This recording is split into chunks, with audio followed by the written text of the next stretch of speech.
happy Camp Chaos Day. It is definitely chaosing over there.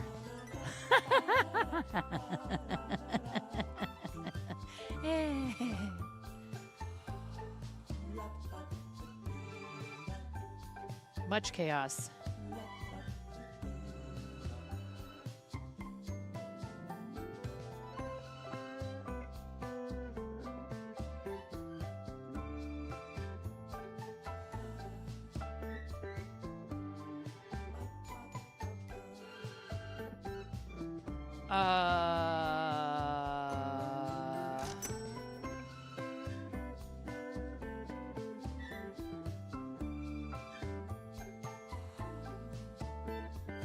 There's one first left. Simply Jesse and RC got the first two firsts. There's a third first. Who's on second? What?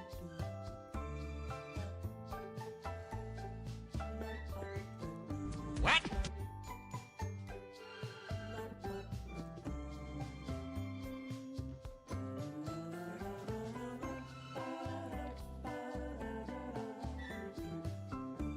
One of these days I'll turn the camera on.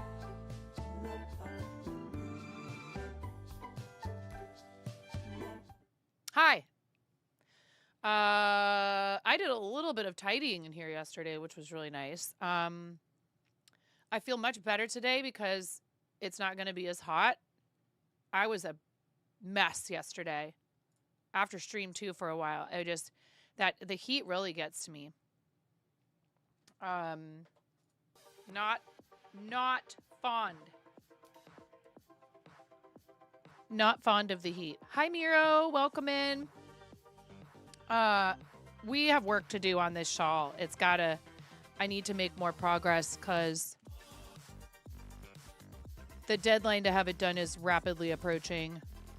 Or else I probably wouldn't even be live today because I know everybody's over at Art and Just, but it's okay.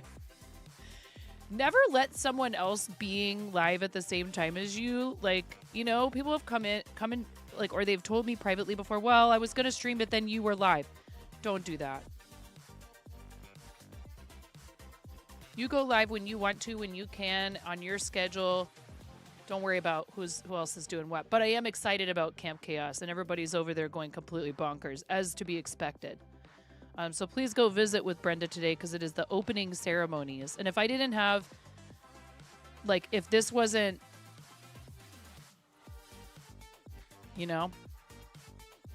Oh, wait, did I just... Oh, my God. Yeah, I think I already did one of those, but thank you for doing it again. Our session is July 17th, and it is a super fun... And I'm glad I checked the command because... Also, we're live on YouTube and Twitch, and it is helpful if you're able to watch on, either or. If you can watch on both, that's great. Twitch is my main content creation platform, but we're trying to monetize fully over there.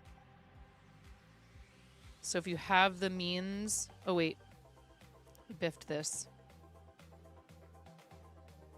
10 minutes into stream, and I'm already tinking.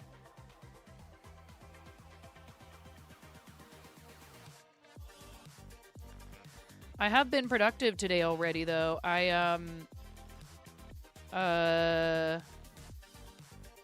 got the shawl is upstairs on my kitchen table. I don't think so.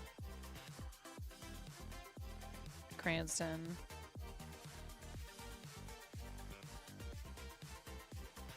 What were you tinking?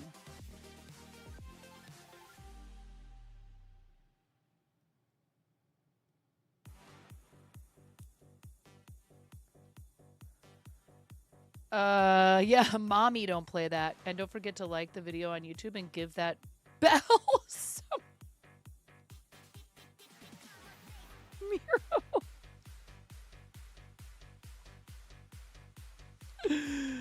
Oh, I can feel people under the age of 25 shuddering across the entire planet. They're all like, "Oh, what was that?"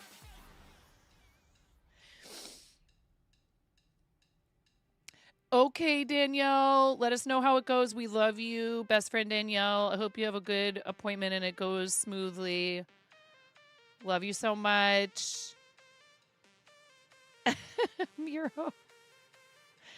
How was work, Miro? Hopefully not too hot. I know this time of year things do start to get rather sultry.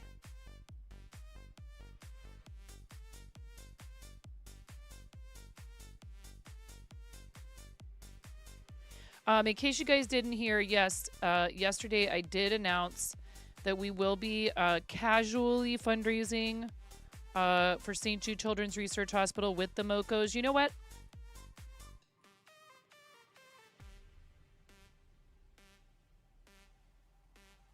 Welcome to the Fart Zone. Gray! Hi, Gray! Thank you so much.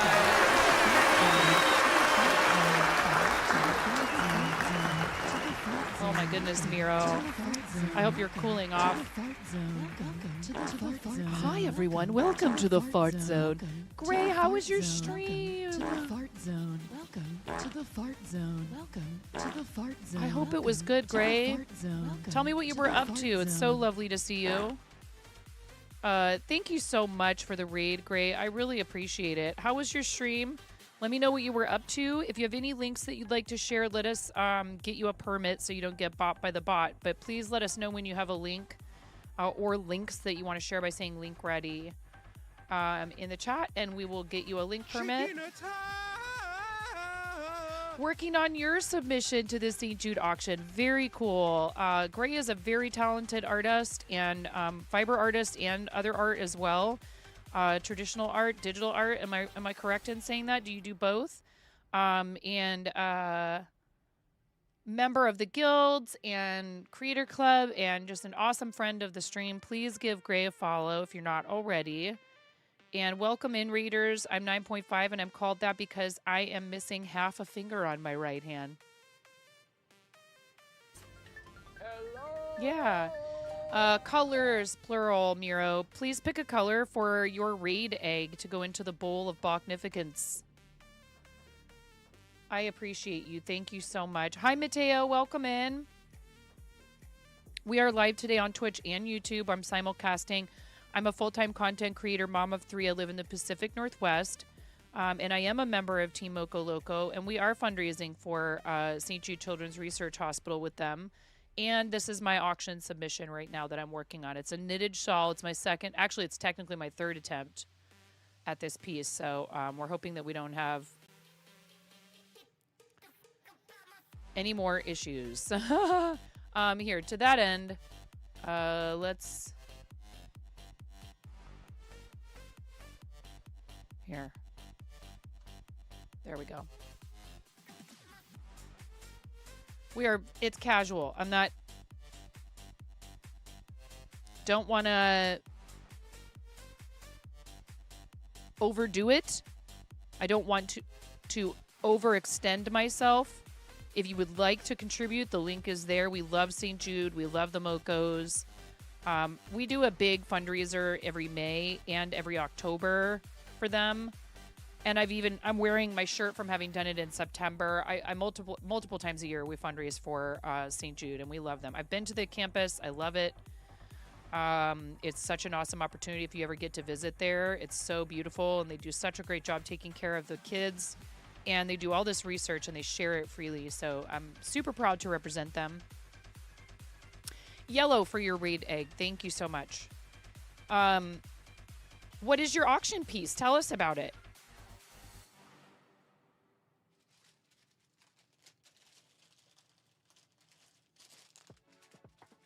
Oh, it's July 1st.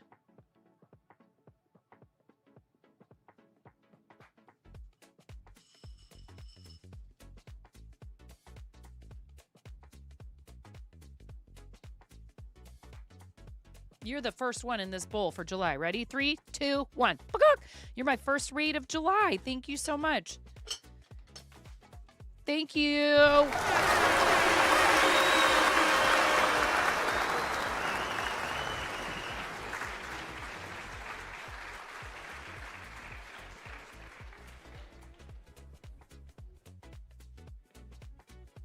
It's an anaglyph drawing. What does that mean?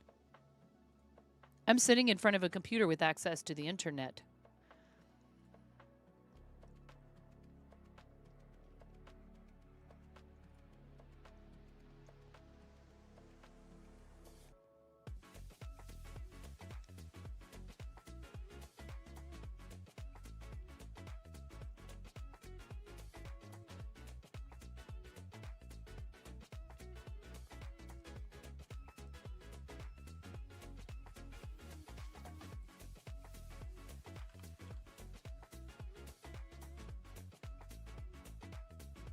Old school 3D. Very cool.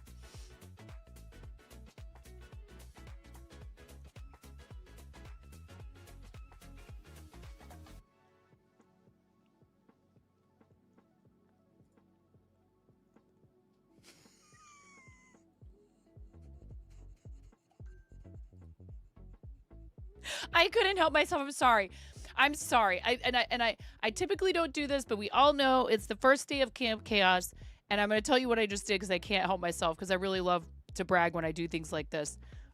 Just because it was funny, okay? It's because it was funny. I just gifted a sub to Camper over in Art and Jest.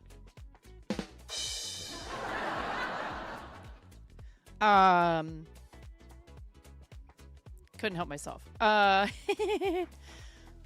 Thank you guys for all of your support over this last month. And huge shout out to my husband, whose birthday it is today. Happy birthday, hubby.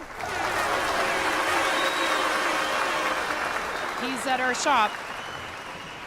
He's at our shop because like neither of us really are like all that attached to like the day of. But when he comes home tonight, we're gonna have a little like family celebration. But he took 2 of the kids with him to the store today, so he's at the store with 2 of the kids. And we close early-ish on Tuesdays, so he'll be able to get out of there at a reasonable hour and come. I know, right? It's also Bunny's birthday today. If you're in the Discord, please make sure you say happy birthday to Bunny. Great, let me click on this. I want to see it. Ooh. That's cool. So does it work with like 3D glasses?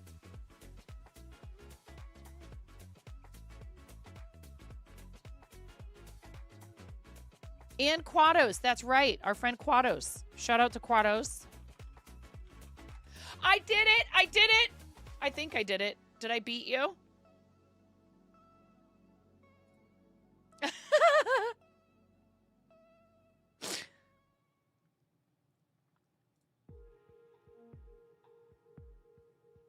Is he still live? He's live right now? He was live last night at like... Dude, he's live. I'm sorry, I'm yelling into the microphone. He's live? Whatever. All good. Happy birthday to our friend Quados.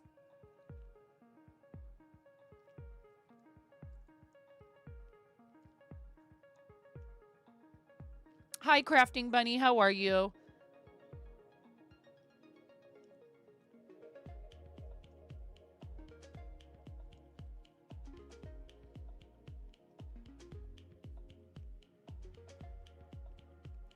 At the end of next month, it'll be 7 years that we've been on Twitch. So speaking of like anniversaries and big, you know, important dates,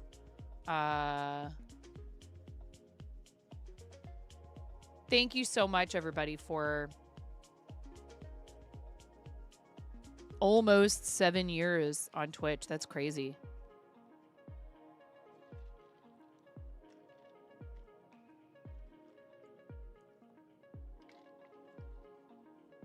All right. Great if you need to get going so you can take care of yourself. You know, maybe you're hungry or thirsty, or you need to get up and move around a bit and get your circulation going, or you know, you need to de-stream, or you have pets, or any of those things, any and all of those things. Please make sure you're practicing your self-care. We really appreciate you. Hi, Clan. How are you? I see you were you contributing to the chaos over here?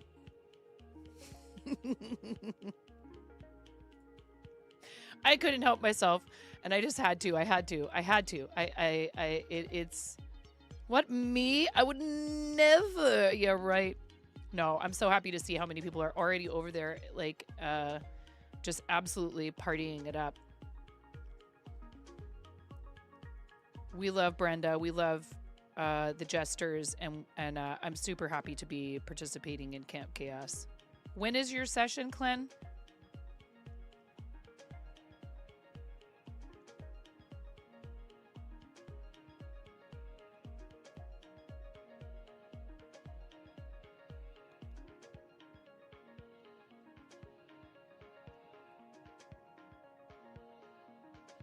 July 26th at 10 a.m. Eastern. What day of the week is that? Saturday. Saturday, July 26th, 10 a.m. Eastern. That's 7 a.m. my time.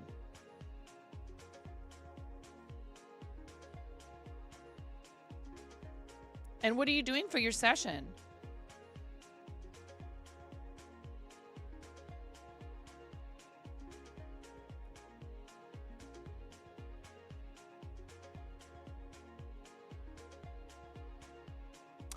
Amigurumi Basics. Very cool. We did, thank you for shouting out our friend Glenn.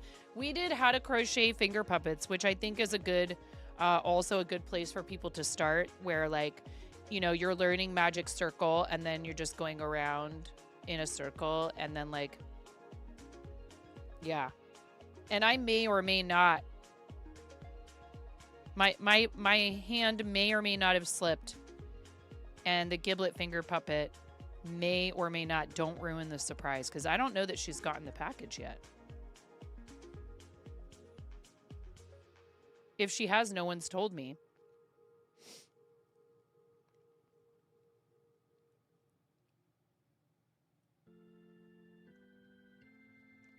This is a month-long event. If you guys have not been part of Camp Chaos, like as a viewer or what have you before, it's a month-long event where a bunch of creative streamers do camp sessions, and there's also all kinds of other really cool stuff that that Brenda and the Jesters do with, like, kits and badges, and it's a lot of fun.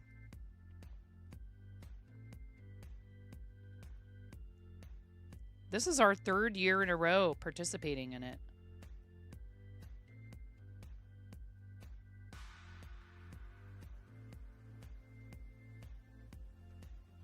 Oh yeah, it's okay. I told her there would be an extra in there. It's okay. And there's more than one extra, actually.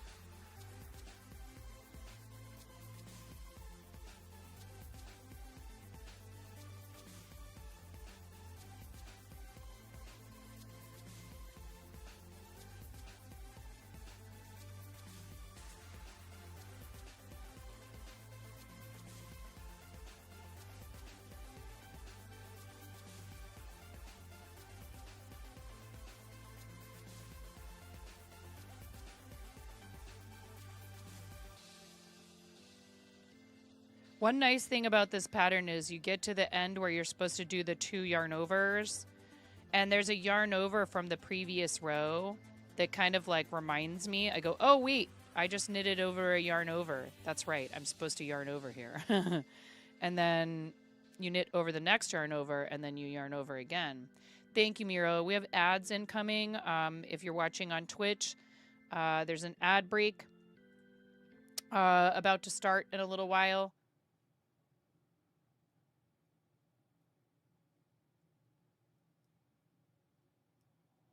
We do a 90-second ad break twice an hour, and that helps turn off pre-rolls for new viewers. It helps support the channel. If you are not subscribed and you don't have Turbo, you might get up to 90 seconds of ads. Sometimes it's a lot shorter than that.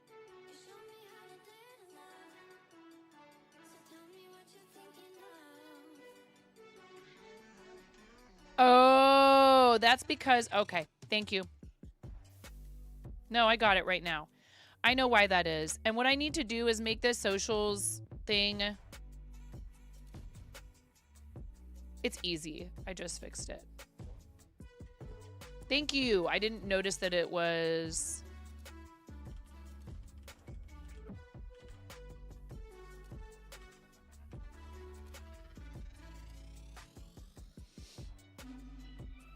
like that on this scene.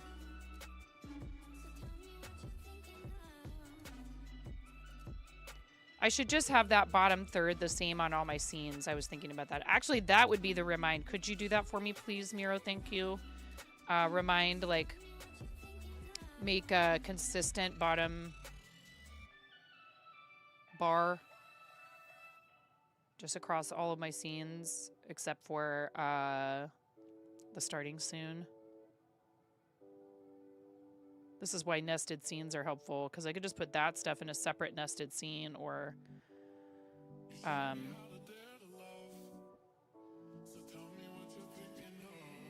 what have you.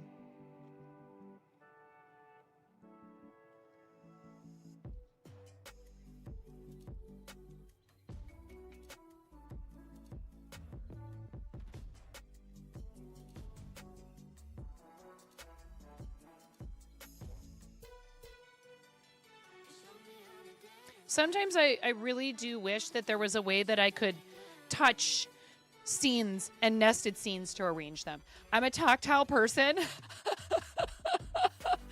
And having them all just in a computer application is like, it's not real to me. I'm like, but if I could actually touch them to rearrange them, I was so good at shelving books because it was physically taking an object and putting it where it belongs.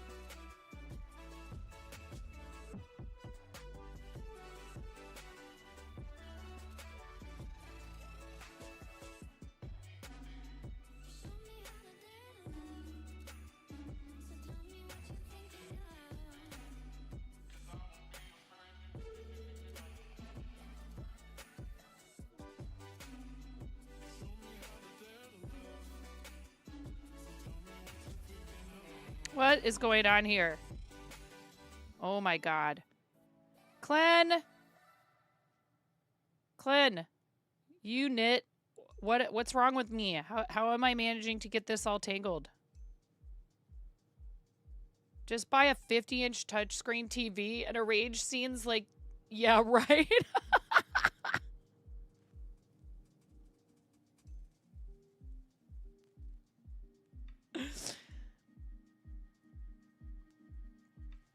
Just have this whole wall be a big touchscreen glass panel and just be like,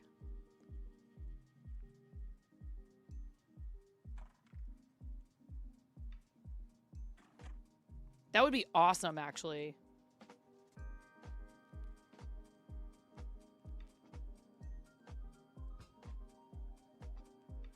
Yeah, well, and usually at the end of every row, I kind of try to, like, you know, when I've finished and I'm not knitting in a circle, I'll arrange everything and fix it if it's gotten turned around. Hi, DJ. How are you, DJ?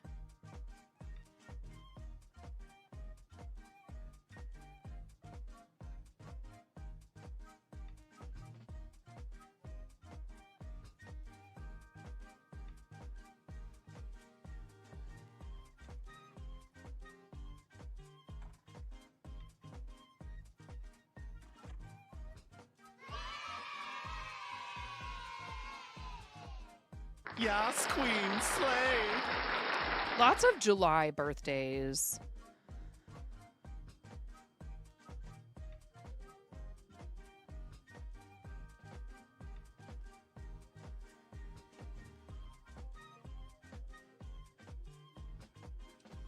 Halloween party babies, maybe?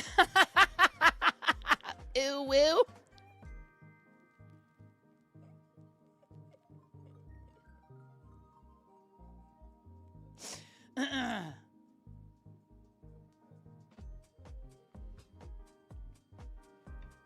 Oh, well, that makes me, as an Aquarian. Ooh, ooh, ooh, ooh, ayo.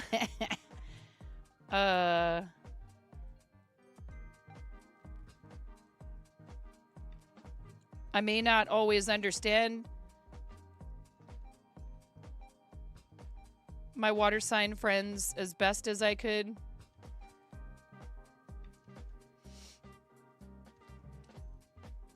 Thank you for staying through the ads, Bunny. I appreciate it.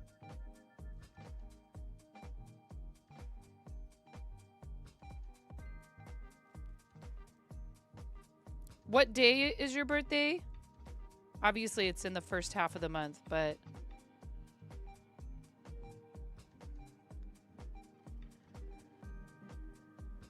I do have a lot of water sign folks in my life. 15th.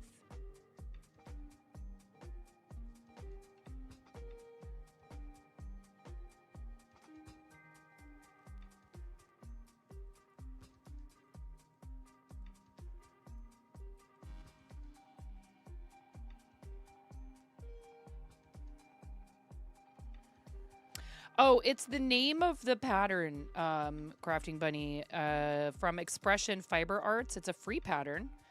And it'd be a really great beginner shawl or just, you know, relaxing. It's not a complicated, it's not like a complex lace design.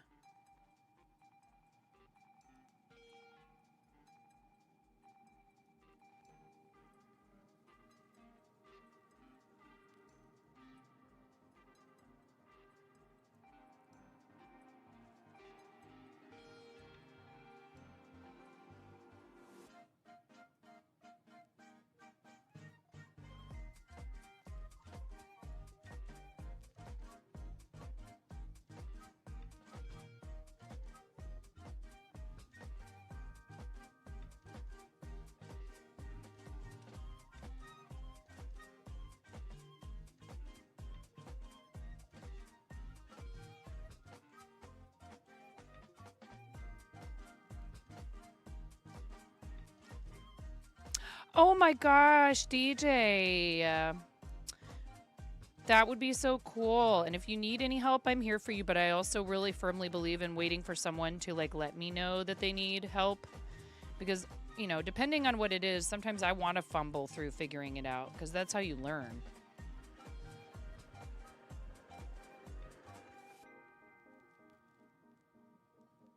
You know? All right, now we can...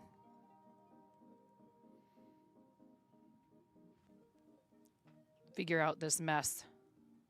Part of it is this is the... There we go. We've got some tails that are getting in the way as well.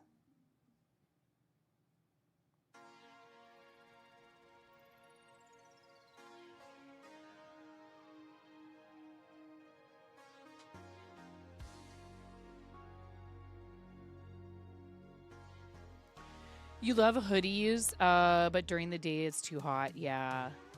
Hooded shawls are a fun crochet project for sure. Hi, Ben. Welcome in.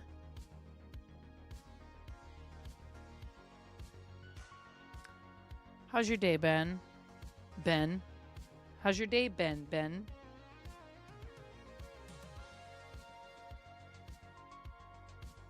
Dang it. Sorry, that was loud.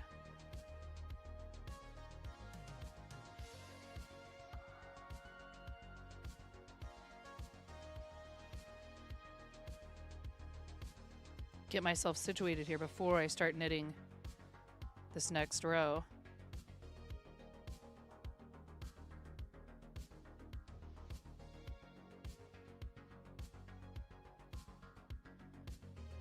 So since I'm changing colors every other row, or I should say every 2 rows, knitting 2 rows in the same color, I make my way back to the other side where I've joined the yarn.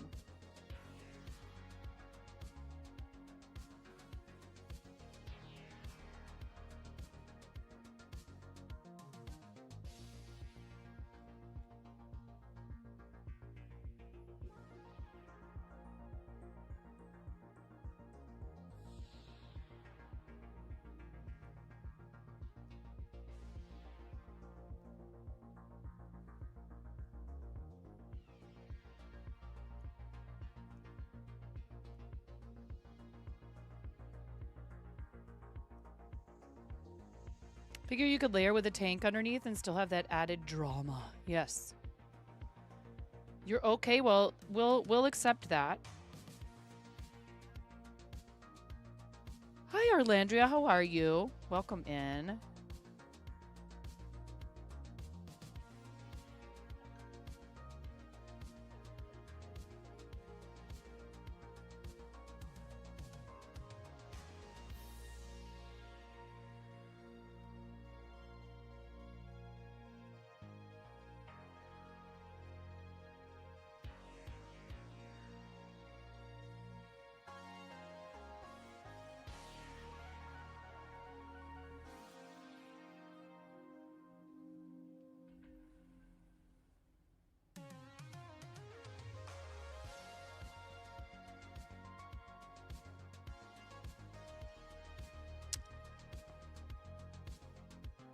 Lag? Time zones are so cute. You just ate lunch, right? You're a bit melty. Just did a week in Spain. Oh my. 36 to 41 degrees Celsius. Come back to the UK and it's 26 to 31 and is much harder to handle. Yeah, well, isn't it just like way more humid in the UK? Is that what it is?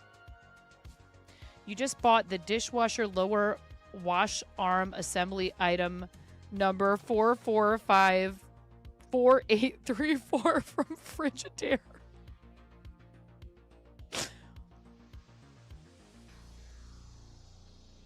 Only 78 more pieces to go until you finish your dishwasher.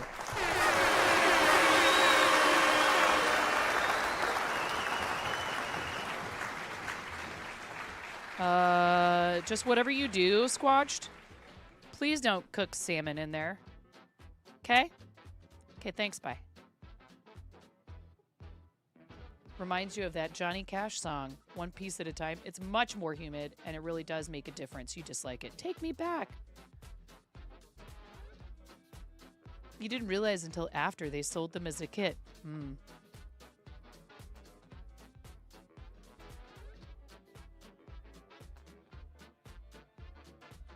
A kit, right? A pre-assembled kit?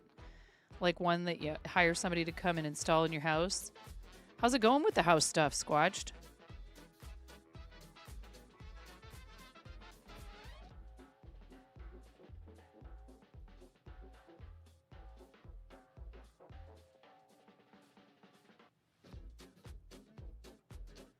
You were literally swimming with the fishes in a warm water lagoon. Oh, that sounds delightful. Kind of just sitting and waiting to hear anything. Oh, yeah, that part stinks.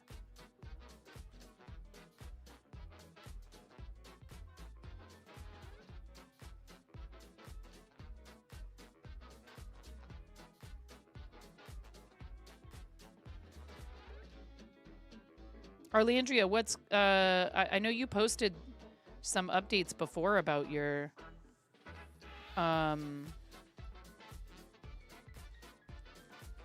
living arrangements. Did everything work out okay?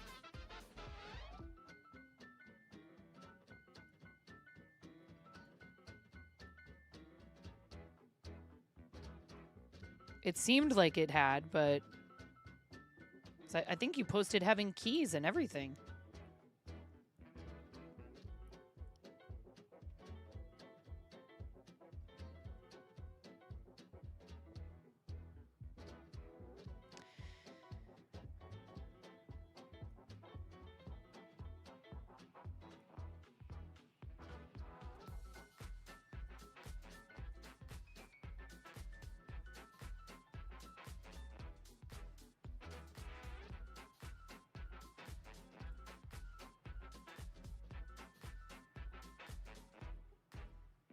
Yay! Oh, that's great.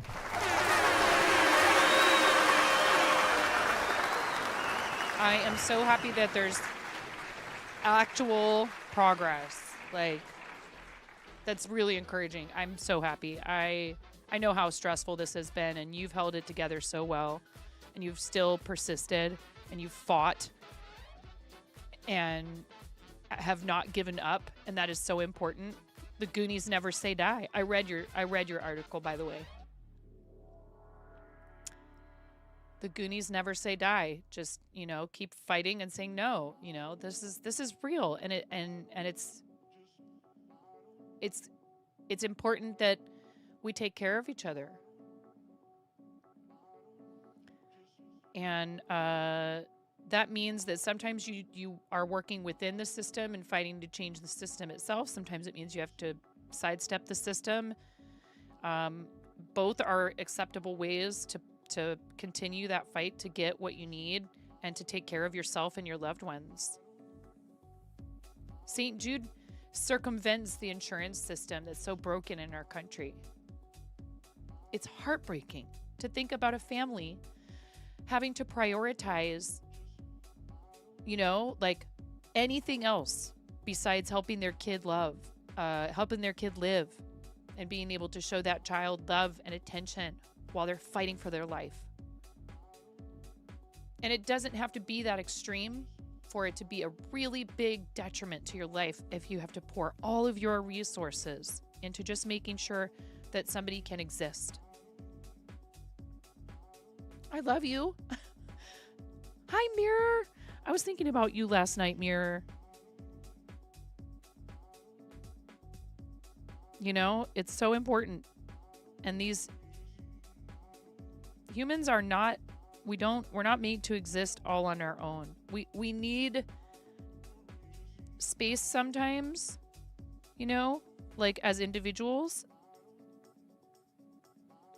And learning to be able to be independent and self-sufficient is really important. But we can't always,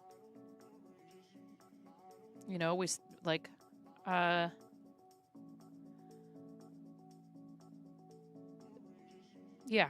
I saw something else that kind of reinforced what you were talking about too, DJ. It was like something that Steve Jobs wrote before he passed, where he's like, I did not invent the basic components that computers use to function. I didn't, all these ways that human ingenuity and our willingness to do things to benefit each other and the world, future generations benefit from that. And if more people would think that way, I think we'd have a lot less problems. Maybe, how you doing?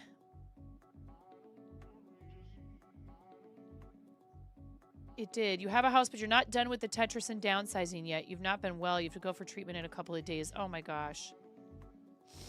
You swear you live in a soap opera. I am sorry to hear that. But you also are persisting and hanging in there and, doing your best to stay positive and keep moving forward, which can be really hard sometimes. When it feels like you just cannot get ahead, like something good happens, one step forward, two steps back kind of thing. But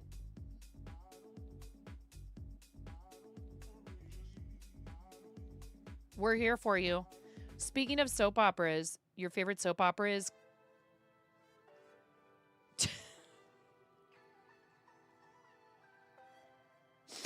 Carmen's 12-in-1 body wash, shampoo, and toothpaste. Okay.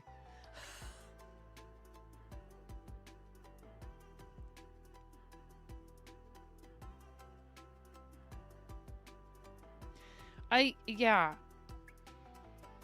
Very good. Goofball. We need community, and that's what we find here. Oh, DJ.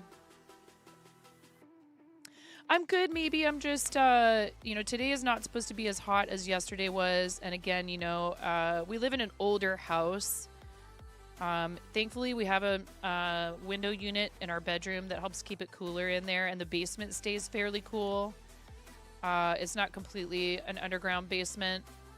Like you guys can see when I'm on my full screen, like you can see the window that I have right here.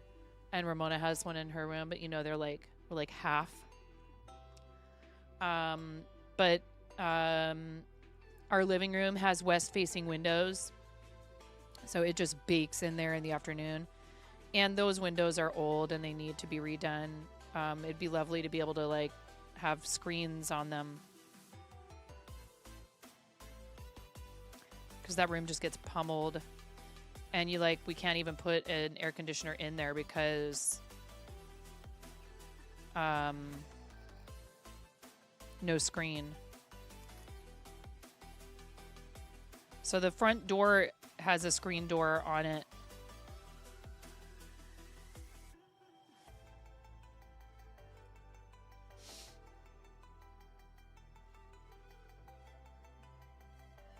I hope everybody else is doing okay if it's summertime for you. And, you know, we do have folks who are from Australia where it's currently winter. Like Miss Jane has been saying that it's cold there.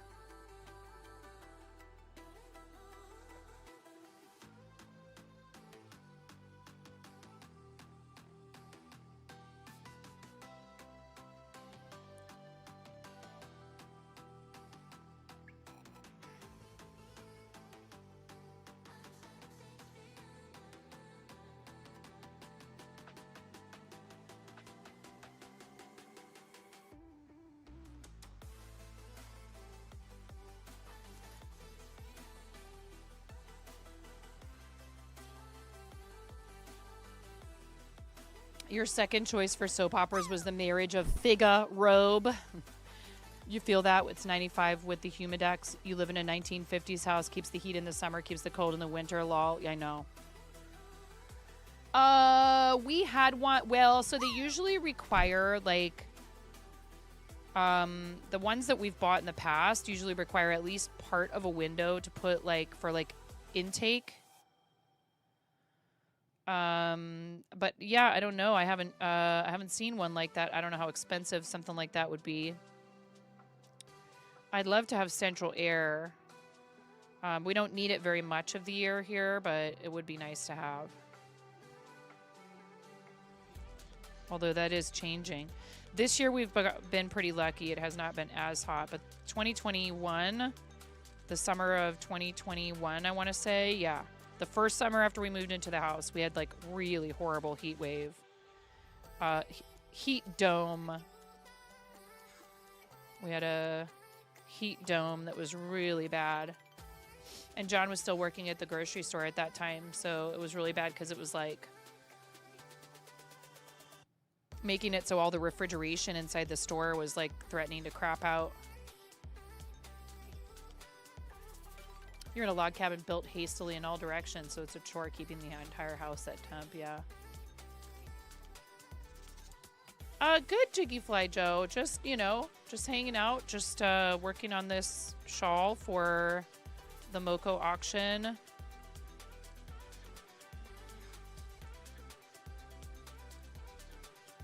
I have 4 days to finish this project.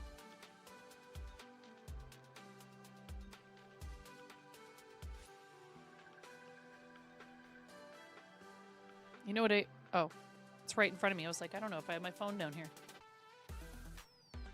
Right. Just a hose that goes outside. Yeah.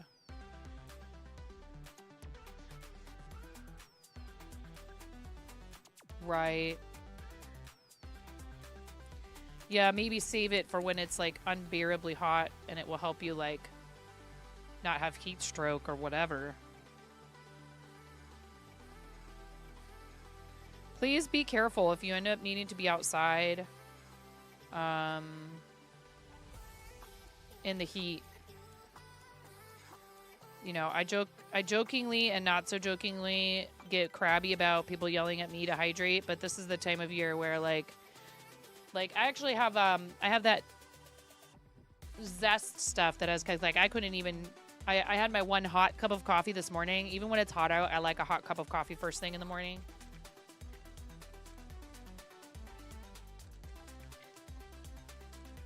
But because I did a bunch of like yard work and other stuff yesterday, I'm drinking one of those zest things that I got a sample of.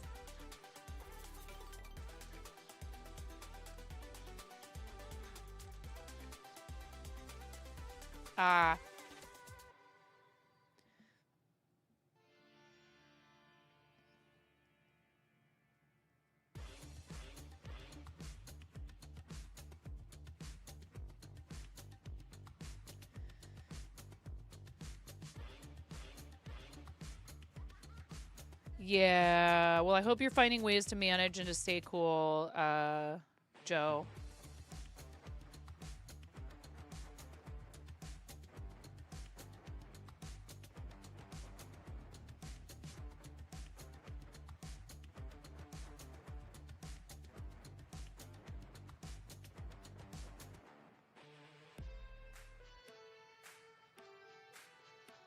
Hi, Prismatic. How are you? I hope you're doing well.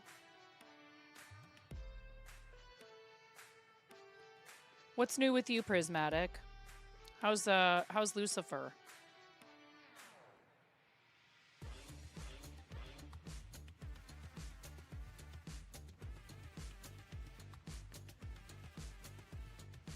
I saw a cellist on the front page today. Prismatic, and I thought of you. That's funny that you popped in. I don't know if he's still on the front page. Yeah, cello frag. Says currently offline. Now. Cello frag. 58.4K followers. Holy heck. Playing cello for my birthday. Another birthday person. CELLOFRAG.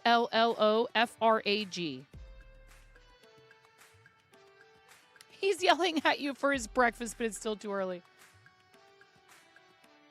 I thought they did, Miro, but they may have discontinued it, and that stinks. I'm sorry. No. No, Ben. It's called Zest, and they make tea and hydration powders, but a little bit less Giga Chad than... No offense, okay? If you guys use, like, you know, or to any of the creators that partner with those brands, I just can't. No! It was almost disastrous.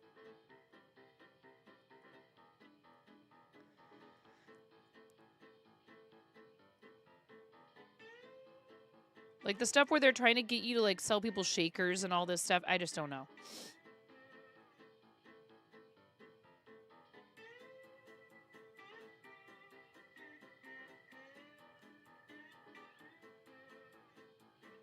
Kind of dump it over a glass of ice if it's crazy warm out. If I don't finish it and it's sat out for a bit and it's real lukewarm and it's hot, I will do that myself as well. BRB dinner duties, no problem maybe. If you take 2 frozen water bottles and strap them in front of a box fan, it'll cool you off quick. Oh, that's smart. You're sick, but you feel a lot better than you did a few days ago. Oh, that's good to hear. Yeah, I couldn't tell if it was... My son had a cold, and then I was like, do I have his cold or do I have allergies? And it's just kind of kept going, so I think it's allergies. You figured it was something less soapy. Not Zest like Irish Spring. Yeah, no. You're going to the doctor for a bunch of tests in a few days just in case. Oh, I'm glad you're seeking attention for it, but I hope that it's nothing. I hope it turns out to be nothing.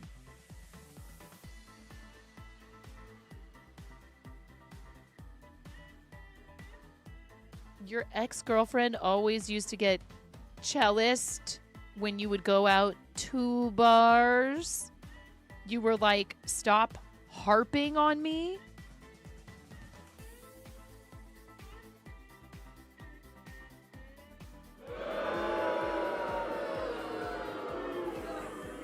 And then Blaze comes in with, hello, 9-point husky. Hi, Blaze. Blaze, we'll wait to show it till Monday, but I saw your post in the show and tell, and it's so sweet. And thank you for letting us know that you have prior approval to share it. That's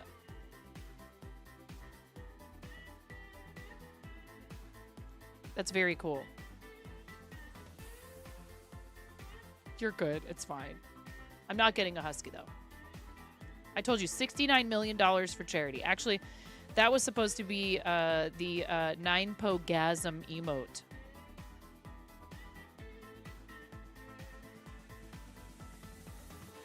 I told Blaze I will do the Iditarod if we ever... Maybe it should be more like 669 million in a single campaign. I'm not doing the Iditarod, you guys. It would probably kill me. I'll make Henry do the Iditarod.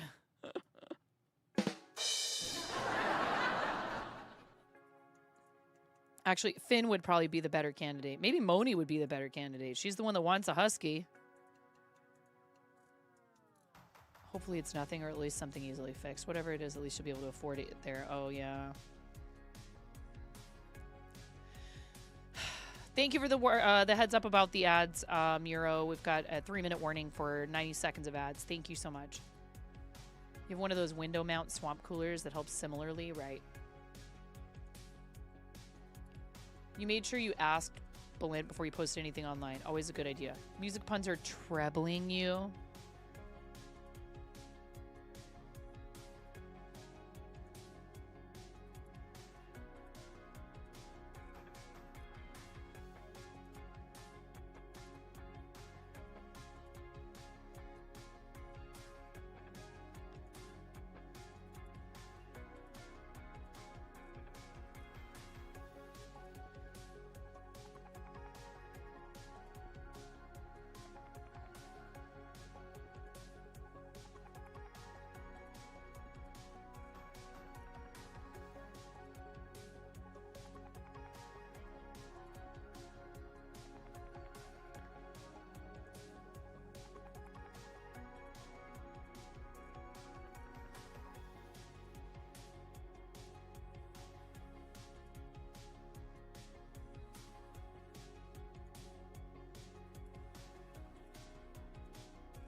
Okay, now we gotta switch colors again.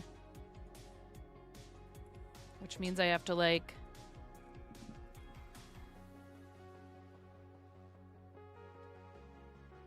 It's getting there.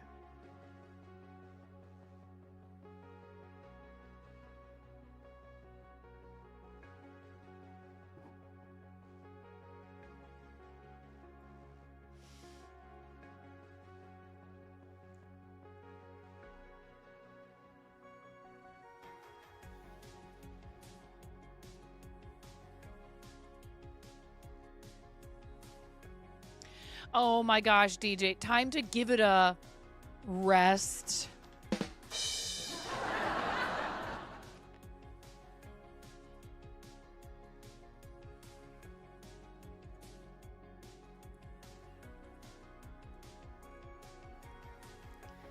Look.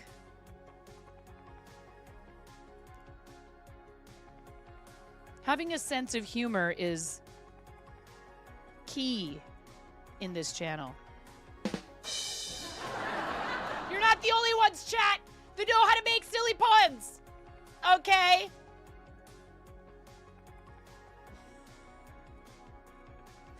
No, we should have a staff meeting to see if the music puns should continue. Oh man, that joke fell flat, Squatched. You have to be sharp. Ouch, we struck a chord.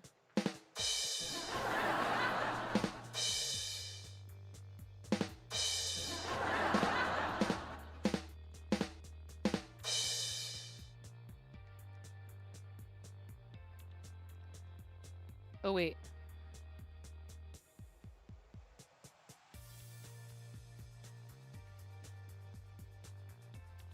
It just comes natural.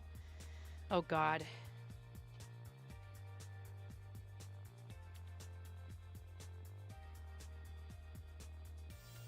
Look, we have a major problem.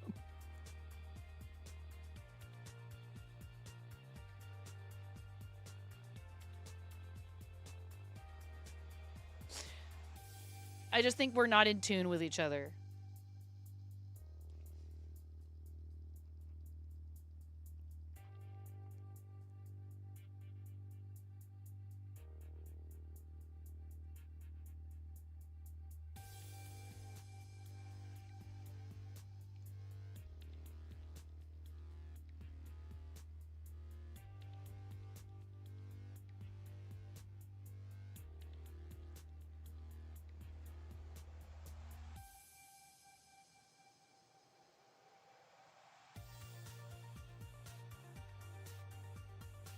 I was like gonna make a joke about composed, and I was like trying to think of.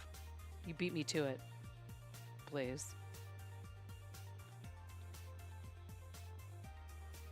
Blah. The level of humor in this chat is off the scales. Speaking of scales, want to know my favorite fish? bass, bass. Ad break is finishing. Welcome back, everyone. Tension may be reaching a crescendo. The puns are only tempo. Rary.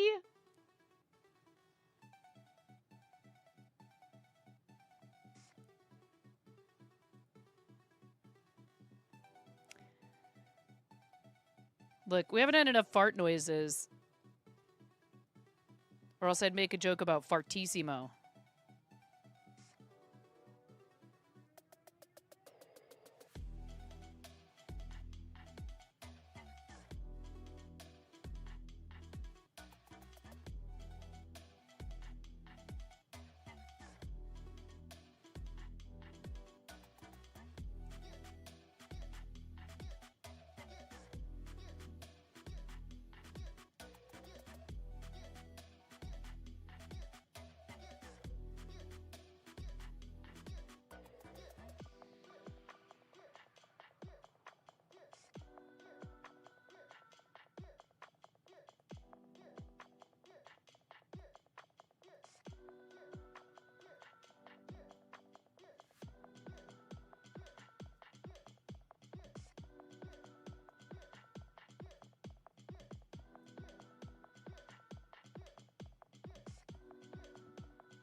Forte.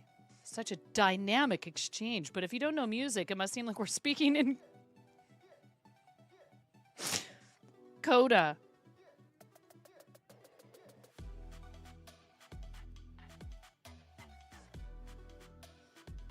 This conversation is just going in the round.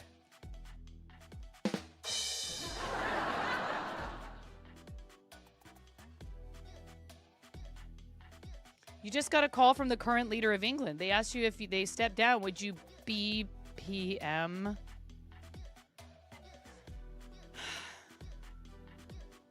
Fartissimo, now that is the only way you will meditate your music.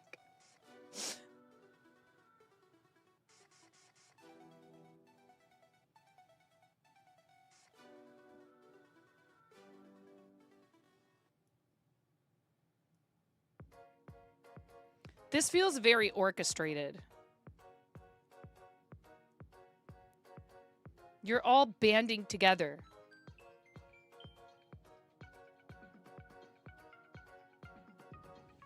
Aren't you?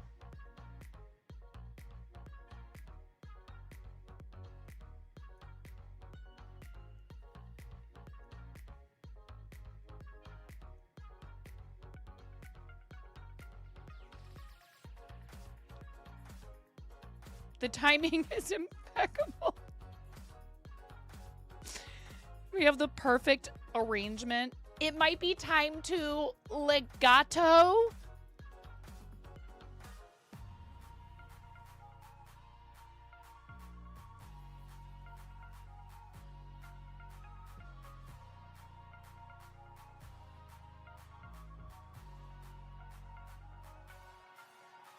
Once more with feeling, chat.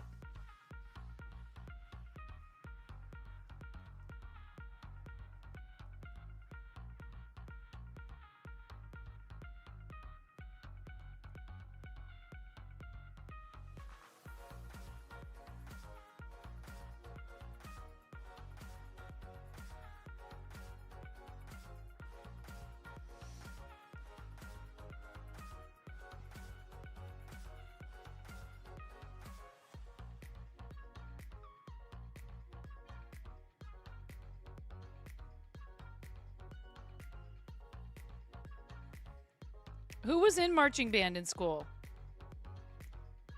I kind of was, but kind of wasn't, because you can't really march a bassoon. It's actually kind of dangerous. If you trip and fall...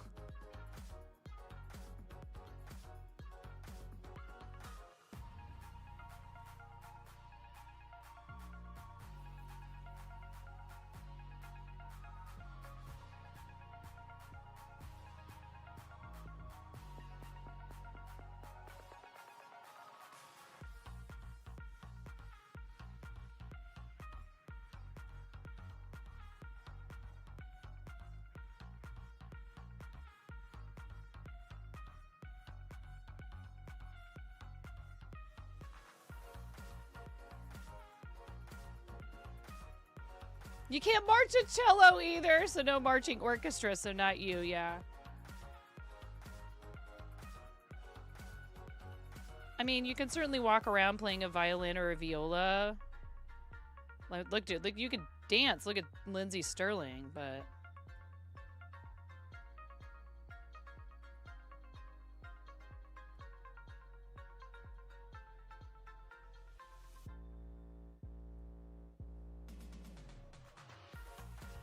You played trumpet in jazz band in middle school for a year. After that year, they replaced the instructor with a jerk and it sapped. Oh, no! Joe, I'm sorry to hear that. That is extremely unfortunate.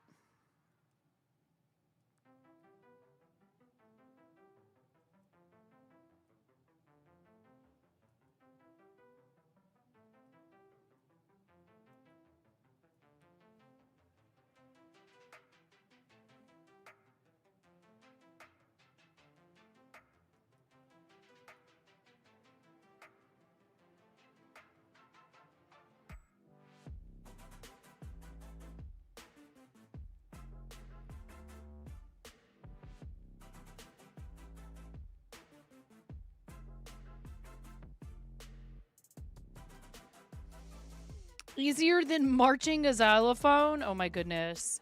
Did you play xylophone, Cranston? Hi, Spidey. How are you? Welcome in. You also took guitar lessons in your 20s, but you think your fingers don't bend right or something. Getting the right frets is impossible.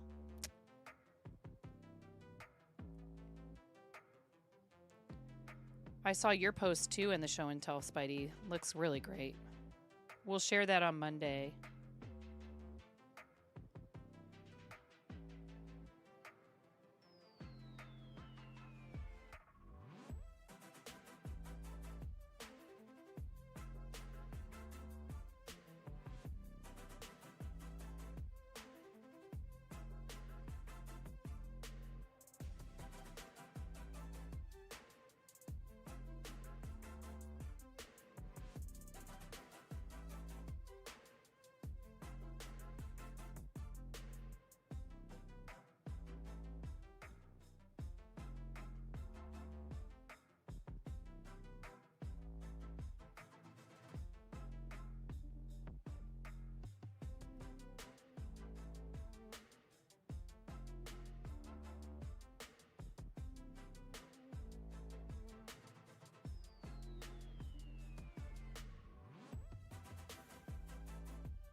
You played clarinet briefly.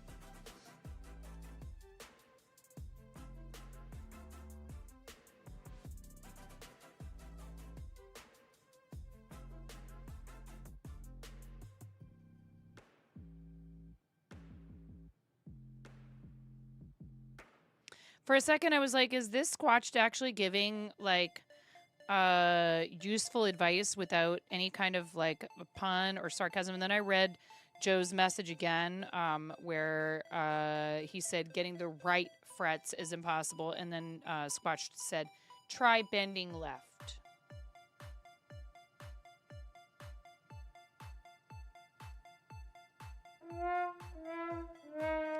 Your experience of music at school was spending a couple of years in the screeching class, learning recorder, then finally being able to learn violin until the teachers messed that up for you and made you lose your place in the program. I feel like you've told us this story before, but I forget why that was.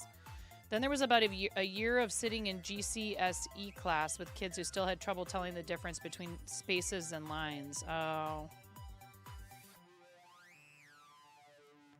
That's frustrating. You played cello not so briefly. I was actually going to ask you, Joe, if you've ever tried playing guitar the other way. Like, not with your dominant hand as the, like, there are people who find that they are better at certain instruments playing, like, strumming with their left and using their right for the fingering.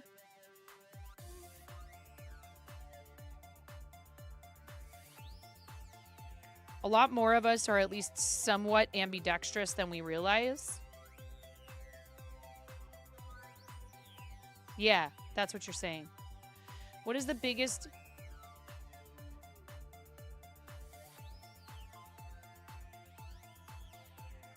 Wait, what?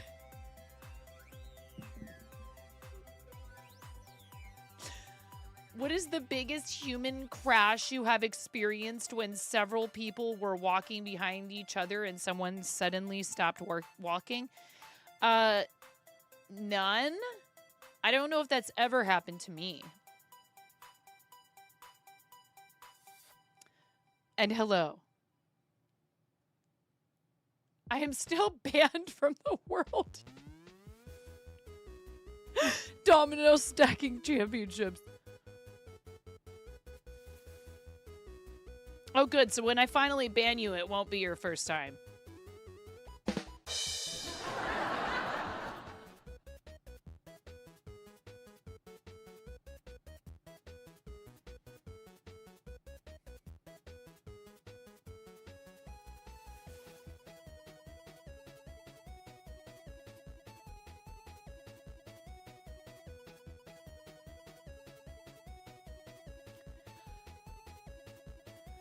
Right. Your work visa was recently approved. Let's go.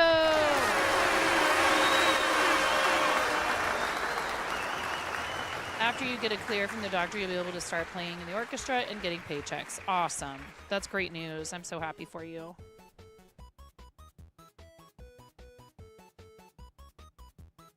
How long have you been there now? A month or two?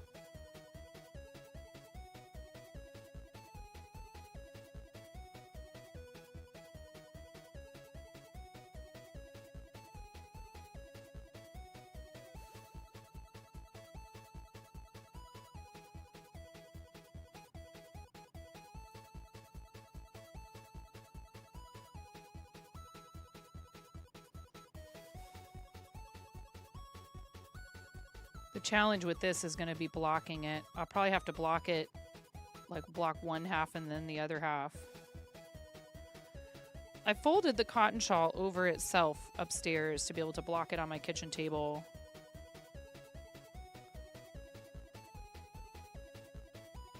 I don't have enough blocking mats.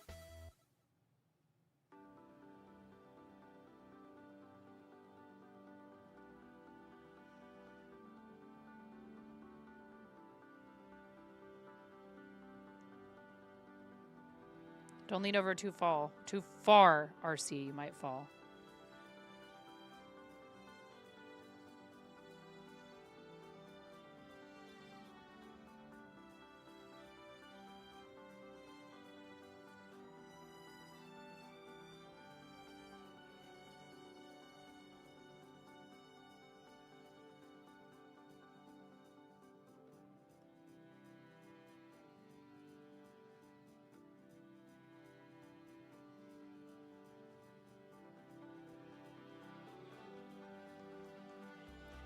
I've seen people do it on like a clean bedspread.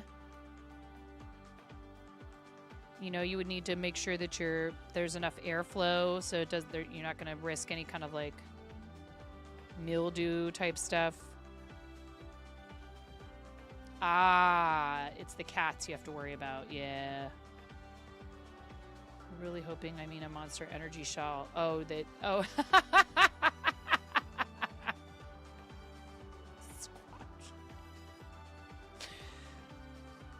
Count me going back to the States to graduate, get my degree, and then only since May, but you were only back for a week. Right.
Get a bedspread, take it outside, block Shawl in full view of the neighbors equals free advertising. Yeah.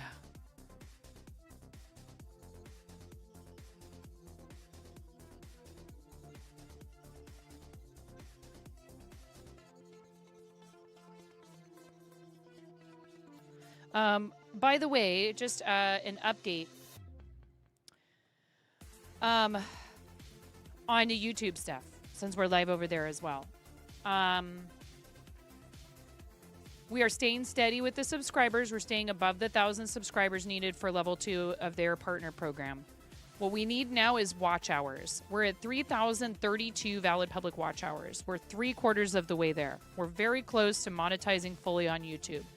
If you want to help me out, you can do that by, throwing a playlist on while you're doing some cleaning or chores around the house. Use me as your background noise. Watching over there while we're live is helpful as well, certainly. But if I'm being completely honest, the journey to getting to this point there has been long, but I feel like that's kind of what they want from you. Like, on Twitch, I feel like you could toil in obscurity forever. And unless you can get this many people to come and watch you concurrently, that's it. You don't qualify for partner program, right? And, that's because it's having people come to your live streams is the thing over here. On YouTube, if you're consistent and you keep working on it and you build up slowly, eventually you should be able to get to that point. I feel like partner on YouTube, especially the first level of partner, is really pretty doable for anyone being pretty consistent over there. But the second level offers monetization of your videos and your shorts. And that way you're earning ad revenue even when you're not live. If you have, recorded stuff over there. So it would be very helpful to us. And I'm not one to want to hammer on calls to action all the time. But this one is pretty important and your help is super appreciated. So please consider subscribing to the YouTube. And if you want to watch the playlist, there's over 600 or 700 videos in the VODs playlist. And many more to come because I am constantly going through and releasing them from the last year, publishing them. I got really behind on publishing them because word of advice to anyone. There's 700. There's like 600 or 700 in that playlist. A bunch of them are private. The ones that are more than 700, they're private because I have to fix the copyright stuff first. 679 in the biggest playlist, which is the Twitch Broadcast Archive playlist. I super appreciate people either keeping a tab open during the live streams where we're simulcasting or playing those playlists. I need to step away for a second, check on everything upstairs. Henry did a great job this morning when he got up of listening to me, taking the puppies out for a walk, and then going and finishing whacking the weeds in the front of the house. I told him before I buy him the Deltarune thing he wants, he needs to do a couple of other household chores so they're done before his father gets home tonight. I'm going to go check on that, check on the puppies. And then, so I'm going to step away for more than just like a minute or two.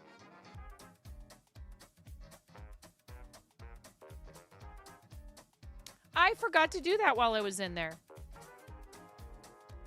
Thank you.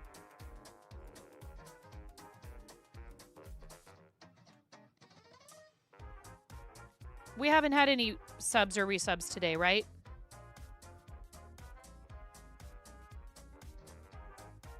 Yet. Thank you.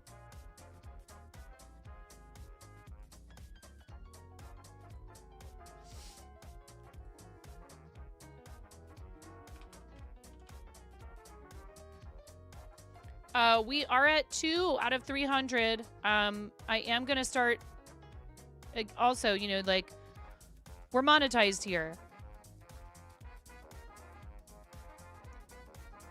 I really don't like pushing hard for anything financial support wise. But it's silly of me not to let you guys know that if you choose to subscribe, like Spidey did 6 months in advance yesterday,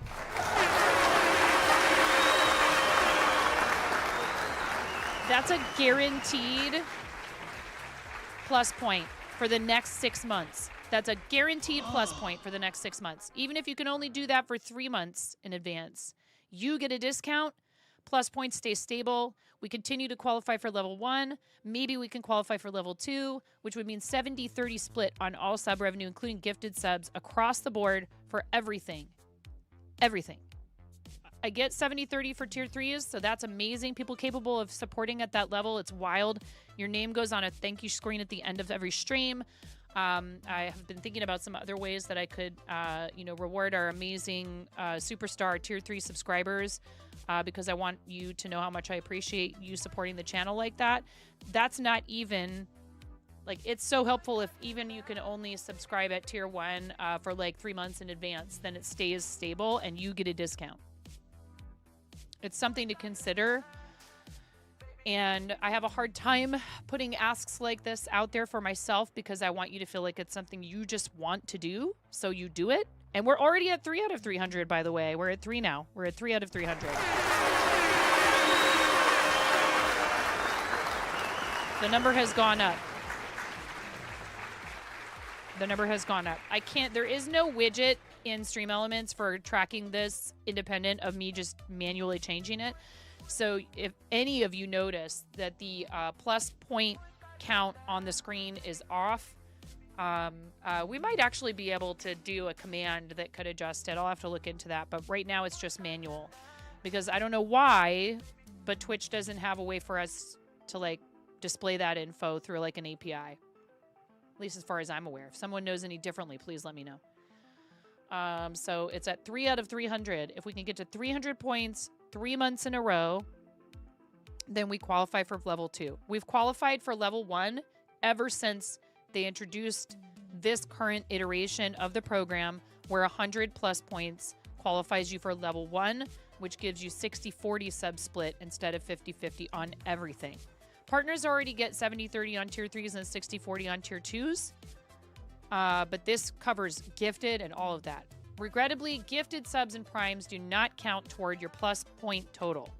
They count for other things, and they're super amazing support, and I'm always super thankful for people who decide to do things like gift subs, or any of it. Bits, just watching, being here in the channel is supporting. Please do not feel guilty if you can't contribute financially, but for those of you that can, I would highly encourage that for your favorite creators, that you consider like, okay, well, I want to gift 5 subs right now. Yeah, you do get a discount on gifting 5 bundles of 5 or more. It's in certain points and if the streamers agreed to it and all of that. But consider whether or not signing up to support them monthly, 3 or 6 months in advance, which is a similar amount. It's less for 3. It's about the same amount, maybe slightly more for 6 months in advance. It really helps, particularly people who stream full-time. Who create content full-time. There, that's my pitch. Sometimes people don't know this stuff unless we say it, so I have to get more comfortable with that. It's something I've always struggled with. We're going to go on a little bit of an extended BRB. There is an ad break impending. Staying through the ads is supporting the channel. 100%. So like I said, if you hang out here or on YouTube, and if you're watching on YouTube, you'll have to come over to play this on Twitch, or you can scan the QR code on the screen and play on your phone. So you can participate without coming over to Twitch, but scanning the QR code on your phone is, this is guess on your phone instead of in the chat. All right. Thank you guys for being here. This is the word game we like to play when I'm on a little bit longer break. And I'll be back in a little bit. We also give you points, even if you're not participating. Everyone who's in the channel gets Buttcoin. Whenever we lose, we multiply the level we got to by 100, and everybody gets that much Buttcoin added to their balance. Thank you so much. If you're just going to lurk and work on your project or, whatever, that's great. Or you can participate with us. I love this game. I have a hard time getting up from my chair when we start playing. And I can't help myself. There's a lot of longest words in this one, so I don't feel too bad about that. So you just form words from the letters on the screen. They do shuffle around. That speed that they shuffle at does get faster as the difficulty increases with each level that you pass. If you clear the whole board, if all of the words are guessed, you advance 5 levels. That padlock just unlocked, which means I can guess again. Now my name is shaded and has a padlock next to it, just like the crafting bunny. I can't guess again, or it won't count until the next padlock opens up. Eventually, they start hiding letters, and so there'll be a question mark where there's a mystery letter, and they give you fake letters. They also eventually will give you the words. The correct guesses are hidden. The best thing you can do is watch the chat when we get to that point, and right now it doesn't make sense to do it, but I'm just showing you an example. People will type the longest word that's been found so you know what the valid letters are in the chat, sort of like that. And that way you'll know that that's the letters that you can use to form words. Those are the valid letters. And then also, sometimes when people can't guess because they are locked out, they will they'll go like this. Oh my gosh. If I could type. Right? They'll give you hints for words that haven't been guessed yet. You know? So, diet is up there, etc., etc. Okay? Have fun. Thank you so much for sticking around through breaks. I do appreciate it, and I'll be back in a bit.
Welcome to the Fart Zone.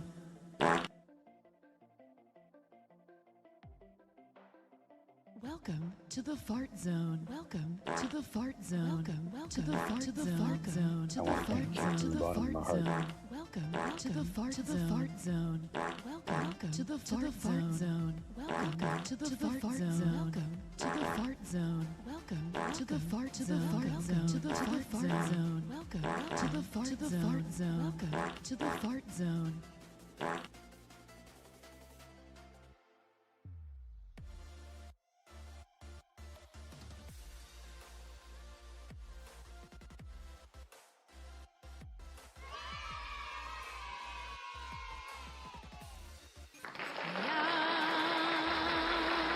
Yes.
Got a chicken duck woman thing waiting for us. Every day I worry all day about what's waiting in the bushes of love. Something's waiting in the bushes for us. Something's waiting in the bushes of love.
Are you bussin' on God? No cap, you bet.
What do you like about corn? It's cold. A big corn Vietnam. It has to choose. I can't imagine a more beautiful thing. It's cold. I can tell you all about it. I mean, look at this thing. When I find it, it's not amazing.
Okay, I'm down here. I'm just working on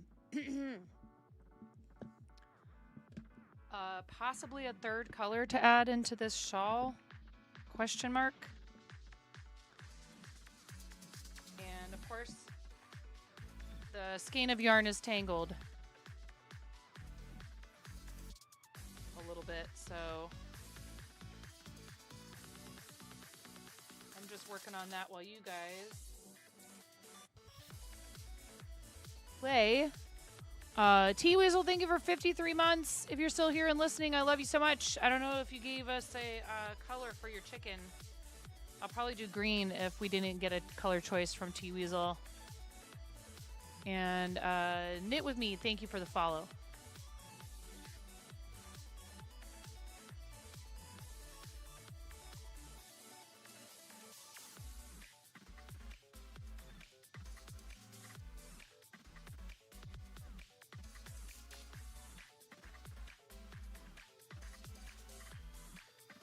Hi, Christy. Hi, everybody who came in while I was on a break.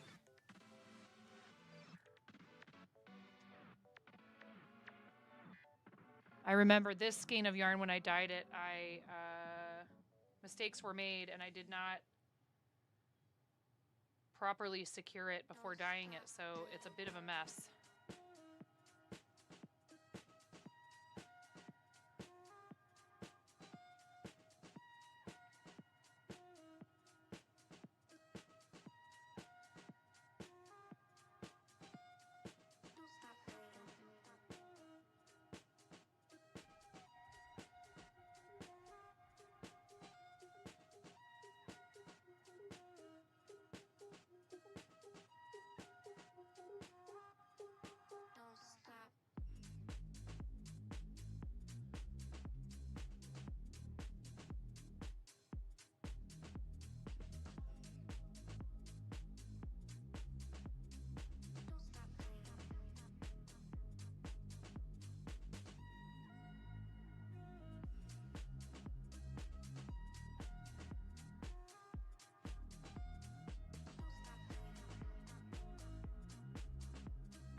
Yep, it happens.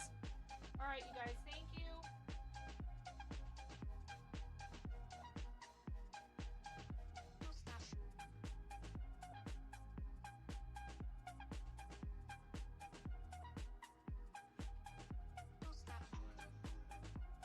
I know. Hi, everybody.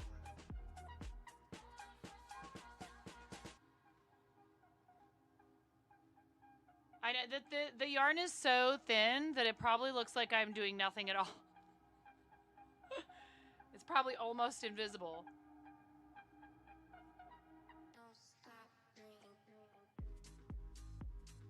No, you don't.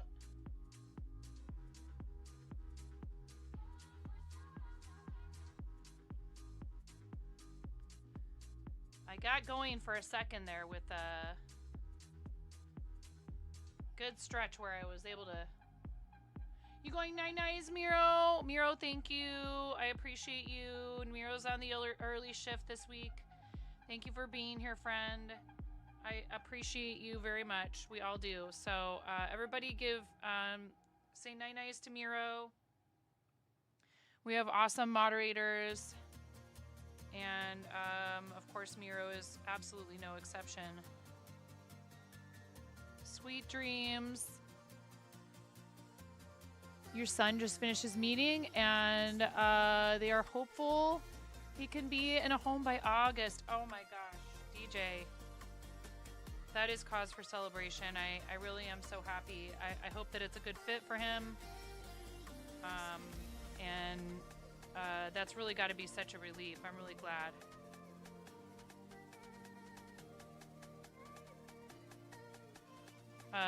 Shout out to DJ, who is a content creator, charity supporter, and amazing friend of this channel.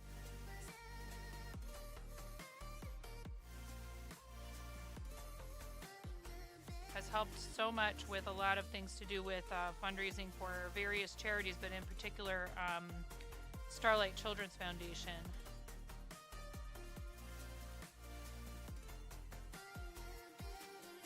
And author of a bunch of books about sort of like reclaiming your inner child and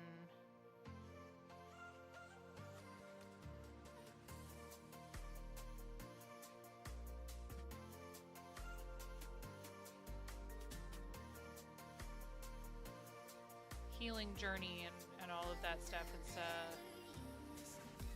important thing for a lot of people to feel like they have some guidance and support and reinforcement. You know, that validation, it can't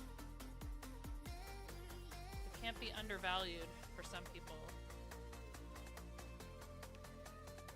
We all have our own path to walk, you know, and some folks really desire to take care of their healing from trauma more on their own, and there's nothing wrong with that, but for some people it really feels a lot less scary and lonely if they know that others have been through it. What is it, mister? Boy cat standing at the top of the stairs yelling at me. Meow. He likes to talk to me sometimes. Usually it means he wants something, though. I read somewhere that cats don't do that unless... Hi, Bunny! Happy birthday! Cats don't talk to you unless they want something, and they don't really do that to each other unless they're, like, fighting. They don't make noise at each other, usually. Unless they're kittens mewing for their mother's attention. It's something they typically only do with humans. Just sort of chatting. But I don't know if that's true or not. Happy birthday, Bunny! Can I sing to you if I do it in Spanish?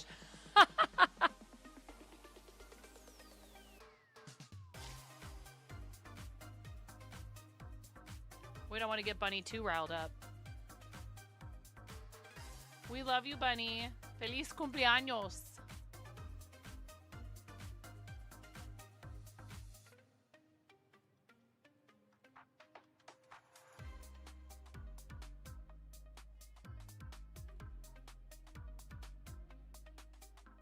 What?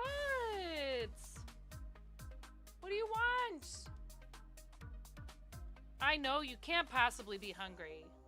Is that what this is all about, Mr. Aries?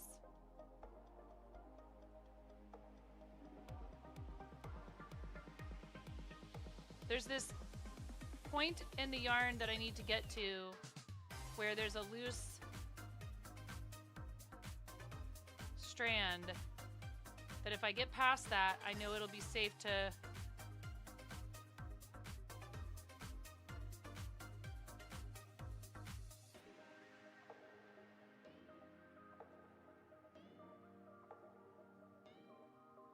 wind it. And I'm not there yet. I'm worried that it's at the all the way at the other end of this thing.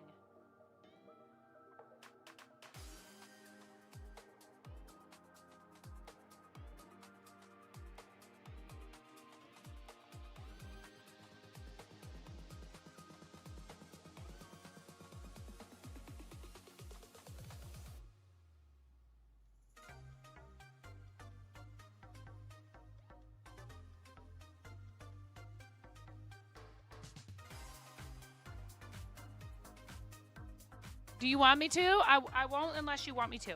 I won't sing, Bunny. I won't sing unless you want me to. You have to say yes. Please sing to me.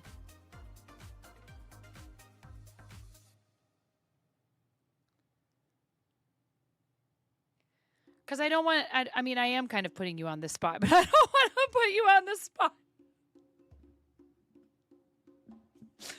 Do you want me to sing? Yes. All right, everybody.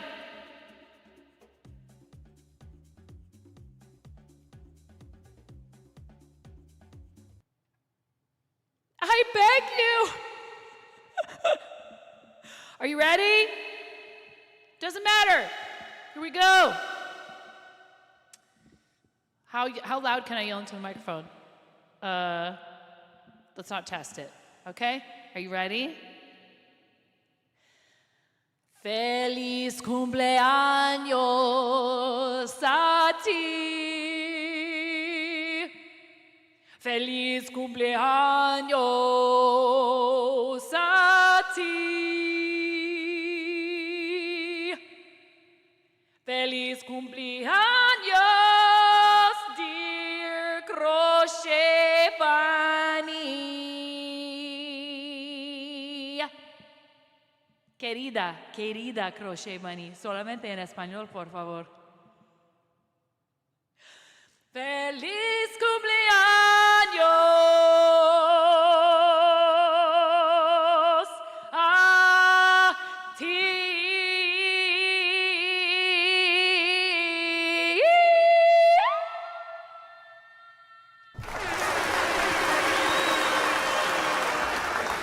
Te amo, Bunny, te amo. I love you. I love you so much. I hope you're having a good day. Amazing. Yeah, right. My voice almost broke a couple of times. I love you too. Oh. They don't prepare you, man. They don't prepare you. When your kids start going through puberty and their voices are breaking and they're getting pimples and they start getting all this facial hair, you do too. All that stuff starts happening to you too in your 40s as a woman. It's great in your mid to late 40s.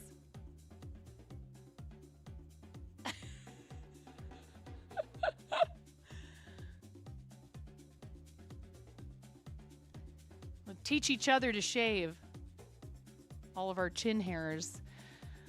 This is a fun topic of conversation.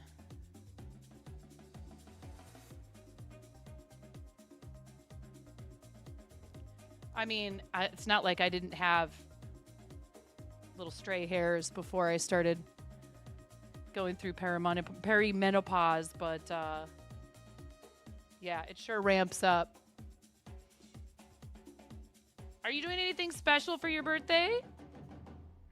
It's okay if the answer is no. I know you're kind of actually not really all that fond of celebrating, and that you tolerate me and my insistence upon making a big deal out of you in here.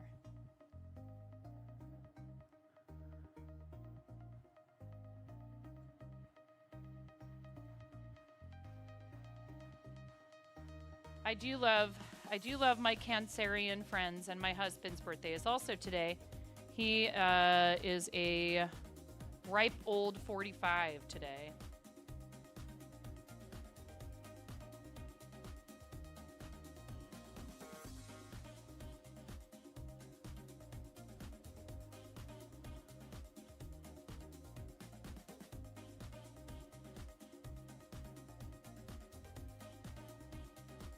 Is that it right there?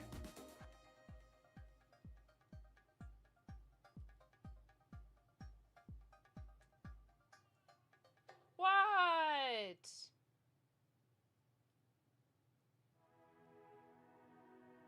Why do you wow at me? What's wrong, buddy?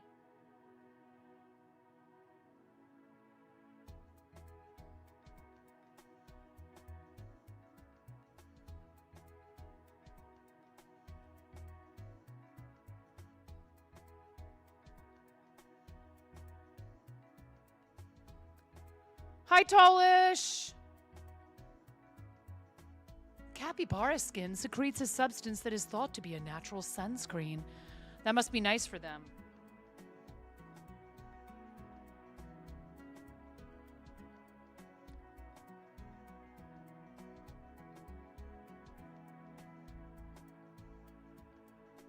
see the pile of yarn that's on the floor. How you doing, Tolish?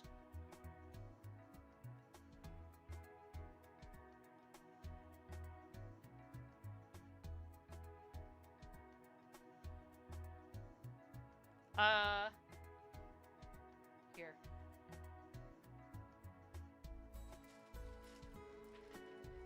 This is a green chicken for our friend T-Weasel Stop Mo for that amazing 53-month resub. Thank you so much, T-Weasel. Love your face. 3, 2, 1. T-Weasel and Bunny have both been part of our community for a long time.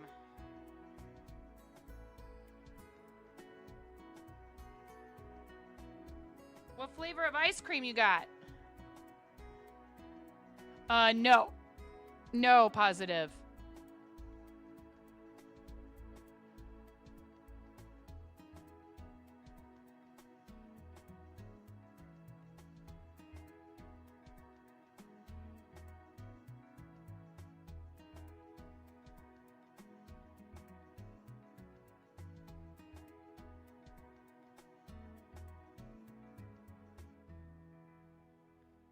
But now what I'm doing is, you're good, T-Weasel. You're good. I was just thanking you for your resub while I was on the break.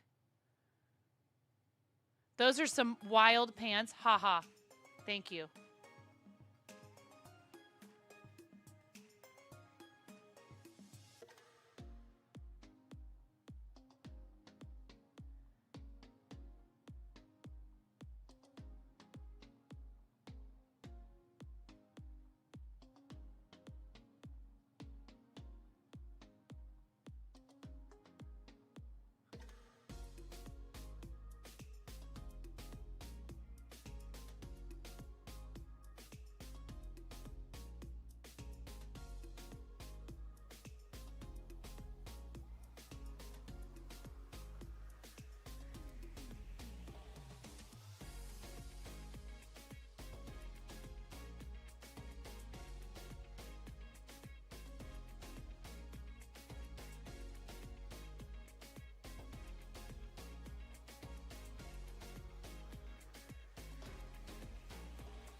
All right, I'm trying not to get this tangled.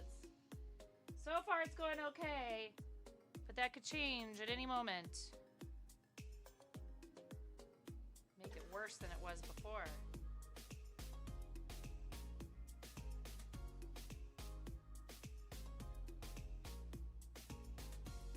All right, thankfully I successfully got to the other end of this.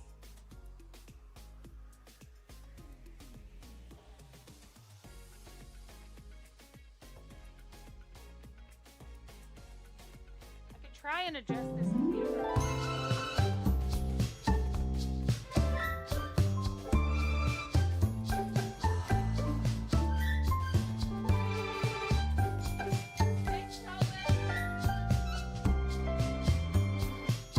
Emote your hearts out. Who's that girl with the golden hair and blue eyes? Are those like the sunshine? This night will fly. Who's got young dancing in the bar? She's on fire. A soul that will inspire. This night will fly. Show off all your favorite emotes.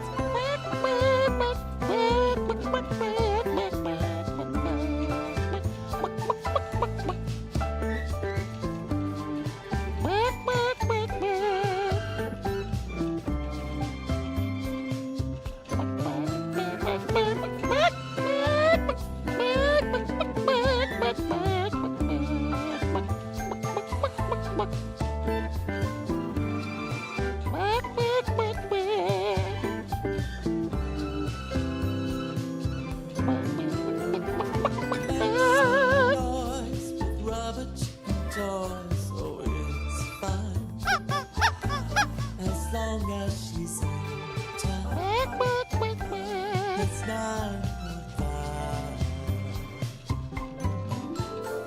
And Luke with the arts and non-command Farts? was such a style. Wow, you guys missed your opportunity. She's 9.5.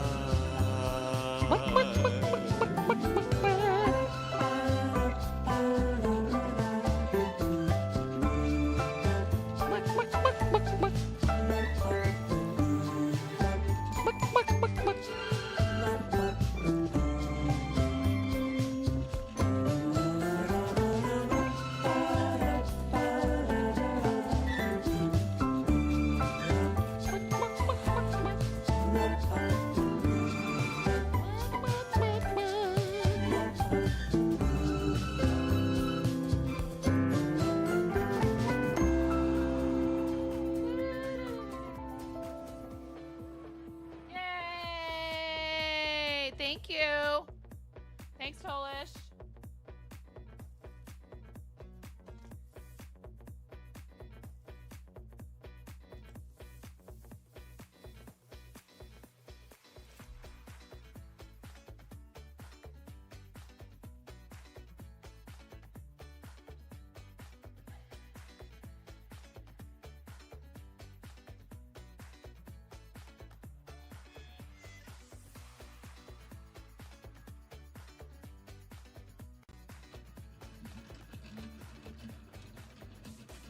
Yeah, that is fun. I wish more people would actually wish more people would use that.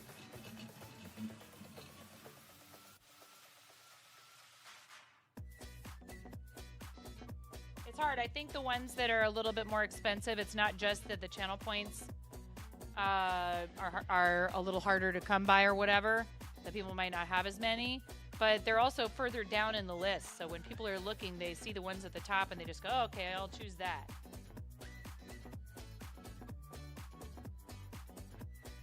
It would be nice if there was a way we could, like, pin different redeems to the top, regardless of how much they cost.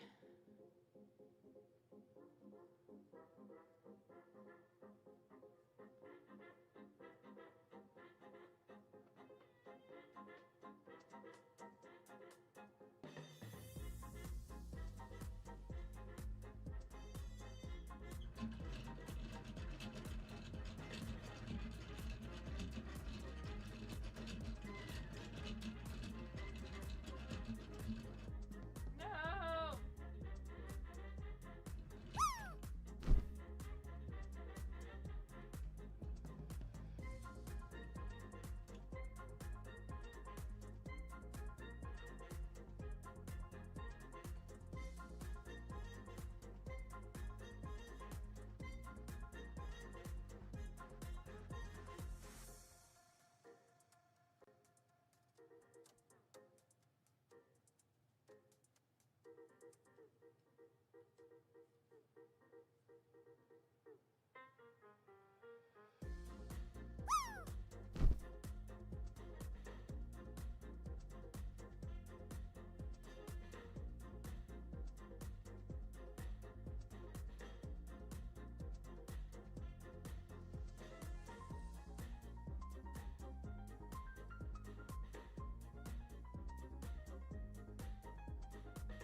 While I was upstairs, I made Henry a turkey bagel sandwich. I made him a bagel sandwich with turkey and Colby Jack and lettuce and mustard. He's not a big tomato guy. He likes tomato sauce. I know a lot of people like this. He'll eat pizza. He likes spaghetti sauce. I make a curry that has tomato sauce and bell peppers and carrots all cooked up and then pureed to make the sauce. And he likes that. But he doesn't want, like, I love, like, little cherry tomatoes in my salad, and I love to I'll just eat them.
And a knot.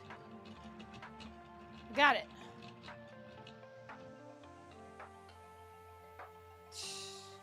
Yeah, well, and his brother likes them on sandwiches, but only if it's not touching the bread, and I get that. It's because it can make the bread soggy, and who wants soggy bread? But for Henry, I think it's the texture of the tomato and the seeds that he doesn't really like. Because he loves strawberries, where, like, you know, you don't really notice the seeds as much in strawberries, but, like, he doesn't really care for blackberries. He loves blueberries. Anything where you can't really notice the seeds as much, he's fine with. He loves oranges. Yeah! If you eat your fruit, it'll make you fart. Lots of fiber.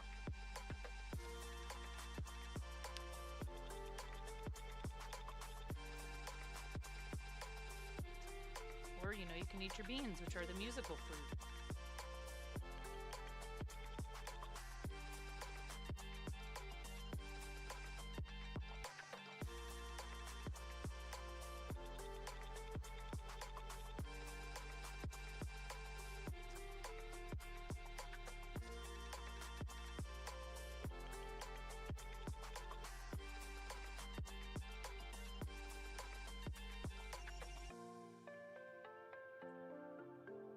How you doing, Prince Jay?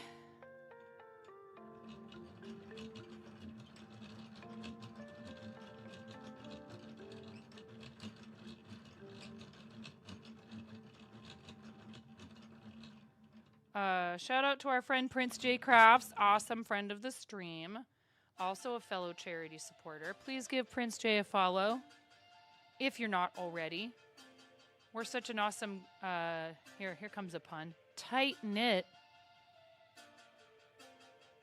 group in this corner of the platform that many of you are probably already aware that Prince J streams, but maybe you're not. I don't know. I'm not a mind reader. Waha!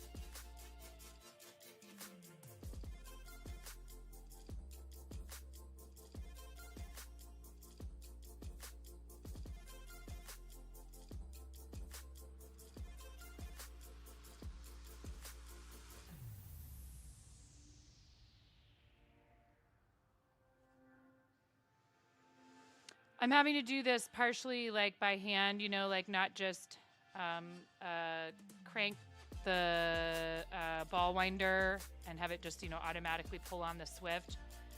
because when I dyed this yarn, it got kind of tangled, and I managed to mostly untangle it when I before I put it up. You know, twisted it up in the hanks, but it's just got some little issues. So that's what I'm doing.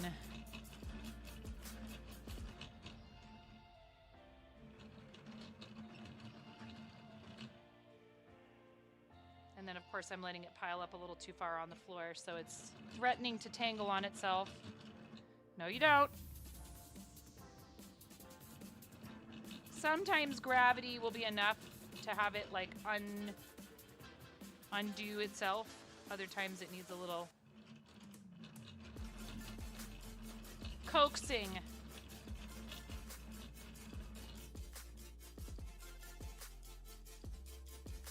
Almost there, though.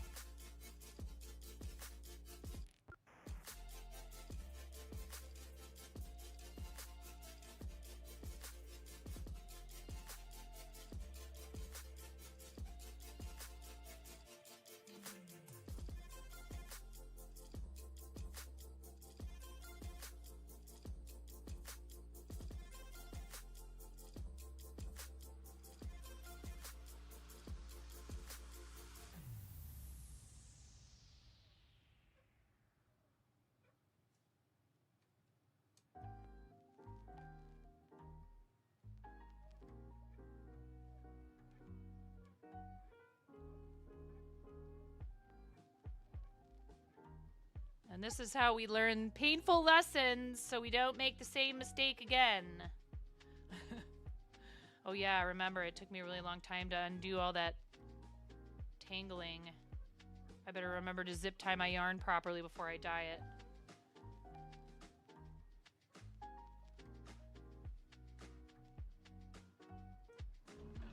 Thank you, Cranston. We do have an ad break incoming. 90 seconds of ads twice an hour to turn off pre-rolls for people joining us that might not have a sub or turbo. And it also helps support the platform and the channel. So thank you for staying through those ad breaks. If you're not a sub or a turbo, you might get up to 90 seconds worth of advertisements. I have no control whatsoever over what kind of ads they show you. They don't give me that option here. Once we become fully monetized on YouTube, however, I have the option to tell them, like, hey, I don't want you to advertise. I don't want ads for things that are, you know, that fit this description. You can opt out of certain types of advertising, which is really nice because, like, for example, I'm PG-13, and we're like a wholesome crafting, positive energy. I'm an entertainer who wants to help brighten your day. I, for example, wouldn't want super... Science Tools 9 rules. Hey, science! Thank you, Belinda. Thank you so much.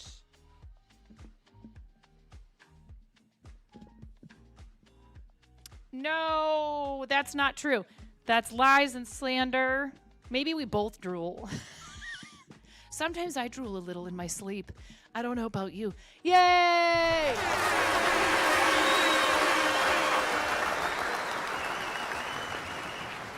Thank you so much, Blint. What color would you like? Pink, orange, yellow, green, blue, purple, or white? We need to put a chicken into the bowl of Bachnificence for you. Thank you. Oh my goodness, that's a tier 3 resub. Green. Holy heck, that's 7 plus points right there in the span of 2 minutes. Barry, what colors? You get 6 chickens. Thank you so much. Into the bowl of Bachnificence you must go, Belinda. Thank you so much, friend. Just you being here is enough. Awesome friend of the channel. If you're not following our friend Science Streams, make sure you do that right now. And same with Fairy. They're both incredible broadcasters. I'm so fortunate to have so many amazing friends that are also streamers on this platform that choose to support what we do here. Thank you. 3, 2, 1. Rainbow. Such a surprise. Never would have guessed that.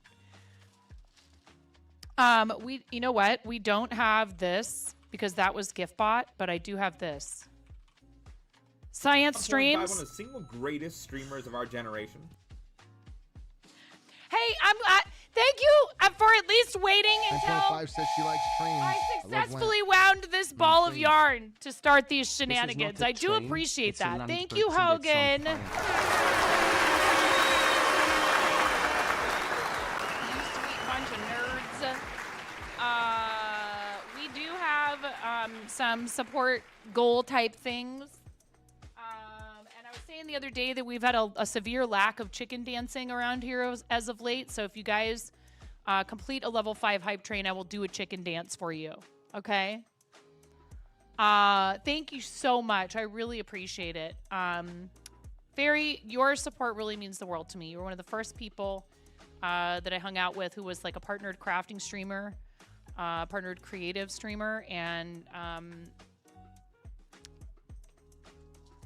your friendship is more important to me than anything else. But the fact that you go above and beyond, way above and beyond, and sub at tier 3 is hard for me to process, but I'm just supposed to say thank you. Here we go. Ready?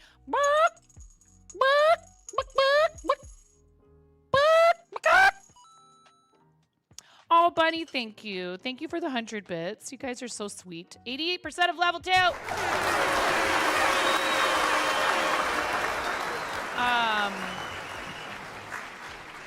Your support means I can continue doing this full time while helping my husband run our shop and take care of our kids and be home with my animals.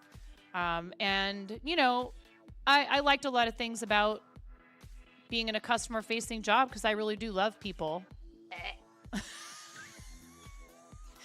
But, you know, waiting tables was not my dream job. So thank you so much. It means the world to me that I'm able instead to focus my energy on helping other people learn creative skills, creating content live here on Twitch, supporting charities like St. Jude Children's Research Hospital, which we are doing casual fundraising. Casual. I'm a filthy casual this month with the MoCos. And that's what I'm working on right now is my shawl for the auction. So Science is also a member of Team MoCo Loco and an ambassador. Fairy, I mean, we're like creator club, all the things. So there's a lot of different ways that our paths overlap. But never, you know, never discount how something like going out on a limb and deciding to do charity fundraising, right? Or applying to a team or applying for the clubs or applying for the guilds, how it could help you to either discover new people to befriend and share a community with, or, you know, just having opportunities and stuff. So, exclamation point casual.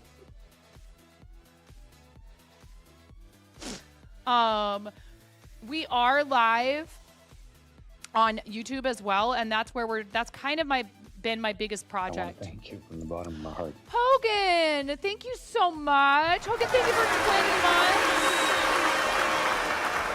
Hogan, thank you. And you just completed level 2. Thank you so much. We're gonna need to update this plus program level 2 number. I don't know where we're at now because the number on the website doesn't always change quite as quickly, unfortunately. I think, doesn't it, Belinda, haven't they updated it so it doesn't take as long now? Have you guys hit plus program level 2? I know you were getting really close. We're at 4 now. We're at 4 points. 4 plus points according to Twitch. It's more than that, clearly, because we just had a tier 3, which is 6 points. But it'll take a second for it to reflect. Thank you so much. I really appreciate it. I honestly don't know what to do sometimes when it's pretty instant. Okay. So 4 out of 300 according to them, but it's going to take maybe a moment or two before it updates. Do you know, is there a widget, allegedly, or access to the API for that at all? Or are you guys manually adjusting yours? Because I haven't found anything yet that shows that you can do that. Have it automatically update.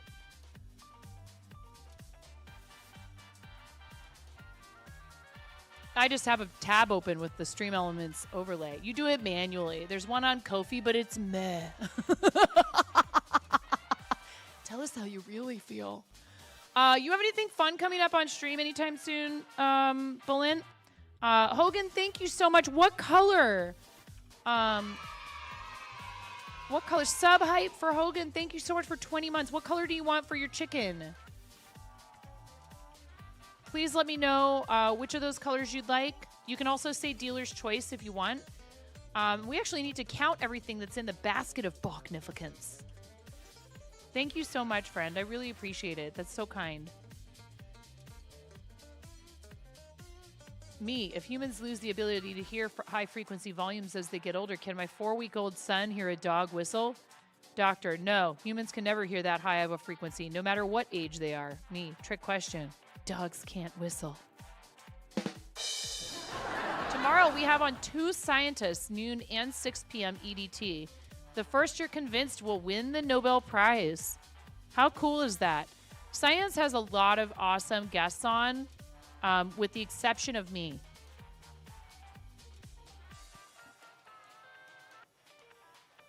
But it's okay. I like being weird and different.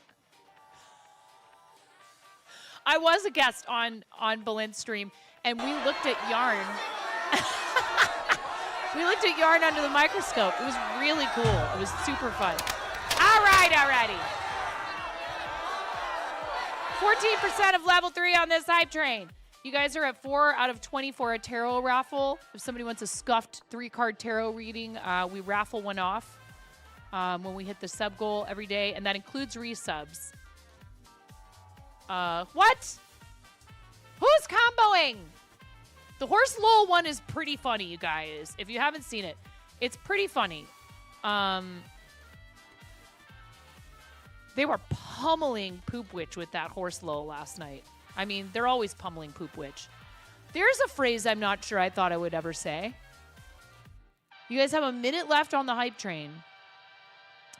A minute left on the hype train. Thank you so much for even starting a hype train. I appreciate it. Thank you, thank you, thank you. Let's see. So that's the newest combo that's just been introduced, is the horse lull. And there's like a little timer, and if you tap the button in time, then your contribution counts. Karen, Science, and Z-, thank you so much for comboing. DJ. 1, 2, 3. Am I supposed to have a 1, 2, 3? Hold on. Hold on. I don't know if I have a 1, 2, 3. We don't have a 1, 2, 3. What were you looking for? Thank you for the biddies. I appreciate you. You don't know. You just wanted to cheer that. All right, let's go.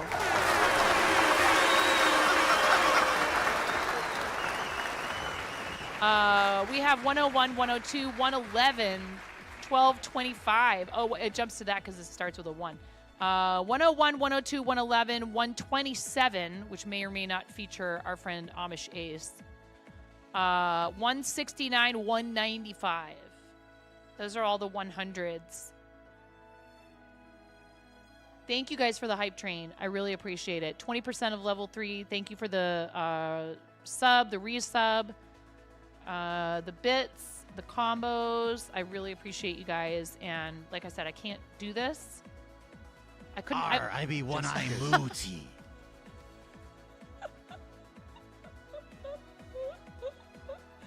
Oh boy. That guy. We are working on our auction contribution. And I'm thinking I'm going to add this yarn into the mix. It's kind of got Lisa Frank vibes.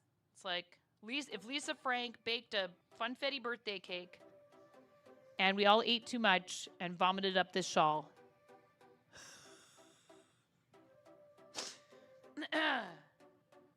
We ate the cake and some yarn. Don't eat yarn. It's not a good idea. I know your doctor told you to get more fiber in your diet.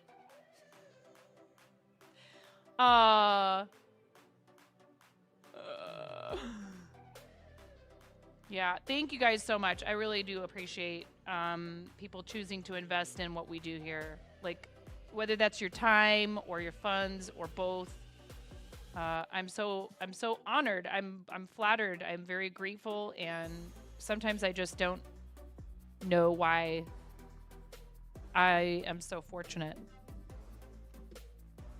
You know, if I start to feel a bit stressed about all the things I have going on and what I need to do, you know, for my day-to-day and stuff, and like, oh, I have all these tasks. But there's so many of them come from people like believing in what we do here and supporting it. And that's a pretty awesome situation to feel like, you know, that's your main source of stress, is keeping up with all of the support for what you do. That's a good thing. Now, that said, I could be a little better about my time management and about asking for help. I'm not very good at that. It was something I struggled with when I waited tables too. I did not know how to ask for help for a long time, because I felt like, well, if I can't handle my own section, you know, then I'm being a bad teammate because I'm draining other people of their energy and you know, forcing them to come over and to distracting them from their tables and their guests, and I'm, you know, there are some toxic attitudes in restaurant work about things like that. But it does have to be a team effort, you know. You have to be a team player. Like, I was always helping other people out when I had the time and all that, but it was hard for me to ask for help until I started working in a pooled house, which means you take all the tips at the end of the night, everybody puts them in a big old pile, and, you know, different restaurants that are pooled have different ways of dividing them up. A lot of times it's like a points system based on what role you play in the restaurant, or it can be like, you know, how many hours did you work? Hi Z minus, you're off work finally. Long weekend starts tomorrow. Very good. Thank you so much for the follow. I appreciate that. If you'd like to chat with us, feel free. If you prefer to lurk, no problem. We don't like to drag people out of their lurk, but thank you for following.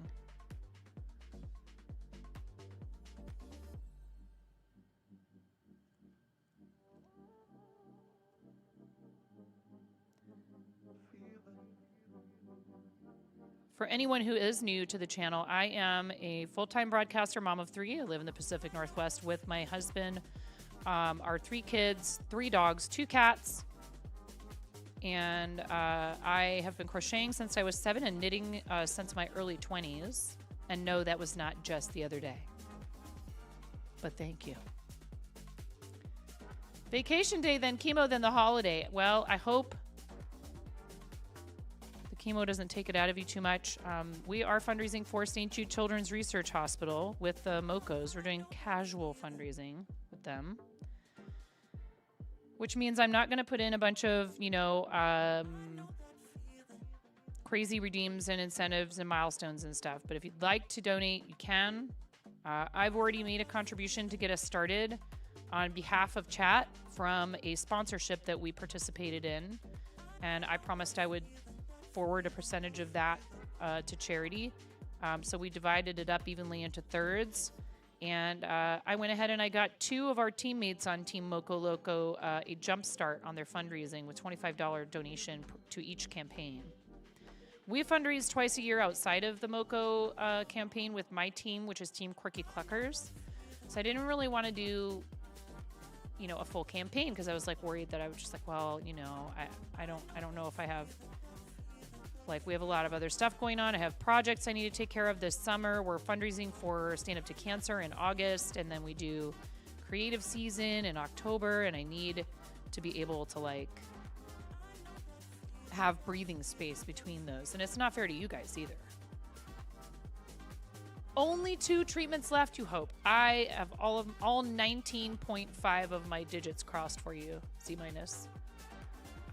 But, you know, I think about, okay, well, again, just like I said earlier, you know, if the quote-unquote stress that I have is keeping up with, you know, people supporting the channel, or keeping up with people supporting St. Jude or Starlight or Stand Up to Cancer, or, you know, any of the other big table, any of the other organizations that we work with. That's a pretty good problem to have.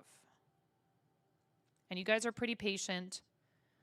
Candy Bear's Shawl is blocking upstairs. I finally sent a package out to Miro. I got Art and Jest's hat out. Like, it takes me a little while sometimes. But I do get around to things eventually.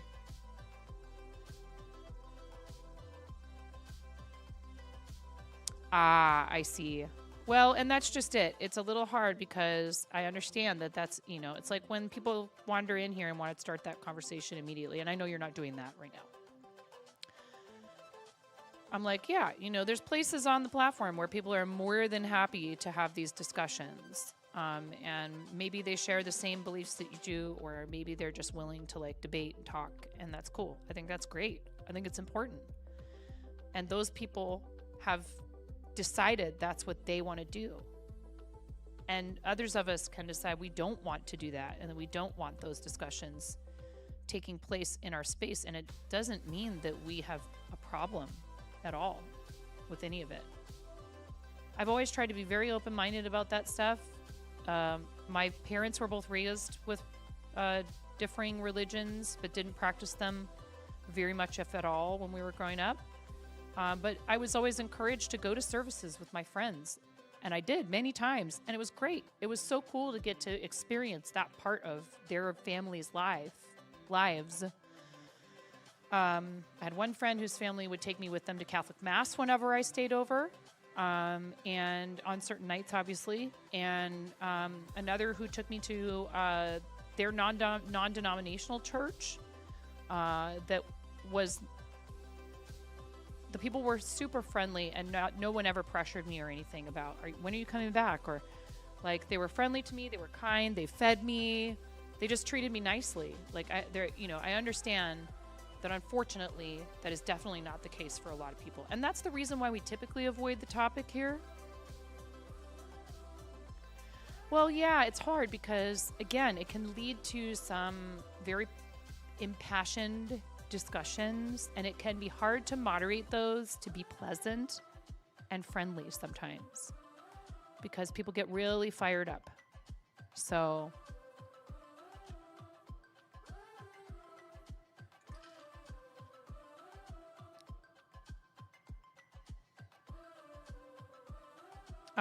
you know, and to each their own. That person has the right to, you know, create whatever kind of environment and community they want.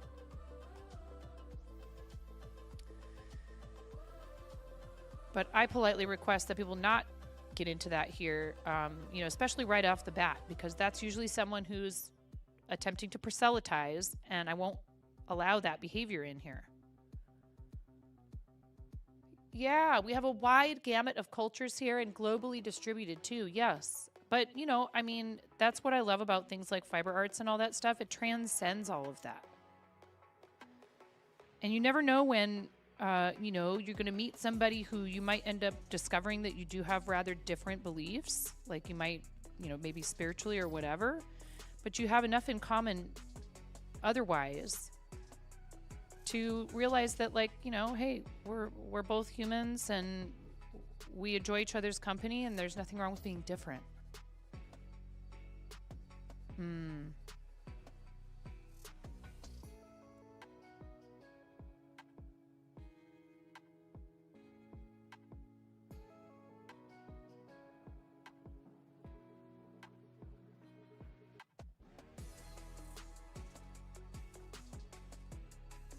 I just feel like, you know, like the other day that when somebody came in and asked me about my religious beliefs, the way I look at it is this. For a lot of people, that's an extremely personal question and not something they're willing to discuss with a perfect stranger. You discovered how much is too much lemonade mix? Oh no, it is so sour that your ears popped? Holy heck. Well, I think he's saying he purposely made the lemonade more concentrated than is usually advised. Like the recipe probably says a specific thing. Try mixing it with water next time. Oh my God.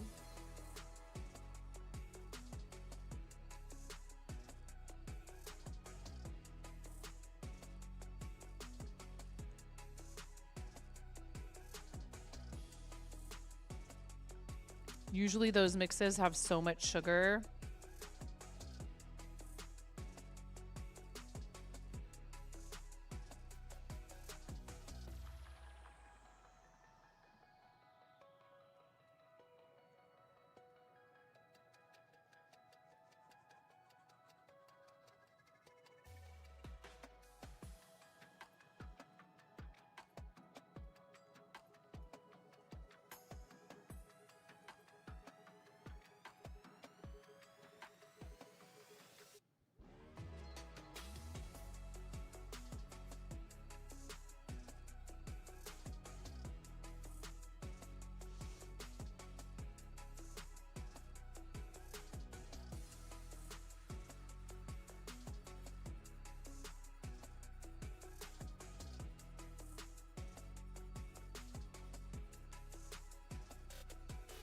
You used the whole packet and it was for a gallon, not your 32-ounce cup. Oh my goodness. Isn't a gallon is like 4 times that, right? Oh God, I can't math.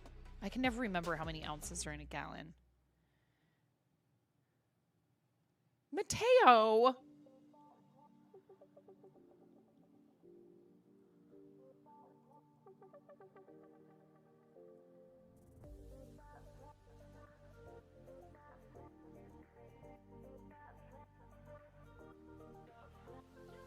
That's gonna be real hard on your stomach, buddy.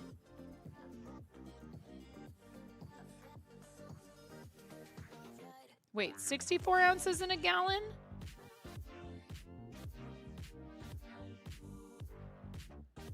It's not 128?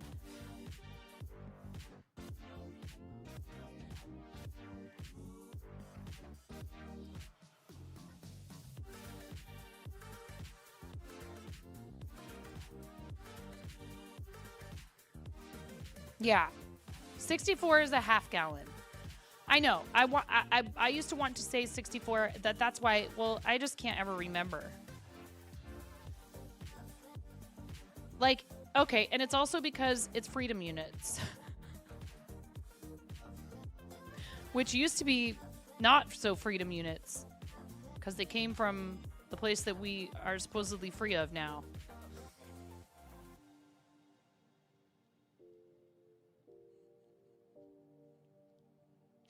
And yet we refuse. 3.79 liters. So, like, you know, it's easy to remember all this stuff with metric. Yeah, we don't do metric.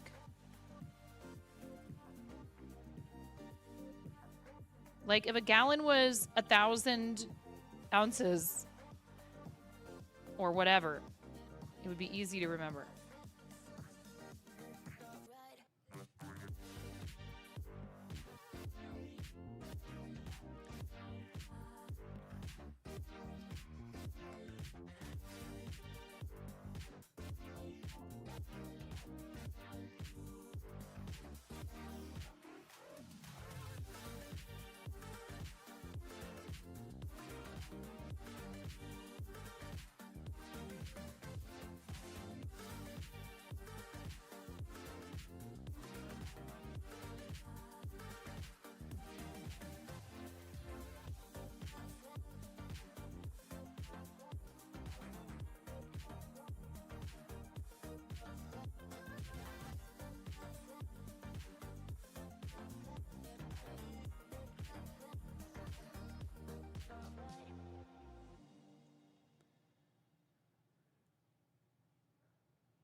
One gallon is 213 cubic inches. There's your freedom units.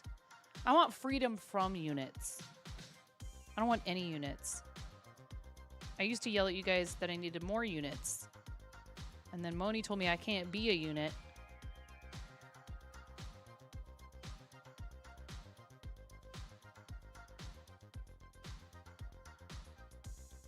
So now I just don't want any units. Mommy, you can't be a unit.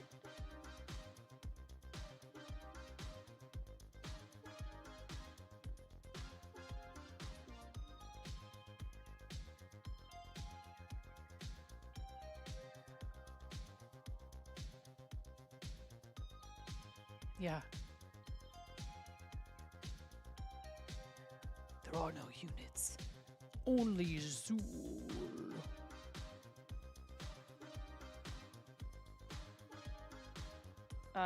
Anyone talking on YouTube that I'm ignoring? Hopefully not. Uh-oh, I don't think I could see anything from YouTube. Ha ha ha ha ha.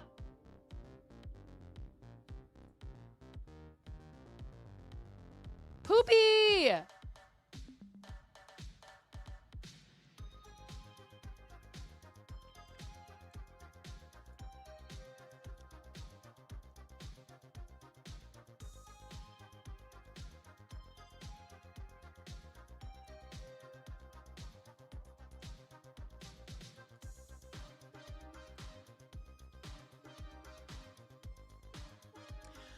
No, I'm just saying that ground control wasn't showing me messages from YouTube, and that's something I should always probably check to make sure I'm not missing anything there. I'm about to do a test message there. Okay, now it's showing. Ads in 3 minutes. Thank you. We have up to 90 seconds of ads that are going to play in the next 3 minutes or so on Twitch.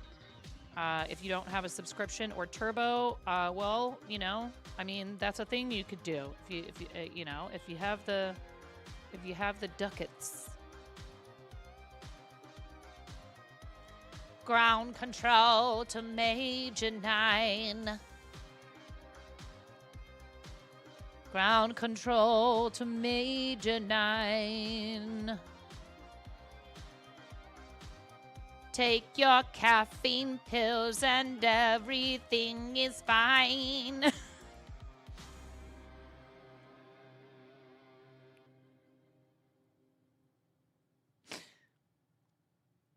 This is ground control to Major 9. The fart zone is near.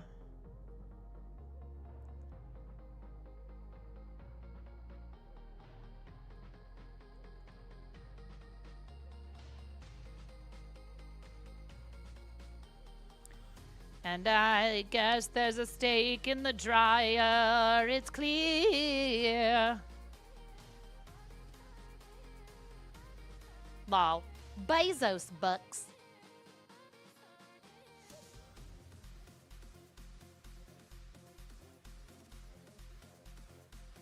Do you mean,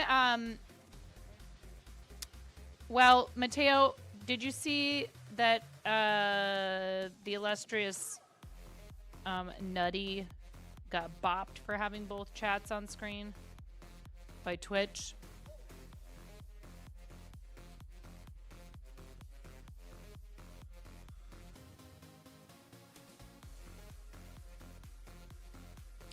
They gave him a suspension, a temporary suspension.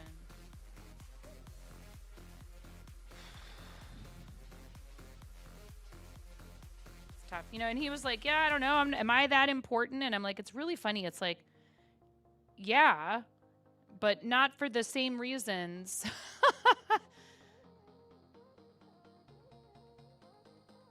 No, it's okay.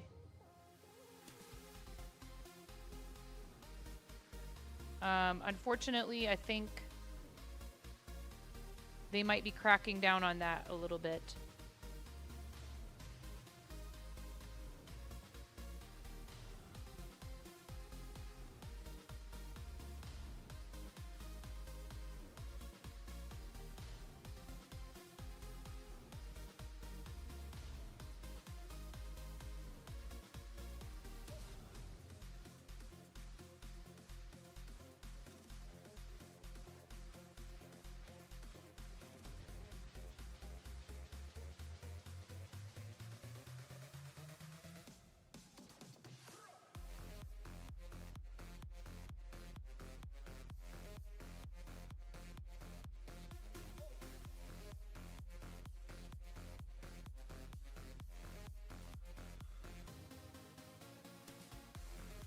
Did you get rid of your steak in the dryer emoji? It's still a cheer emote.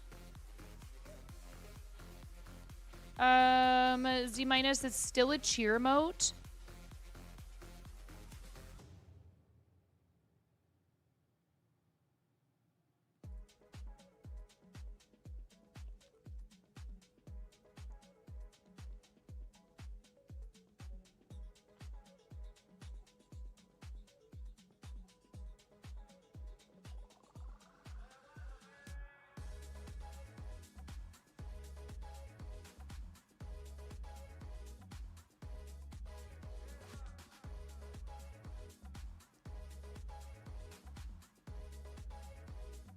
I don't remember. Hold on.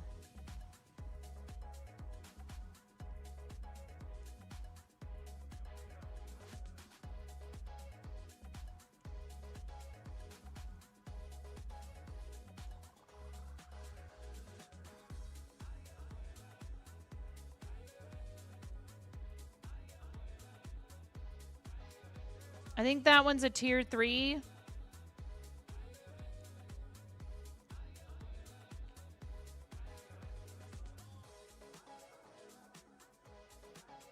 We needed room for other animated emotes. For like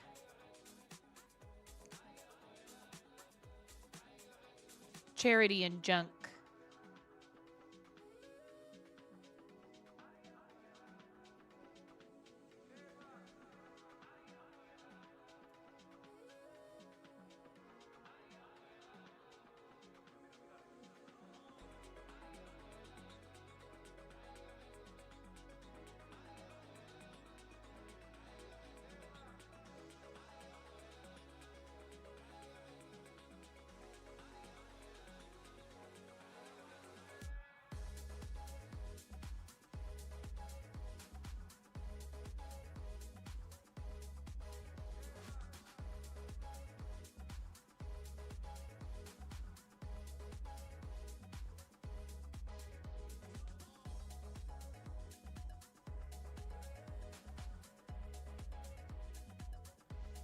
Thank you for staying through the ads. If you got an ad break just now, I do appreciate it.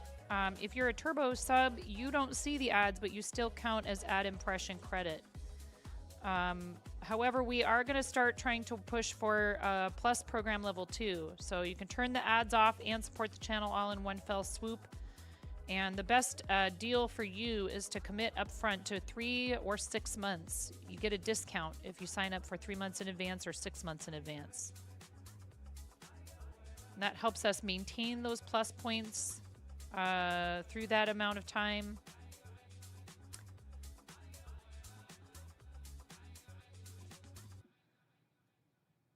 And the way I usually do that is I'll do 3 months or 6 months. Sometimes I wait till there's a sale.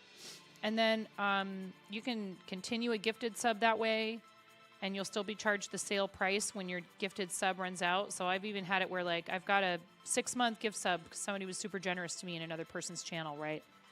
But I want to continue that sub. And if you do 3 or 6 months, then you're paying the discounted price when that sub runs out, not the full price.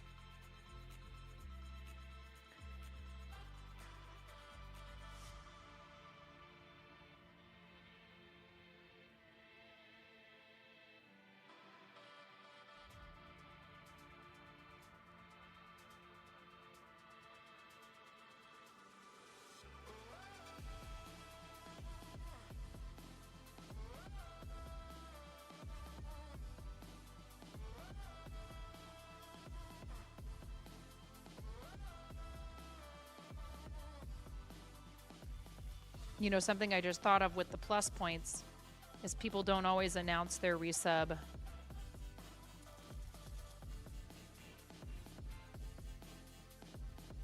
You know, right away. So we'll just have to keep an eye on that page. And it's like with Cranston's thing the other day.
Thank goodness it's 3:30 and it's only 78 degrees outside.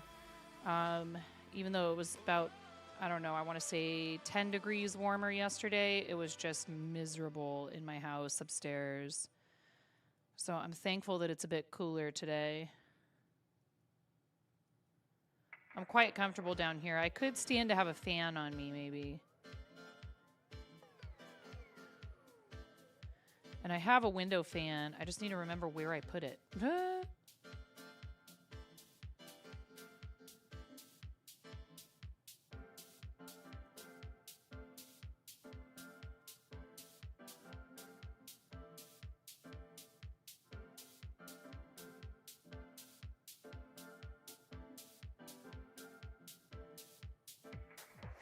'86. Wow, you guys are. It's that much hotter than here, huh? I mean, sometimes that makes sense. 82 in Minnesota.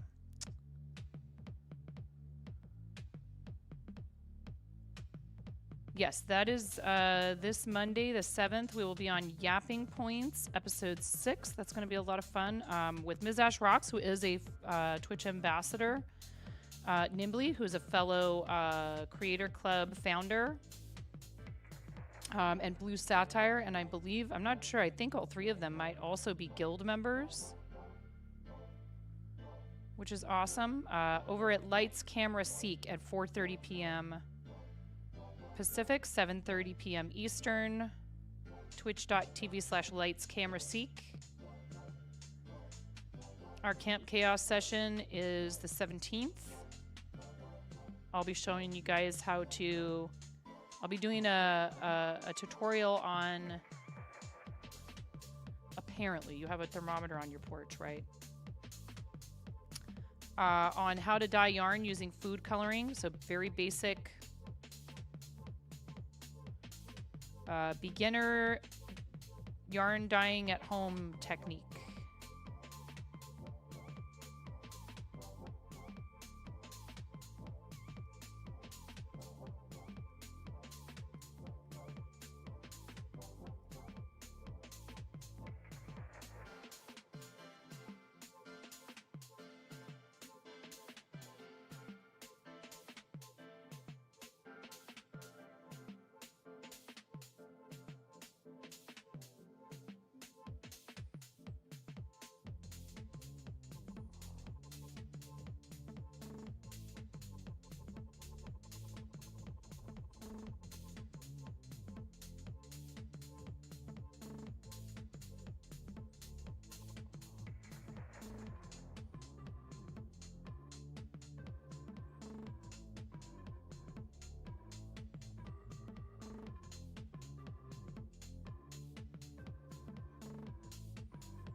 To dye yarn in your kitchen, all you need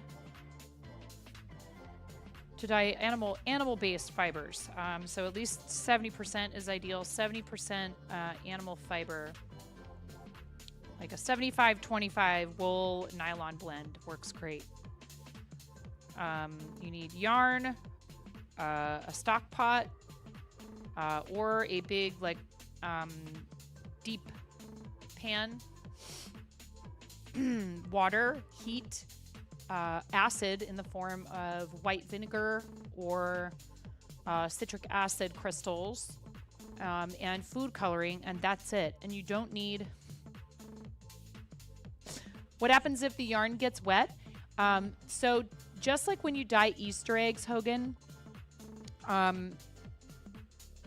wool fiber, like eggshell, or any animal protein, it can be, the dye can be permanently fixed by applying heat and an acid.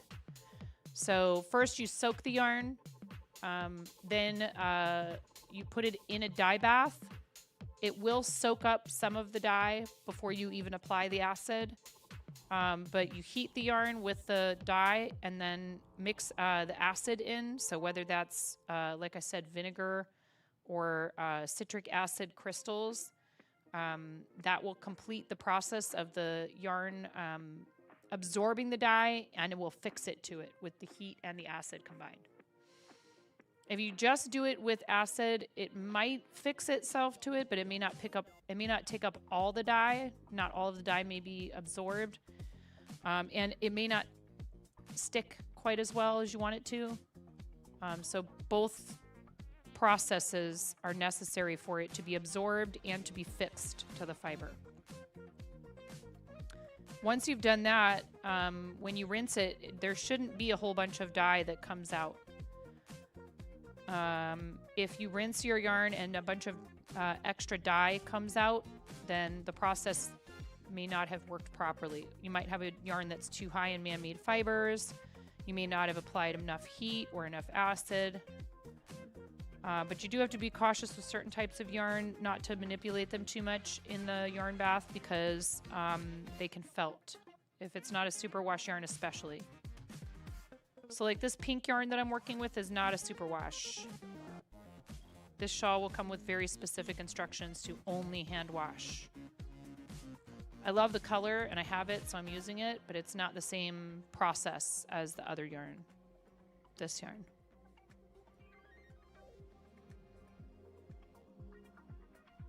But it's wash fast and light fast, maybe not to exactly the same degree as professional acid dyes, heat set acid dyes. The professional ones, however, often, the reason I'm showing people how to do this with food coloring is it's extremely accessible.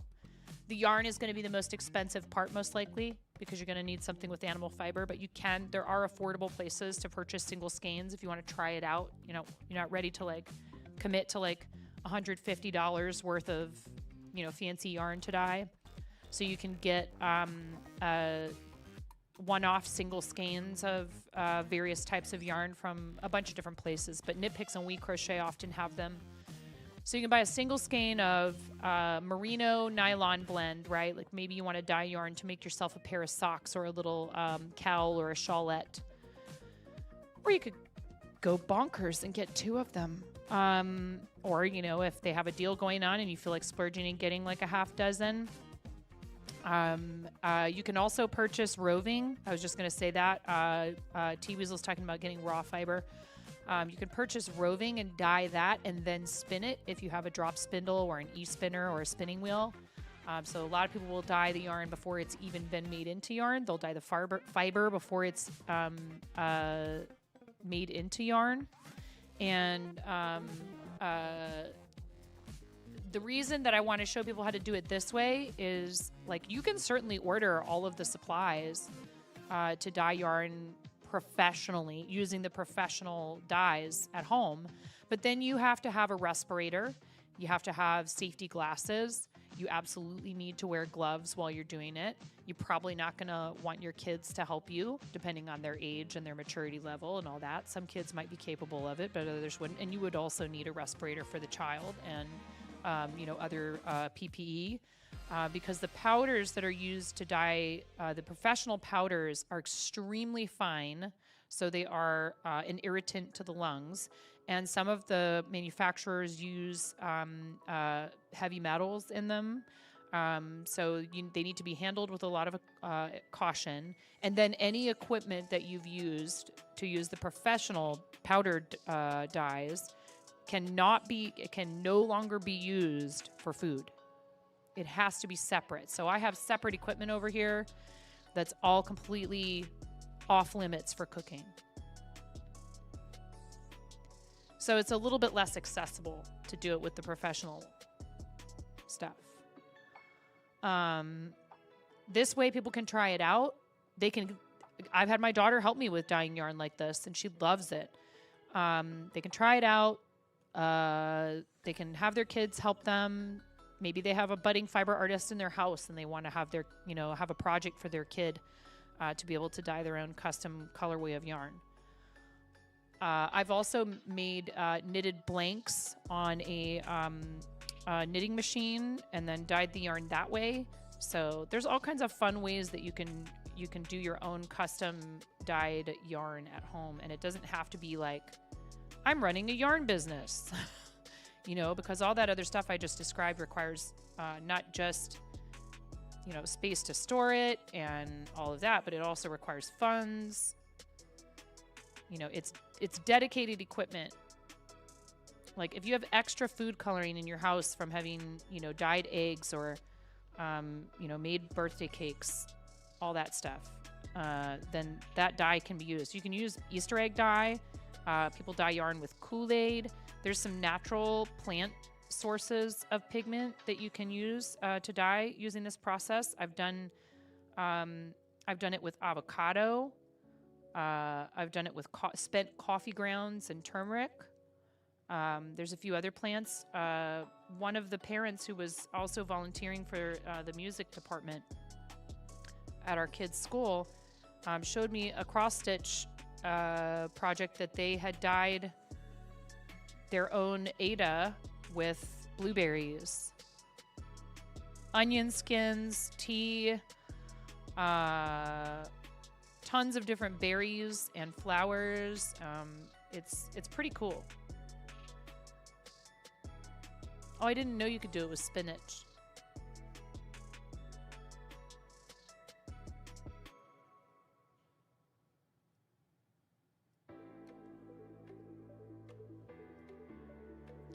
Also, if you do red cabbage powder, if you use red cabbage, my daughter and I did a science kit experiment where there's red cabbage powder, and when you add an acid, it turns, is it blue? So it's purple, and when you add an acid, I think it turns red. I can't remember which is which. But it turns red when you add one and blue when you add another acid and a base. So the kit comes with citric acid crystals, high bells, and also with baking soda because that is a base. And it shows you how the anthocyanins that are present in red cabbage. You just picked the season's first blueberries from your blueberry bush. That's awesome. We didn't get very many blueberries this year. I think I might need to find a different spot for our blueberry bushes.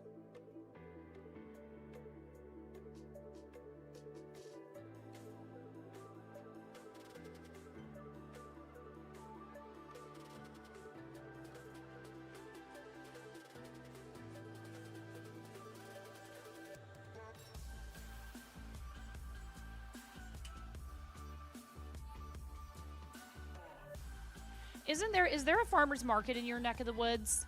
I feel like there is, and we've never been to it, and that's kind of a crying shame. I mean, we're open 7 days a week at the shop, so that's part of it.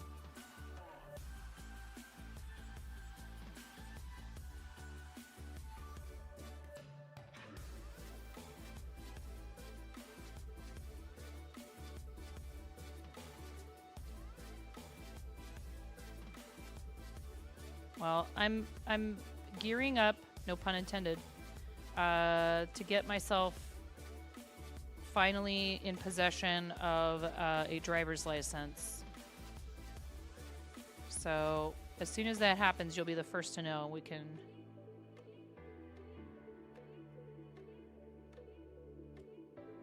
You know, unless you're going to be over here, you can always let me know.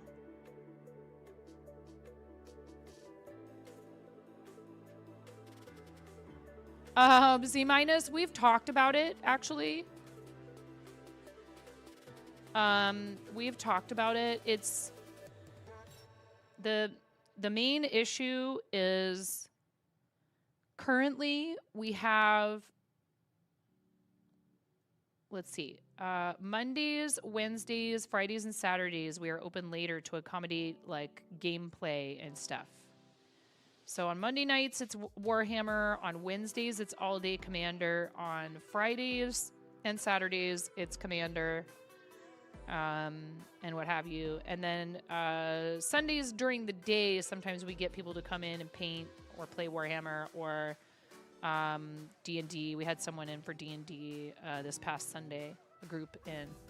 We are closed in the evening on Tuesdays, Thursdays, and Sundays. But,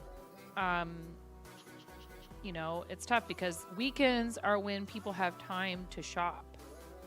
So we don't want to be closed on weekend days because we want to accommodate, you know, people who have to work during the week. And we're open in the evening, you know, a couple of nights a week, so people can always stop by after work.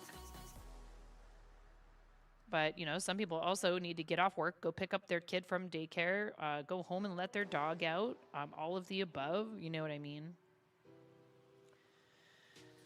Tuesdays are not a good day because he has to be down there anyways because Wednesday is New Comic Book Day as well. Believe me, we've been bandying the idea about for a while, trying to figure out, like, if we were closed one day a week, what day would that be?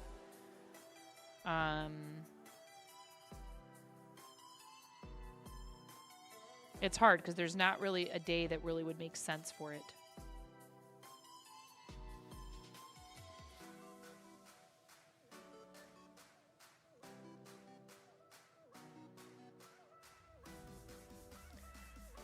We're this close to like having a small staff besides my husband and his business partner.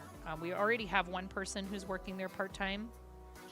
But, you know, he's just kind of not at the point yet where he trusts other people to close the place, which makes sense, you know. Closing a restaurant, closing a retail business all by yourself, that's a pretty big,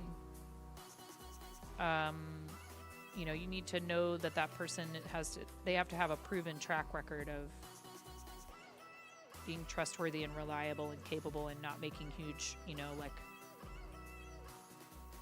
cash handling errors and stuff like that. We can't move Warhammer unless we want to be open another night of the week late.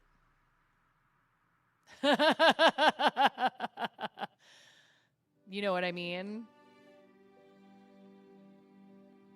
I understand that you're just, you know, kind of trying to help like problem solve, but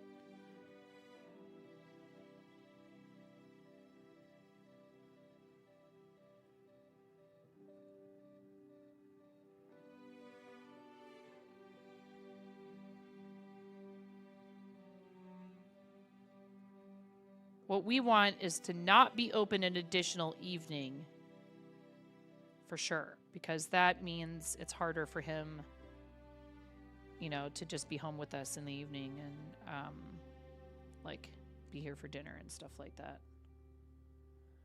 I understand what you're saying.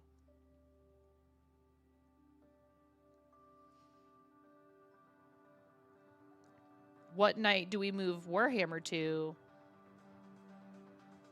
That isn't, you know, we're already, then that means we would have to be open late on Tuesday or Thursday. And what we don't want is being open late on another weeknight when we have kids who are school age. Does that make sense? We're trying to avoid another weeknight, another school night of late night responsibility. Like, even if he's not there, like if we have an employee who is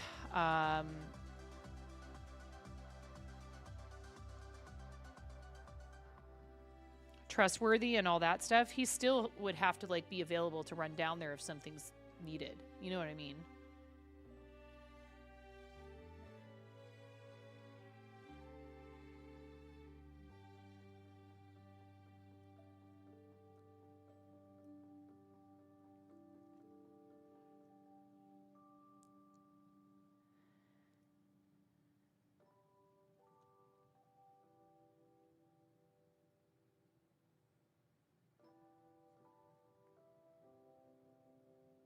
I'm not sure if I understand what you're saying.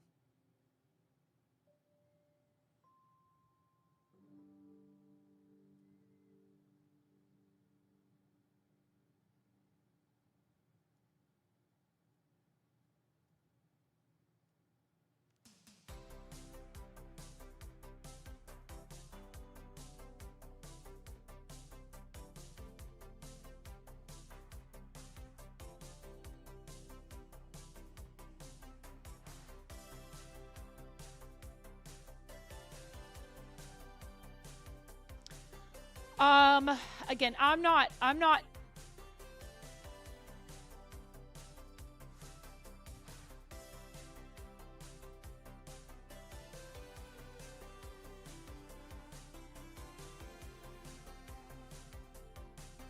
limited space could be a problem when running game nights. You've had friends run a gaming shop. You'd be surprised how packed one game night could be with just one type.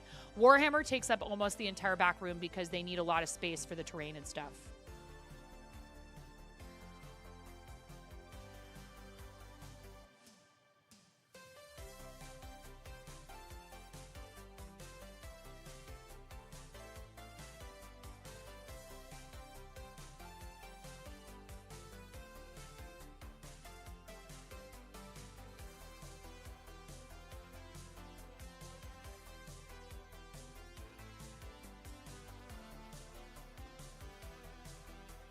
Z minus, I'm going to ask you to drop the topic. Because like I said, I am not going to bring suggestions to him like that when I'm not there all the time. And also, he's already like been over all the different iterations and he's trying, you know what I mean? I know you mean well. Thank you. I just feel like we're going in circles.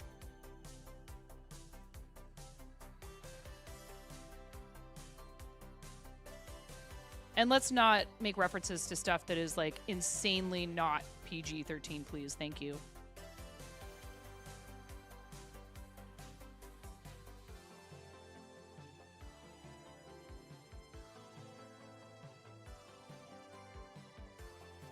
I know you meant no harm.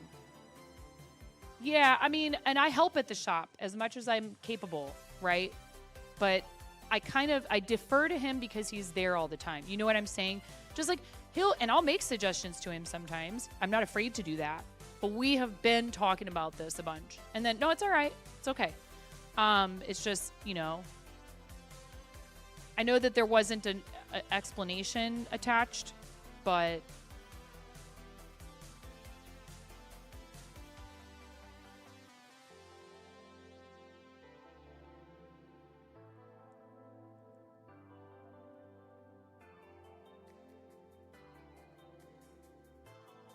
just, you know, thinking to yourself, like, what if someone, you know, from one of her kids was standing right behind her and didn't know what this thing is that I'm about to say, and then they ask her. Don't be suspicious. Don't be suspicious. Don't be suspicious. Don't be not a sore spot. I'm saying there's a lot of moving parts, including all of the admin and other background stuff that has to happen in order to run a shop. And so some days he just absolutely is going to have to be there anyways. And we pay rent. Like if we owned our building, then it would be a completely different story. Like if we owned a building outright and we were running a shop out of a piece of property that we own, I mean, even then it's like you pay property tax and whatever, or you might have a mortgage. If you own the building, doesn't mean you're not paying a mortgage necessarily, right? But like we pay rent. So we're trying to maximize the space that we're paying for. Heck no, absolutely not. Not at this point. We can't buy the building. No. I mean, we have capital because we have the business, but we're not ready for something like that. So yeah.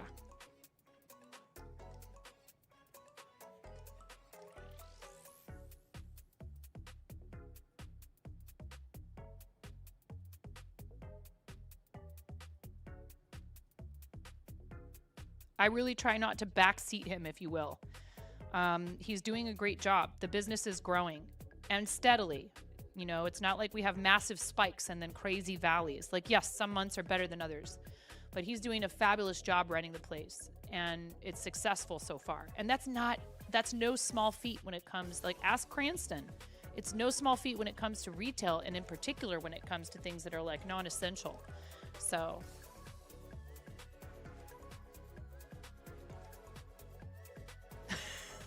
we live in Oregon, Z minus. It's raining like 90% of the year here. I know you're just teasing, but yeah, there's a lot to consider. And, you know, like I said, probably The best case scenario is we are open, but we have reliable and trustworthy employees who help us run the place. And we're doing well enough that paying them is no problem for us. Yeah, it's really hard because, you know, there's people who will come in and they'll be like, yeah, you know, I gotta drop down how many comics I'm subscribed to, or yeah, I can't afford this new set, Magic the Gathering or whatever. And then we have plenty of people that still, you know, that find us that didn't know we existed. We're still having people coming in going, wow, I didn't know this place was here. And we've been there for almost 4 years now.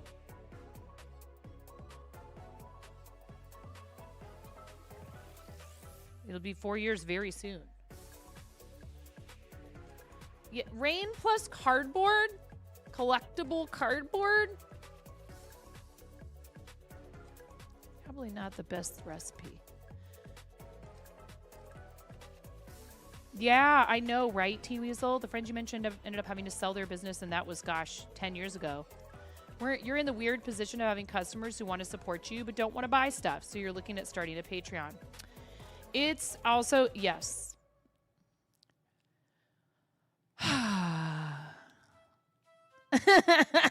Cranston. Wednesday All Day Commander is like, hey, I'm buying 2 sodas. Look, I'm supporting you. And I'm here for 10 hours.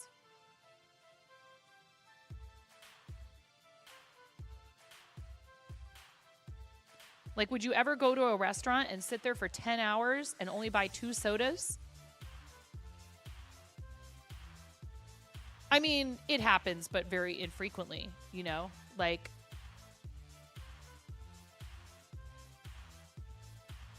even people coming into, like, you know, milk happy hour at places that I've worked at, you know, have ended up with, like, you know, 4 of them ended up with, like, $100 tab. You know, we had to start a policy of charging for debit purchases under a certain amount because we had people who were coming up and asking to buy a soda with a card every single time they wanted a soda. So we were getting dinged with the processing fees like 3 or 4 times by the same person.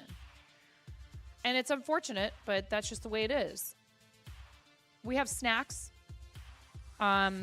We don't offer hot food because that would be a whole huge mess and all kinds of other extra stuff, including health inspections and all this junk that we're just not interested in getting involved in.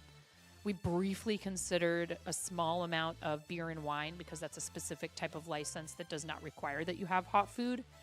And then we decided we just didn't want that in the atmosphere. We didn't want that as part of what we do. You need a whole separate license for preparing and serving food, hot food, and you also need a whole separate license for serving any kind of alcohol. And if you want to offer liquor, a full liquor license from the OLCC, which is the Oregon Liquor Control Commission, then you have to have 5 distinct hot entree items on a food menu. They're very, very... The OLCC has this whole thing going on. You got to get up and go to the ice cream shop, then go walk the park. Yep. So we have chips and cookies and candy. Chips, cookies, candy, energy drinks, soda, bottled water, and that's it.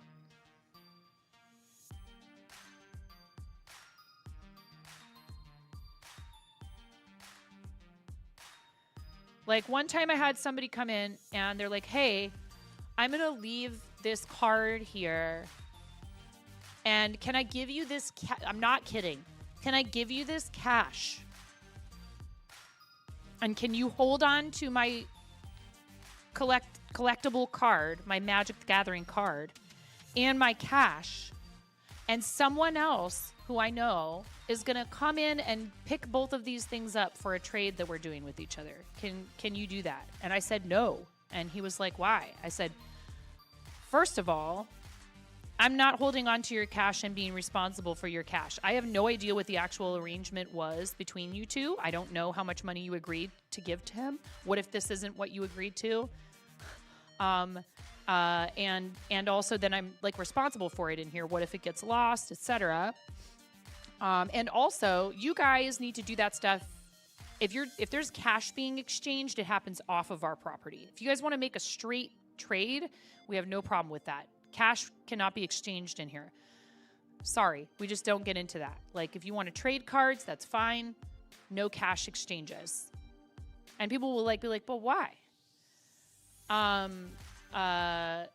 You know, T minus, please. It's so that we're not getting in the middle of people's financial stuff. Yeah, protecting ourselves against, you know, some misunderstanding between these two people. It's like,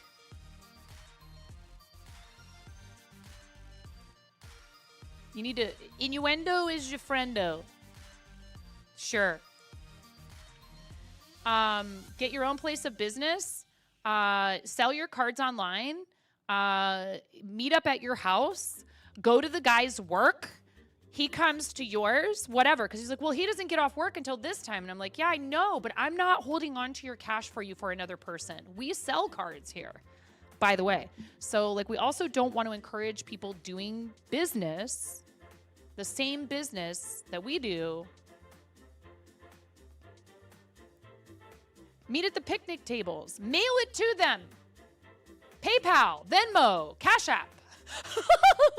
There's like 100,000 ways that you could make this happen that don't involve me being responsible for your cash. Like, and I wasn't mean, but I was very firm. And somebody after the person left was like, "You were completely in your rights." I know, but I'm saying it's not on us to. That's not the point. I'm saying it's not on us to get involved in this, and I will not be the middleman in a cash transaction. Middle woman, middle person, in a cash transaction between two people that has nothing to do with us and our sales. So he was all confused. I don't understand. What's the problem? Because now there's cash involved. I'm definitely not doing that. It's one thing for you to leave the card here for someone and then they come and get it. It's completely different if there's cash involved. I'm not a pawn. We're not a pawn shop. We're not a bank. Yeah. If something happened, the business would have been responsible. And it was not a large amount of cash. It was actually a nominal amount of cash. But I said, this is one of those situations that is precedent setting. And I won't set that precedent.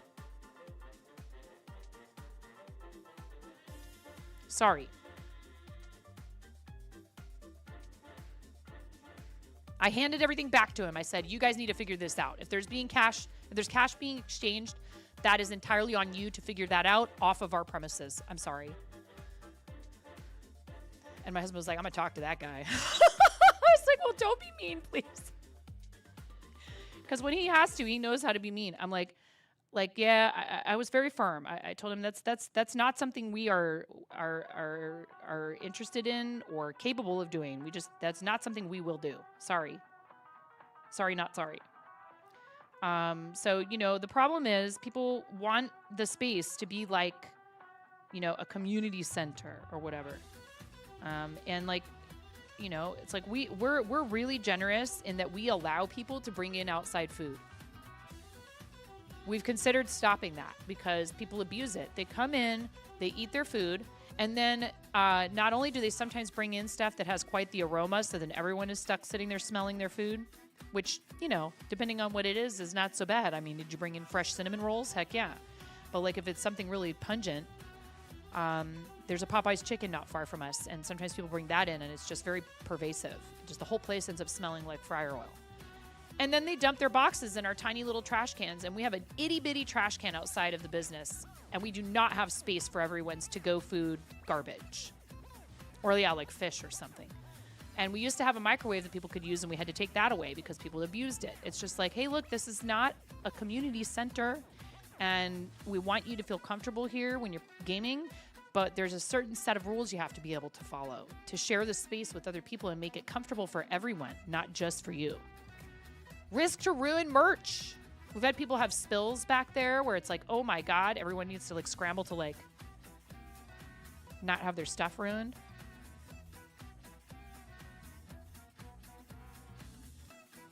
So, you know, then we have people who are amazing and are so kind and they spend money and, you know, I don't want to paint a picture of like I'm complaining, I'm whining about everything to do with the game store. We have lots of people who come in and they are so incredibly supportive of us, and they spend money with us when they could easily order online and pay less. We have a ton of really great customers, some of whom we've gotten to know as like, you know, not very many, but a few we've gotten to know as like personal friends. And it's been, overall, it's been a very good experience, but there's always got to be those people who just sort of somehow these basic rules of like social etiquette and stuff have just escaped them.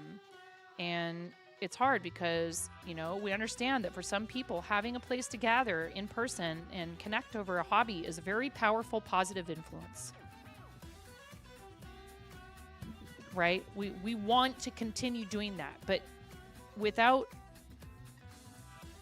people supporting us by making purchases regularly, that's not a thing. So it's just like Cranston said, you know, we end up, we would rather not sell cards on TCG Player and eBay, but sometimes if stuff isn't moving fast enough, that's what we've got to do to survive. We don't want to hold product back, but when people are being obnoxious about trying to buy all of it out from underneath of us so that they get everything and nobody else does, sometimes that's what we do.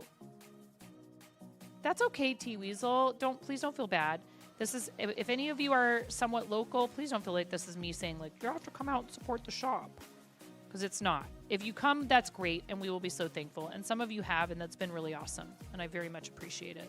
We all do, my whole family. And we do have people who are really great regulars, and we have a lot of folks that come in every Wednesday and pick up their massive stack of comic books. No. We don't sell any singles. And Pokemon is so hard to get hold of. They do not allocate enough of it to us that even if we were selling online, I'm not sure if we would sell. Occasionally, my husband will decide he's going to put together a bundle and he'll do a one-off on like eBay or something. But it's very random, and it's like, well, I'm going to go ahead and see what the price is on all this stuff. Oh, okay. That's fetching quite a good price. And he's not out to gouge, but he'll do like a fair market value, you know, based on what the thing is. Like that thing that came with the EV deck box. I think he did that. He did some kind of bundle with that and some other stuff from this newest Destined Rivals set.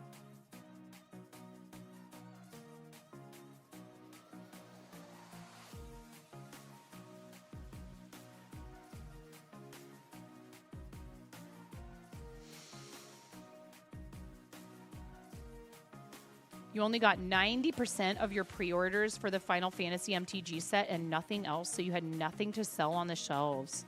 Yeah, we're already almost just about out of collector boosters. And yeah, my husband was talking about having to like tell people no to buying a whole box of that and the play boosters, just because we didn't get as much of that extra stuff as we often do with that particular set, and it's very popular.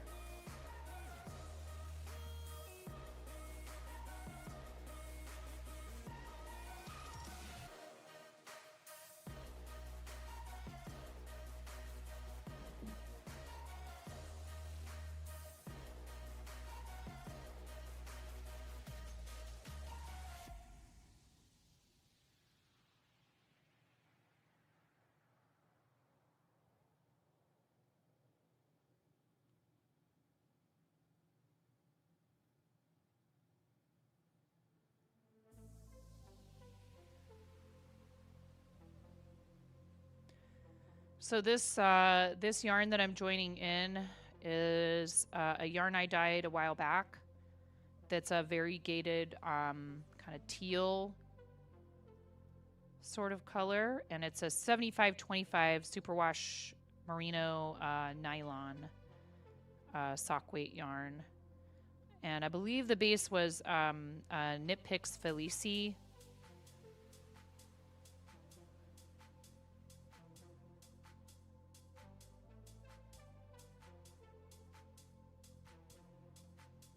Yeah, that TCG player might have a few one-off things in it, but we don't sell Pokemon singles because it's just something that we just haven't really, decided to get into. I mean, maybe we would consider doing it if we could get anybody to come in and play the game. Because our singles sales of Magic the Gathering are almost exclusively, you know, they're players, not collectors. They're people who are coming in to play the game, and they're like, ooh, you have this? I need that for my deck. You can promise, though, when grapes come in, you're going to set up a time to bring me some if I want them. You've got sweet green grapes and figs. So are they like table grapes? Then you should find somebody to give them to who's not us, because we have a dog who will not stay out of a lot of food that I love you. Thank you so much. I love grapes. I don't know if you were around when I had to induce vomiting because he ate a grape when he was like 8 weeks old, and I was afraid he was going to die. Grapes are poisonous to dogs, if you guys didn't know.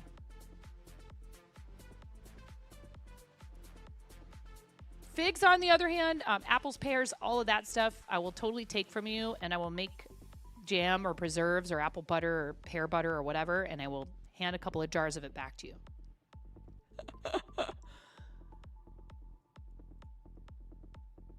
We don't even sell packs online of Pokemon cards.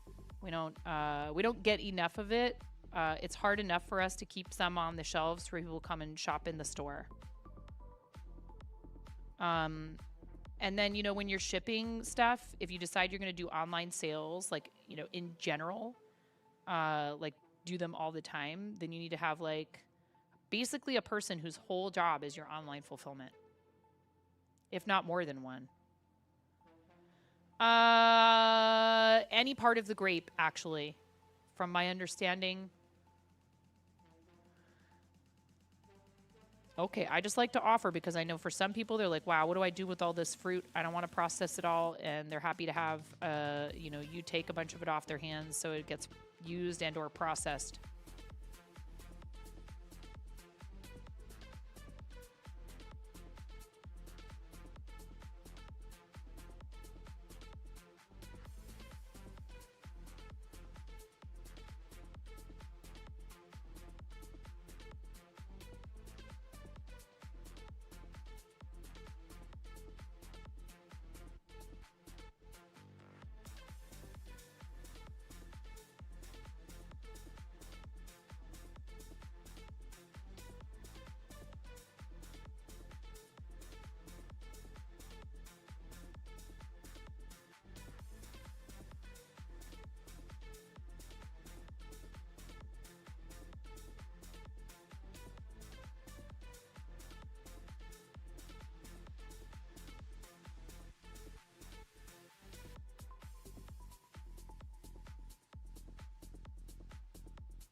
You used to have a pear tree.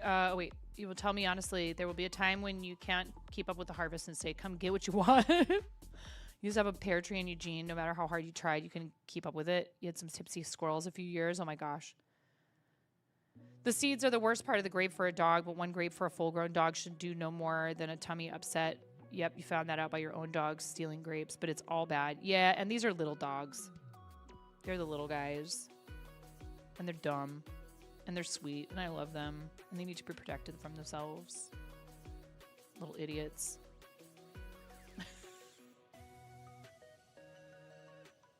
Right. Yeah, I've heard stories about various wildlife ending up getting a little bit woozy, tipsy from lovable idiots they are. They're super sweet. And they can be really smart. And then other times really dumb.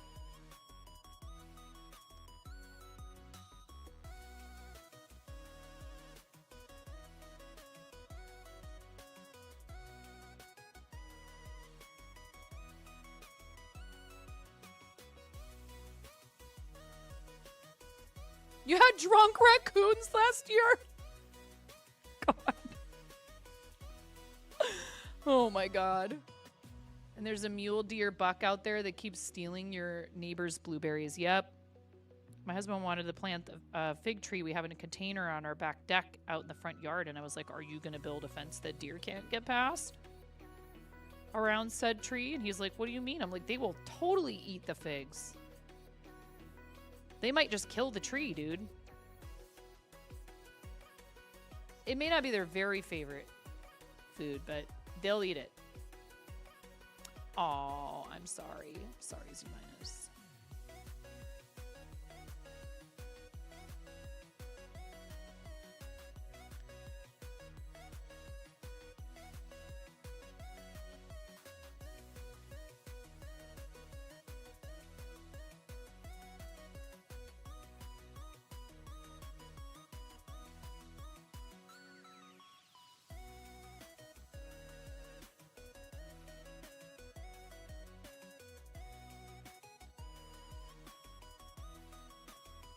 Yeah.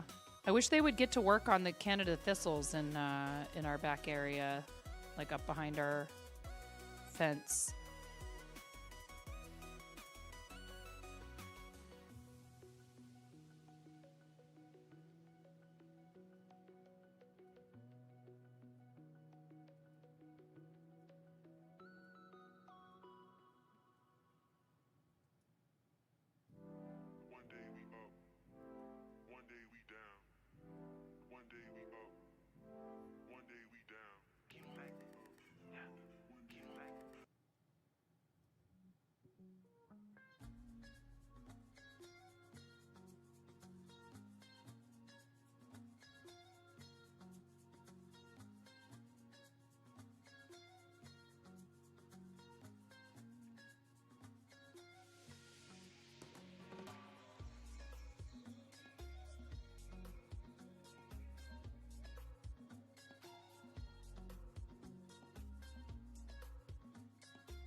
Last year you lost most of the apples and pears and grapes because you had just moved in right before harvest. Oh. They focus on yummy, softer things. Mm-hmm.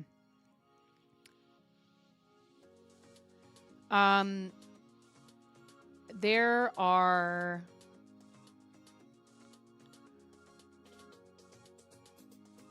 a lot of those everywhere here. We also have the native trailing blackberries,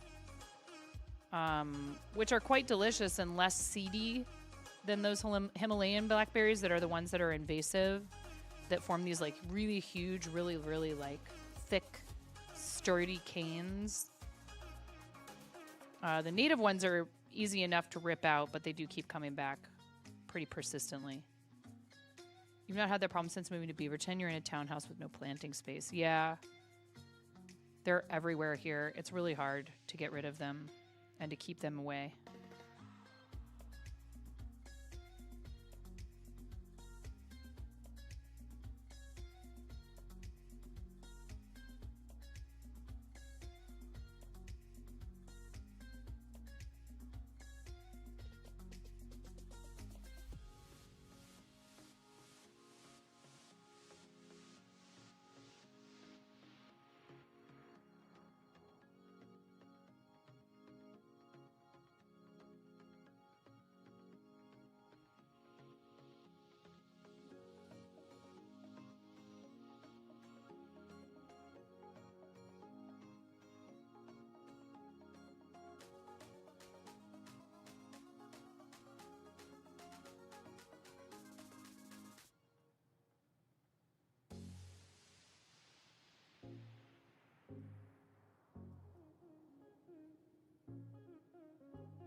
They don't come into our backyard. We have a long stretch of chicken wire with like the metal poles in the ground. And they have not managed to get into our backyard yet. Thank goodness.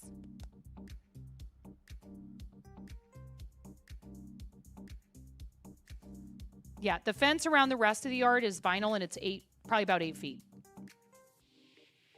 Hi, Deb Demo. Yeah, we also have dogs that would bark their absolute faces off. That do bark their faces off at the deer when they're up behind the fence. The deer are so funny too because mostly they just look at them like, haha, that's funny. I know you can't do anything to me. Eventually, though, sometimes they'll be like, yeah, you are kind of annoying, and they'll meander off. I've gotten rather close to them. They're used to people, so you can practically walk almost all the way right up to them.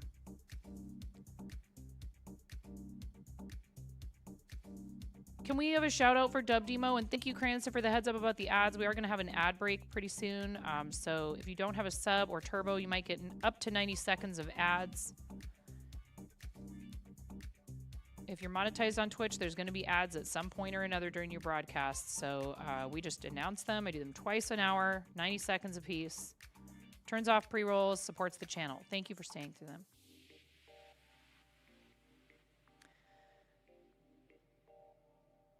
Yeah, the deer around here are very used to people.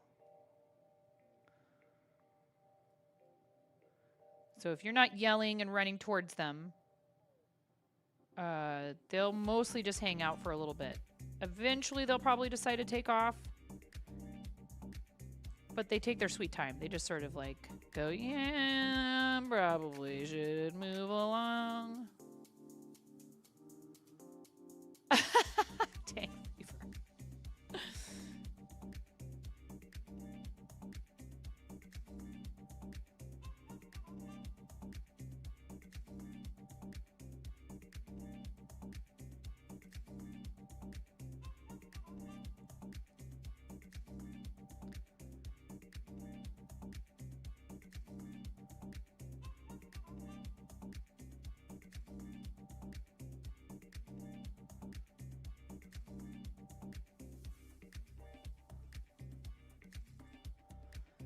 You are very welcome, Dub Demo. We got other people in here who stream too,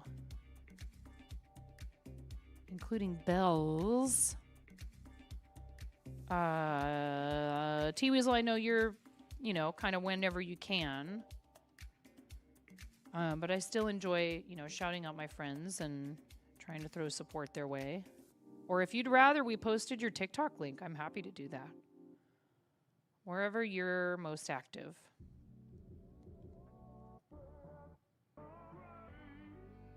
Don't make me make Cranston go get your TikTok link.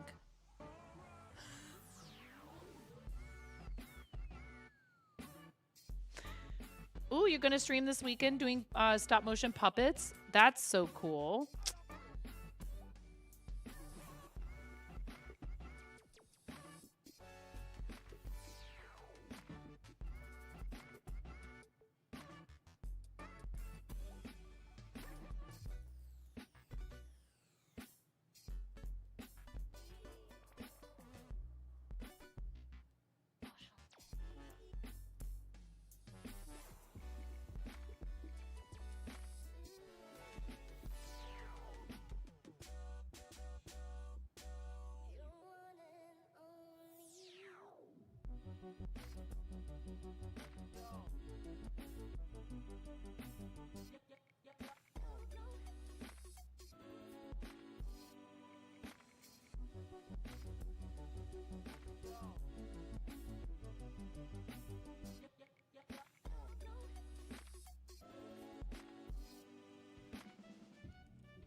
Oh, who cares?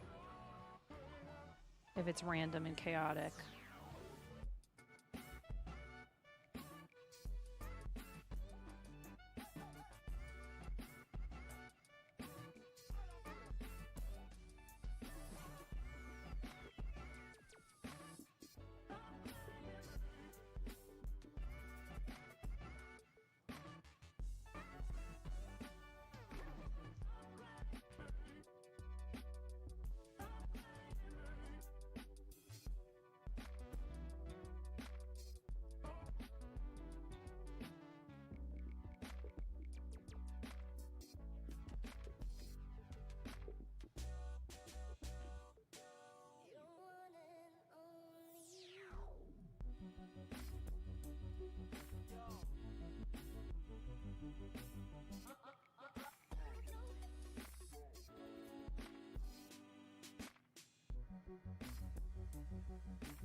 You mean you're a real person? You have returned from the archery range. Oh my God, what I wouldn't give for, or a brush hog, or like one of those riding, like brush hog dealios for that back part of our property that's so hard to mow. But it's also on an incline. A good portion of it is fairly steep incline, so...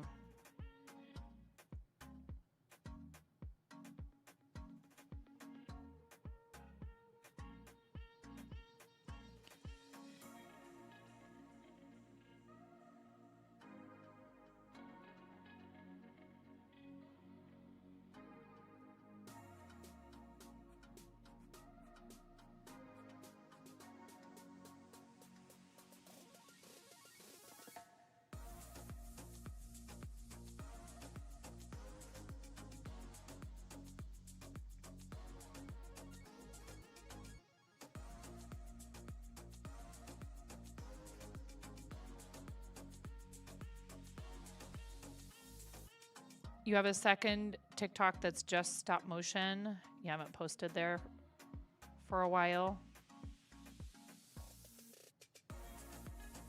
Just time or lack of interest or maybe a little bit of both, or I just forget to post.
Well, IRL before URL. T-Weasel.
Regular has doggo vids, fish micropond vids, watercolor cooking, all a chaotic mess with no through line. Who cares? You mean it's... Do you mean... Yes, it does. It does have a through line. It's your life and things that interest you. You mean you have varied interests and hobbies and you enjoy sharing them with people? How dare. Who cares? I'm a terrible influencer. I'm not a terrible influence. I'm a terrible influencer. Like by the textbook definition of what that's supposed to be.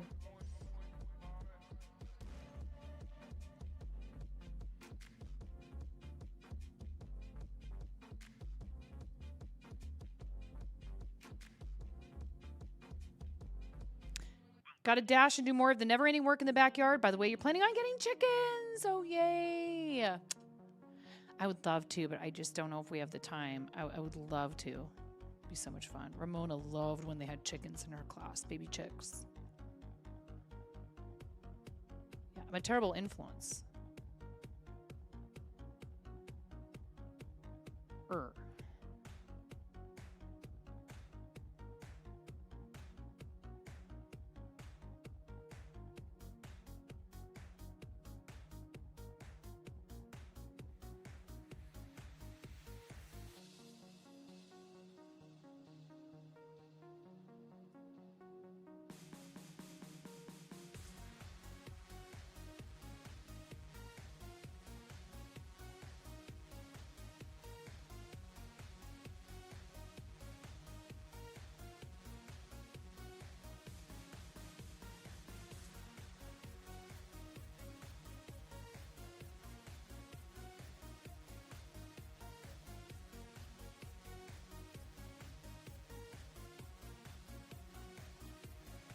I found out we would be allowed to have, I think, a max of 10 hens, but we would not be allowed roosters because we're in quote-unquote city limits, which is fine. I don't know that I'd want to deal with keeping a rooster and having the eggs fertilized.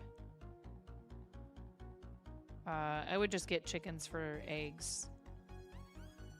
And probably like 3 to 5 would be plenty to start with. I don't know if I would want 10.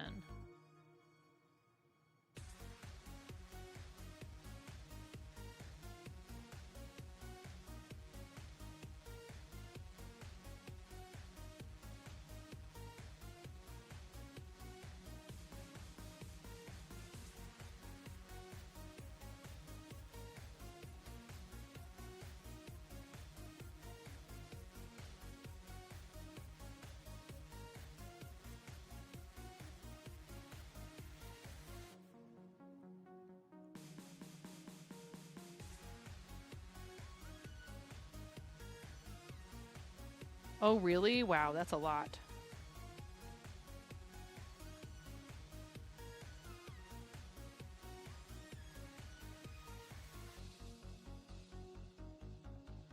Uh-oh.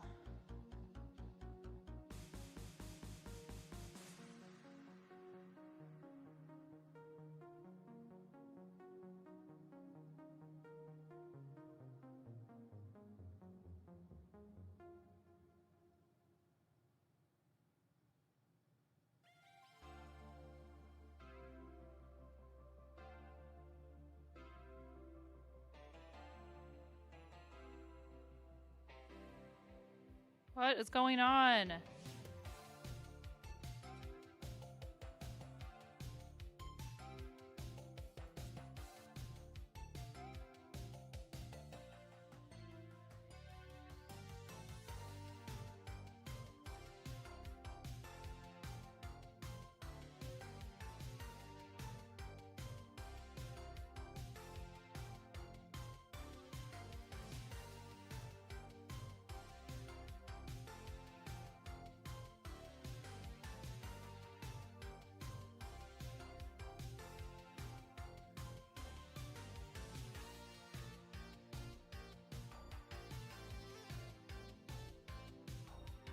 That is too many eggs. At the time you were married with 3 stepkids and you were still struggling to get through them, you used to take them into work and force them on coworkers. Oh, yeah. I mean, I would have been happy to take them off of your hands. We pay for them from someone who has chickens down in St. Helens. But it's a pretty reasonable price, especially when they were really expensive in the grocery stores recently. It was actually cheaper.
Cranston.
Guys, please give Bells a follow.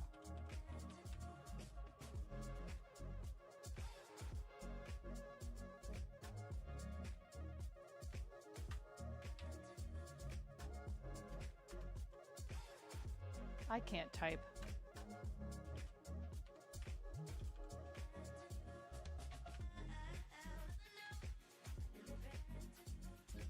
Oh, there's an underscore in it. Gosh darn it. Thank you, Cranston. Cranston is like, lady, I didn't want to take both hands off my project because then I have to like actually set it down. See, like with knitting, setting your project down is kind of complicated. Thank you. Oh, they're so much better. Are you kidding? Yeah, there's definitely a difference in the taste. Mod love! Exclamation point mod love. Thank you, Cranston, for saving me from myself.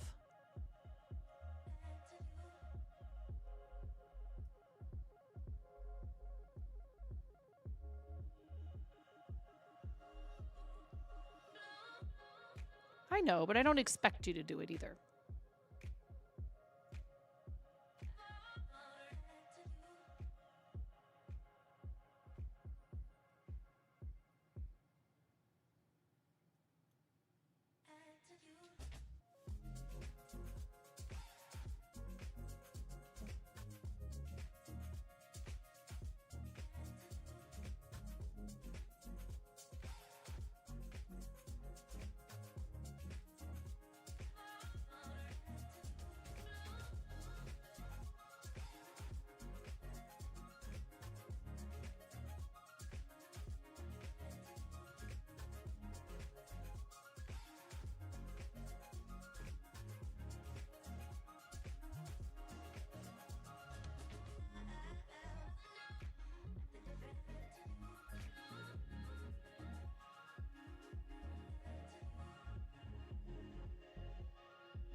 Oh, really?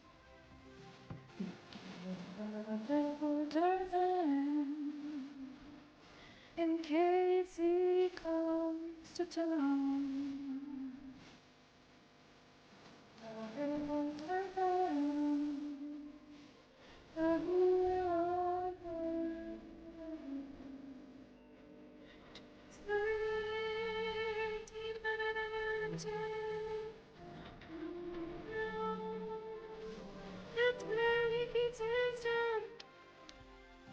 You trying to mess me up? This dirt man? I see how you are. Tank fever.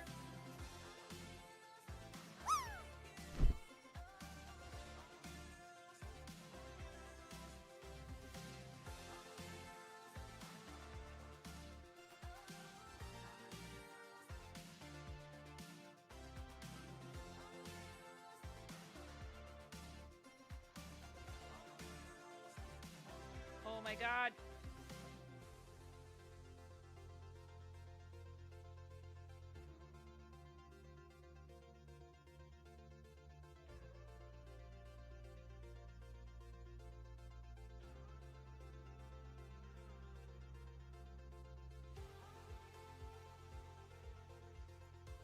I need to stand up.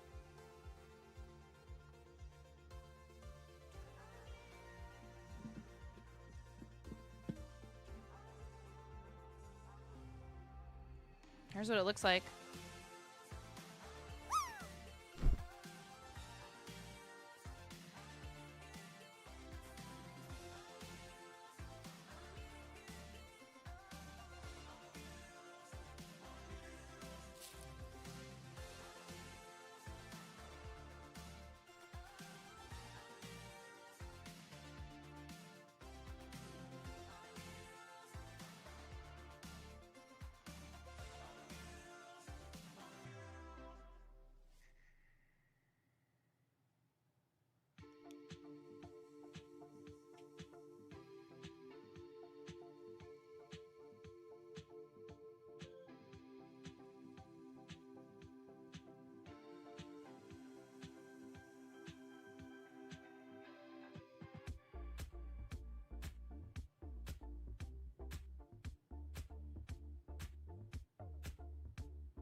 Hello.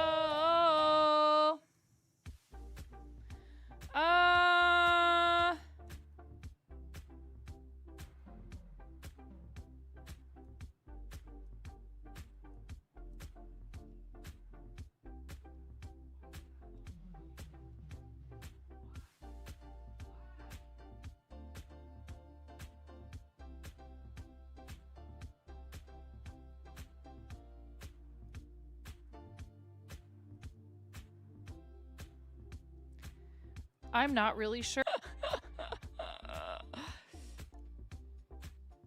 So I think what I'm going to try to do, and I should have enough of the speckled yarn, the speckled sparkled yarn, the kitty glitter, the boss kitty yarn, is I'm going to do,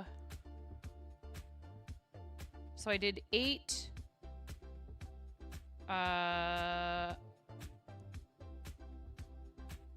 the pink I did 8 times.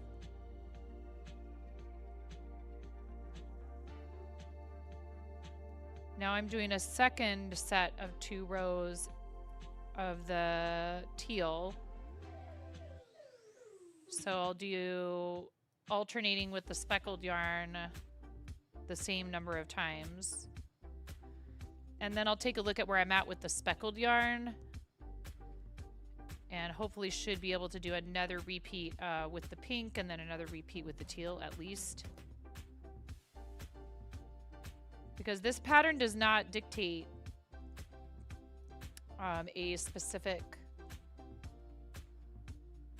number of rows. It just says knit until it's the size you want.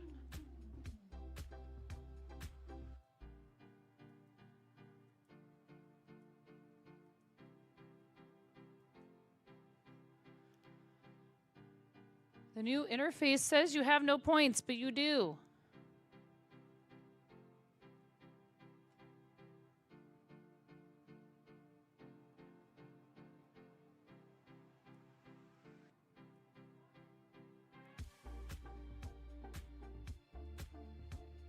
Language! Sir! Language! Sorry, he says. You are your mother's child, first of all. You could probably be heard on this microphone down here if you tried hard enough.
You love that kind of pattern? You bad at keeping track of row numbers? Yeah, me too. You didn't hear him. And you didn't either. He whistled this time.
Thanks, Cranston.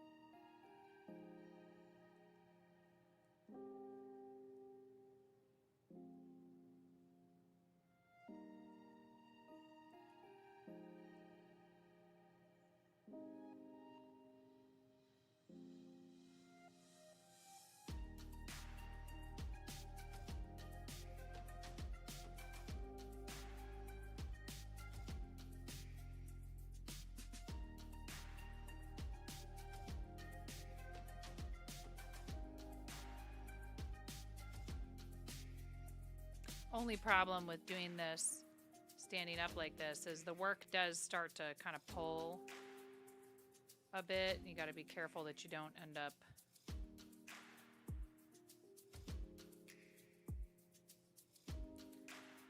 dropping it.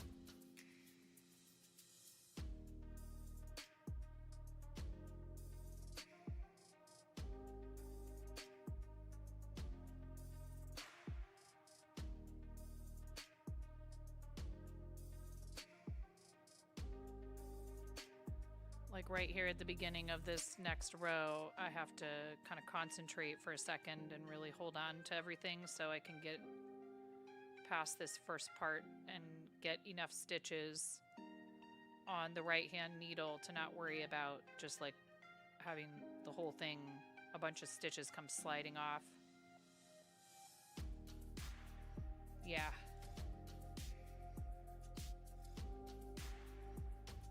This is not ideal for like, oh no, see I just knocked one right off of there. It's not ideal for like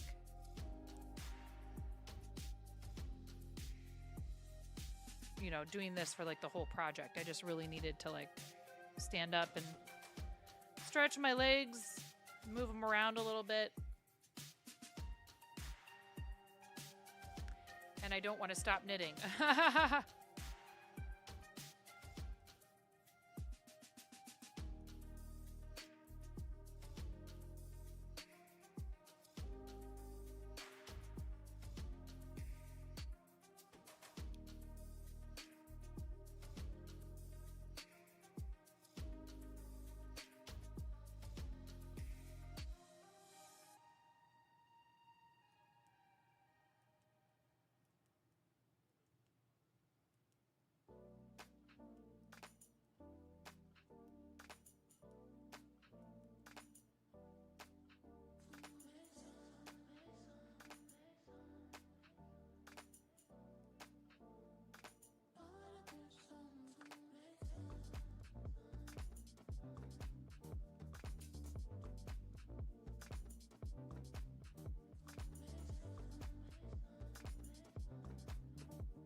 Thank you if you just got an ad break for staying through it. I do appreciate that. It is one of the ways that you can support what we do here without it costing you anything other than your time. So thank you for staying through those ad breaks.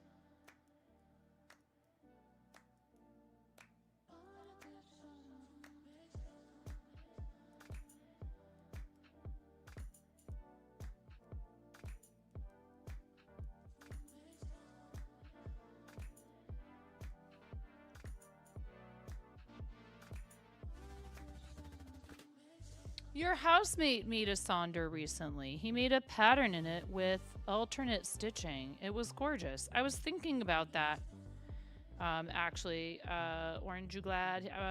Thinking about how it would be cool to try to introduce maybe some sort of like color work or what have you.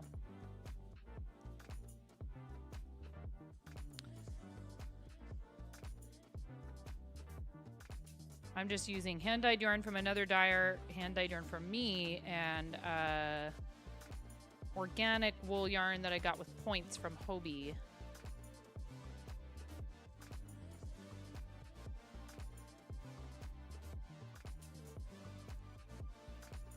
So I've started a section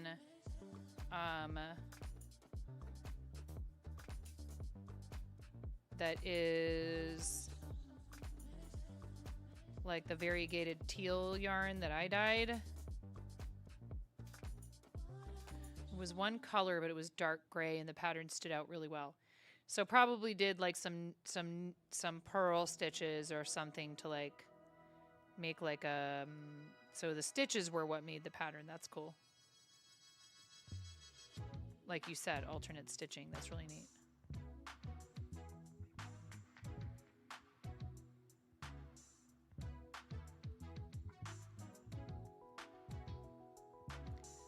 I mean, really, this is kind of a nice place to start from for something like that because, you know, the construction of it, how it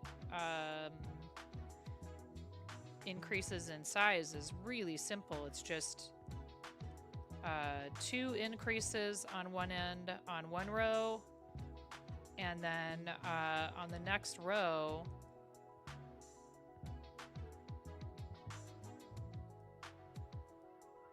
and then a decrease, increase and decrease. So it's a net change of 2 increase over 2 rows.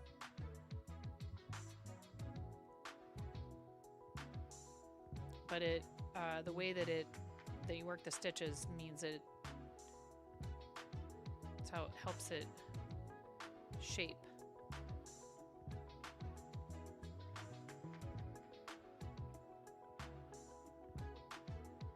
For projects like this, I'm just really fond of something that I don't have to think hard about. And I thought, well, with this, it's going to be the pretty colors.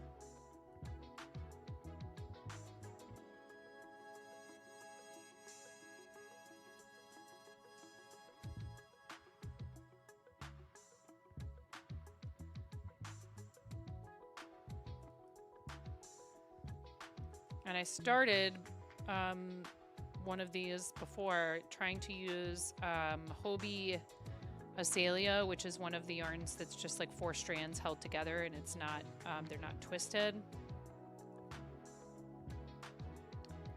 I won't be making that mistake again.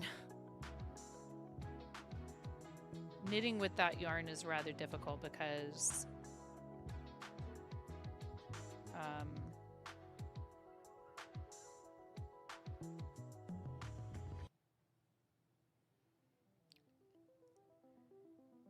you end up accidentally not picking up all 4 of the strands. And so I had a bunch of little spots where like one strand was sticking out over a couple of stitches.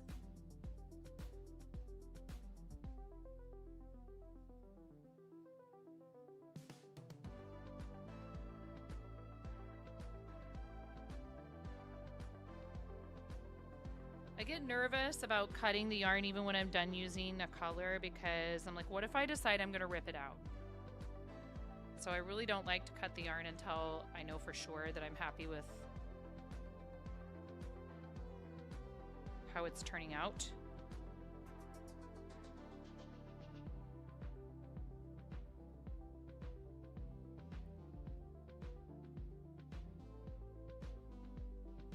Yeah, Jamie, that's not gonna happen.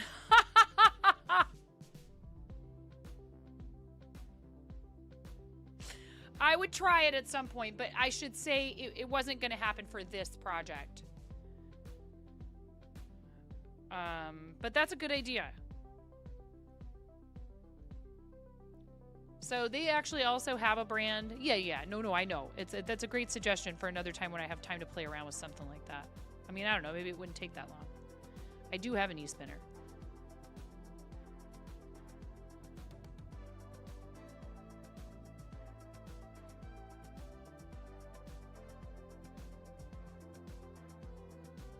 And I've also worked on this for so long that there's no way that I would consider starting over again, because we already ripped out an entire shawl. So that would be for another time.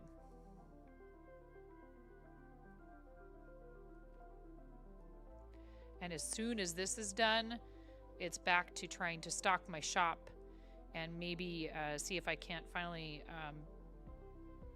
have enough stuff to do like craft markets and try to actually do some holiday markets locally.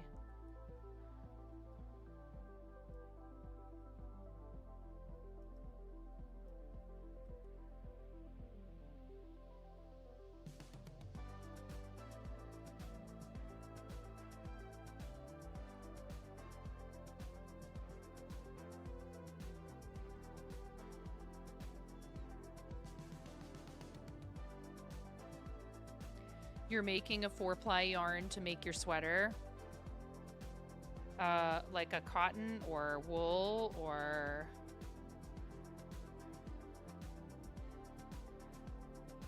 And if you want to share pictures in the Discord of that process, I would love to see it. You don't have to put it in the show and tell, but that is where people put their pictures that they want me to look at on stream on Mondays.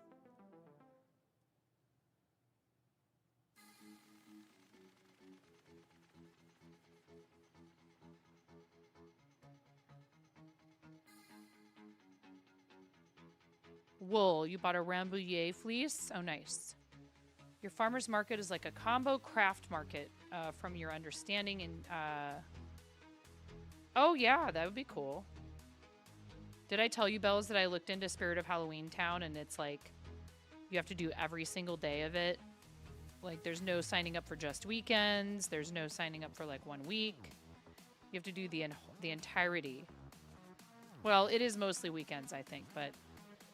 Like, you can't just be like, oh, I only want to do Sundays, or I only want to do the first weekend, or whatever. You have to do the whole thing.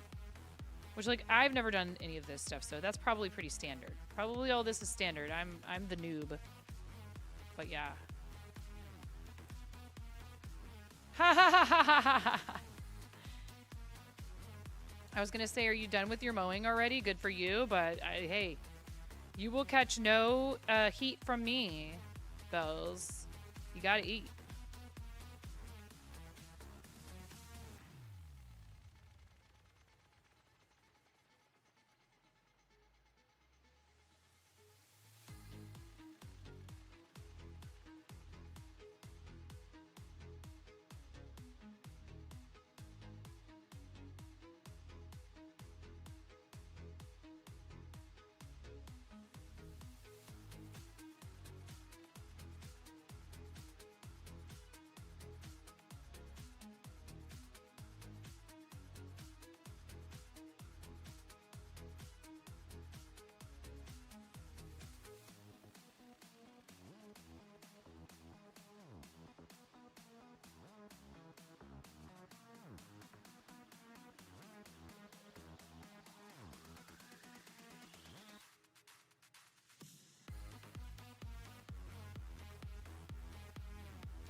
Right, right.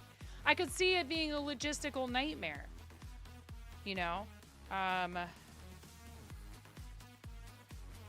And then, like, you know, people are a lot less likely to just not show up when there's all of this, like, kind of, you know, yeah, you have to do it every day, and it's your thing you're doing, and it's this time to this time. You know what I'm saying? Like, if they just sign up for a day, maybe they just don't show up. I mean, they still get to keep the money, but, like, then there's no person there to, like, sell the stuff. And that's kind of the whole point.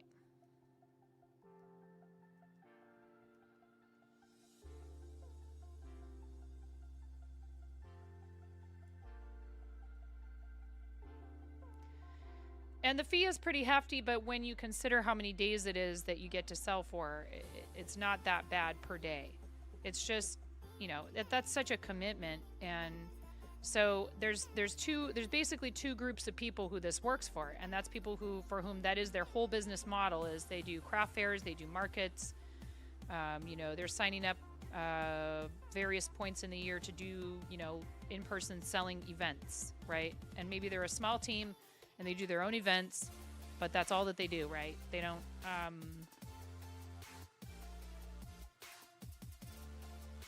like, I have, you know, the part-time school job, I have kids, we have the shop, and I mean, you know, it's in the same town as the shop, so there's that. But the other group of people is, like, people for whom that you know, whatever they're selling is their business, and they have employees and or, like, family who help with the family business. My kids are not quite old enough that I would feel comfortable leaving them in charge of a, you know, booth like that. Unsupervised, you know, even the eldest, I don't know if that would be allowed. I would imagine they probably would want someone over the age of 18 in the booth at all times. Otherwise, again, it would be a liability, so.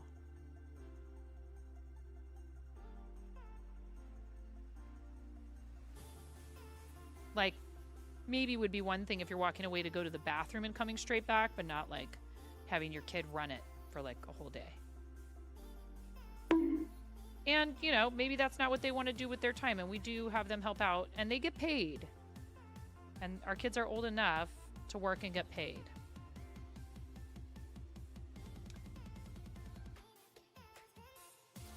Oh, that was Jess. Hi, Jess. A 15-minute break is one thing. All day, not so much. Yeah, exactly. Oh, shoot. Did I do this right?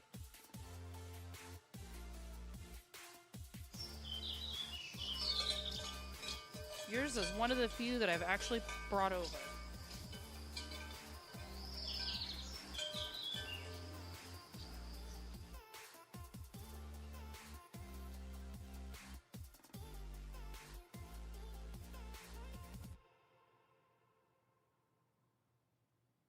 Hubs is sending me a video. It's probably some, you know, we have a lot of videos that pop up. Ah!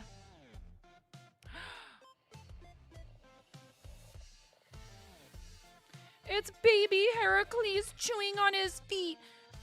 And I would show you, except for my Hubs is in it, and in a somewhat of in a state of undress. Oh my god. He's so cute. He's eating his own feet. He's so adorable.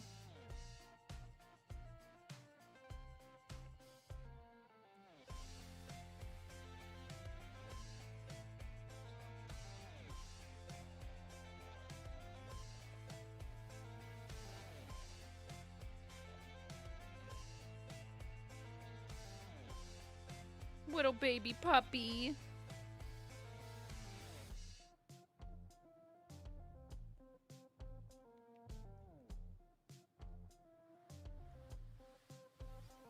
I'm saying, ugh, why can't we have time machines already?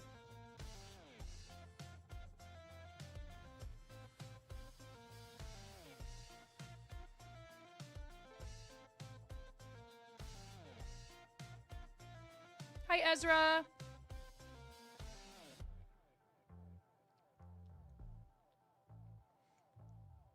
I love horseradish. Oh my god.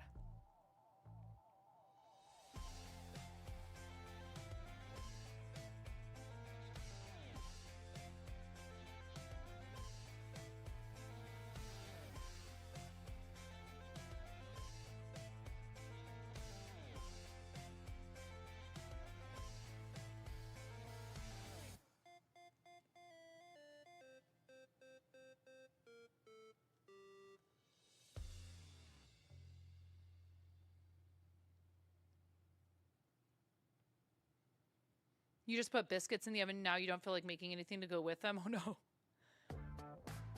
I'm good, Ezra. We're just I'm just plugging away on this shawl. I just asked him what he wants for dinner.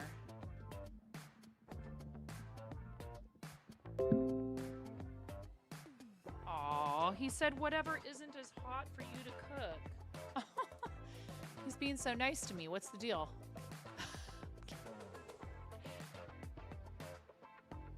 I'm just going to say, hey, it's not so bad in the house. It really isn't.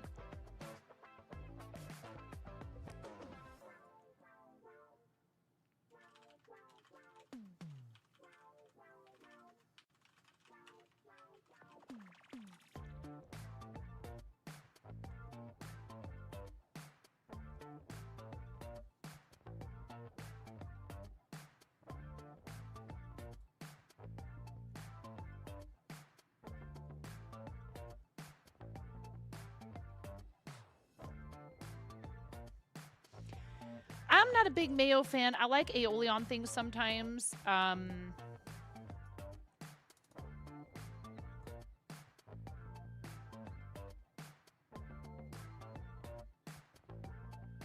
Yeah.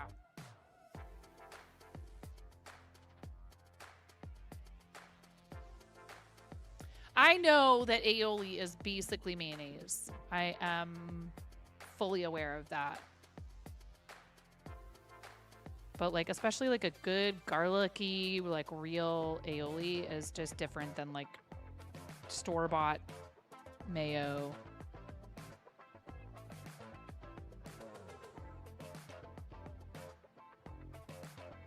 Yeah, lemon aioli.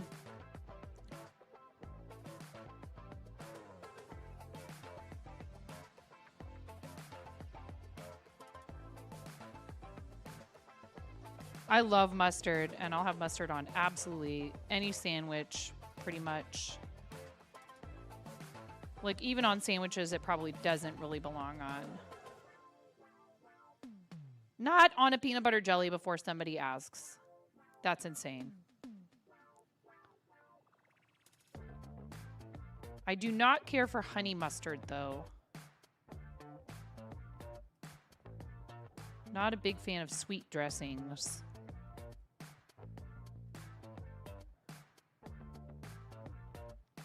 I'm okay with Thousand Island, even though it has ketchup in it and mayonnaise, which are both things that I wouldn't use independent of one another.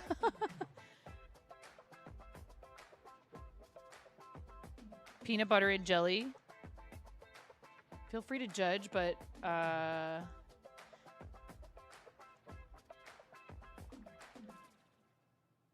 BK, up until the new How to Train Your Dragon movie, booted it off the menu. Had a steakhouse Whopper, and whatever aioli they used on that was addicting. Don't you apologize. I am all about like what people might try to refer to as like guilty pleasures and whatever. Like, you know, we should try to be eating a balanced diet and blah blah blah.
Your diet is about as balanced as your brain can. Well, I don't know what that means. Oh, look how bad the camera is. Dude, I need to do all the things inside of my PC case so I can go back to using my overhead DSLR. But really, I just need to tear apart this whole office when I do that and redo everything.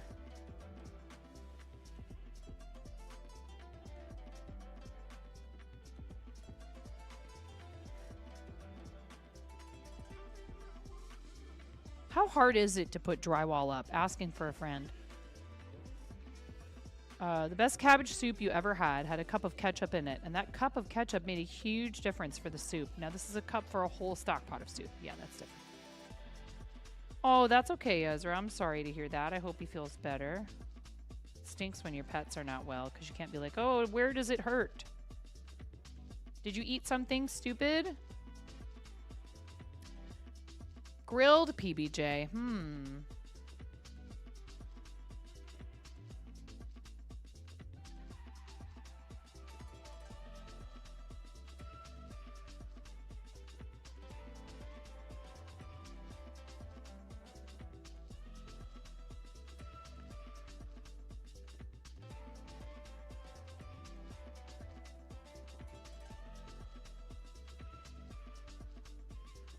Diet is balanced toward the wrong stuff, but it's fairly balanced. You can't really recall, but you think so, and it was pretty good. Depends on how pretty you want it. Have you ever been to the Wild Duck in Eugene? No. When you moved away from your ex-husband, your diet became really balanced. He's right beside you.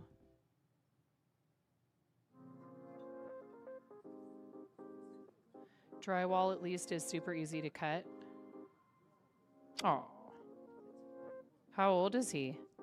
Your kitten. Milo's a good name for a kitten. for a cat.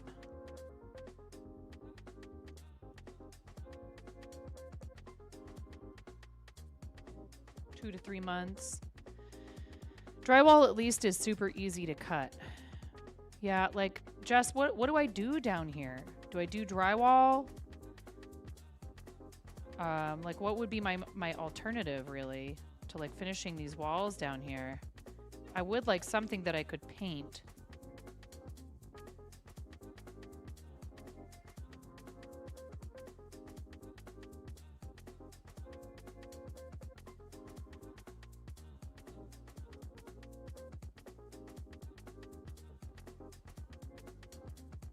Chicken sandwich with spicy cream cheese and avocado slices. Ooh, yum.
Thank you. I appreciate the follow. Thank you so much.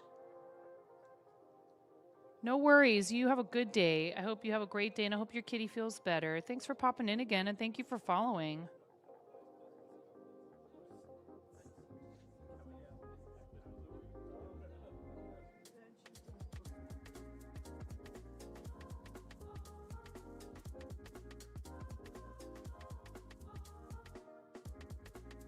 Drywall or OSB? What's OSB? Are your least expensive options? Plywood would be uber expensive. Usually drywall, that's the quick and easy way, but if the basement gets damp at all, it can break down. Yes, it does get slightly damp down here. Drywall is just hard to get straight. If you're getting dampness, I would use Kills as a primer on both the drywall or the OSB. What is OSB?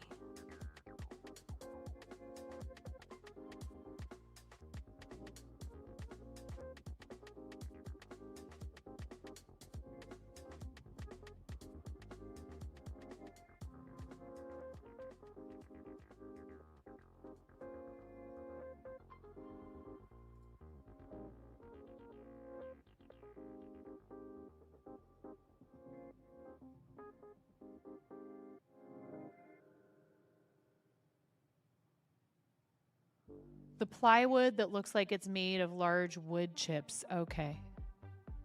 Like plywood, but better. Gotcha.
Wait.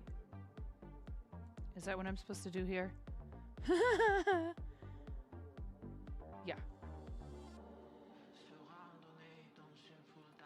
No, I know exactly what you're talking about now. That was a really good description because, I mean, that is what it is, right? Or whatever. So is it, what is it held together with then? An epoxy, or how do they make it?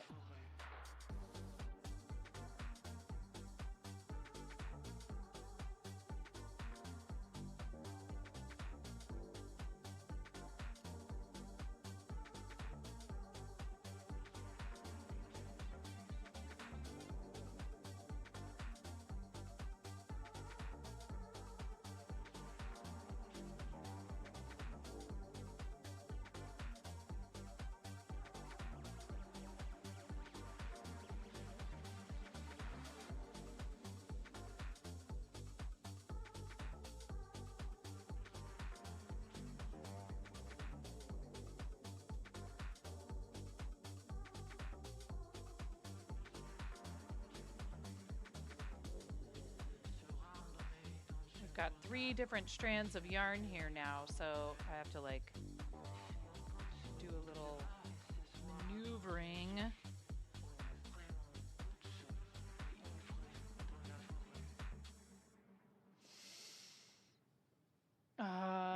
You think as your middle school science teacher would say, that is a good question.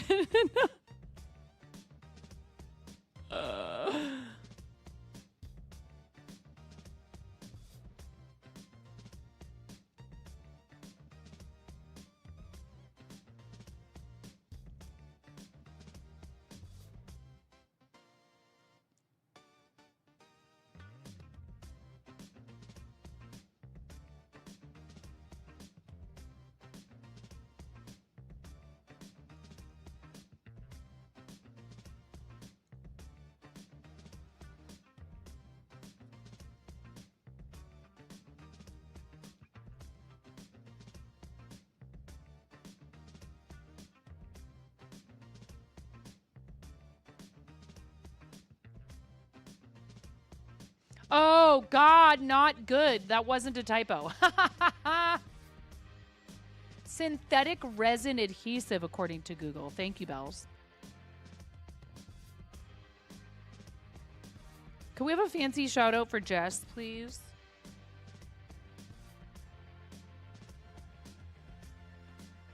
I think I'm going to have to call it as much as I want to keep going.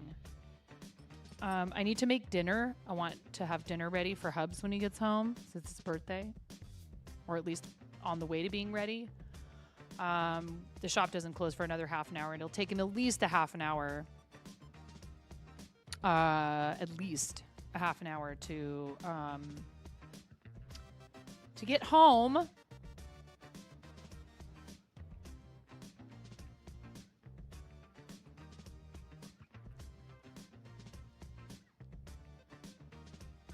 What is Peak? Why is everyone playing Peak?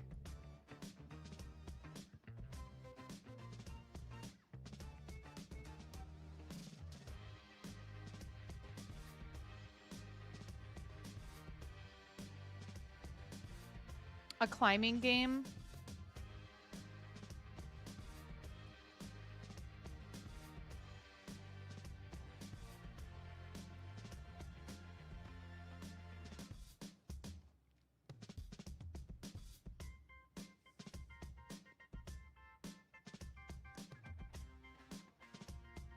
Ooh!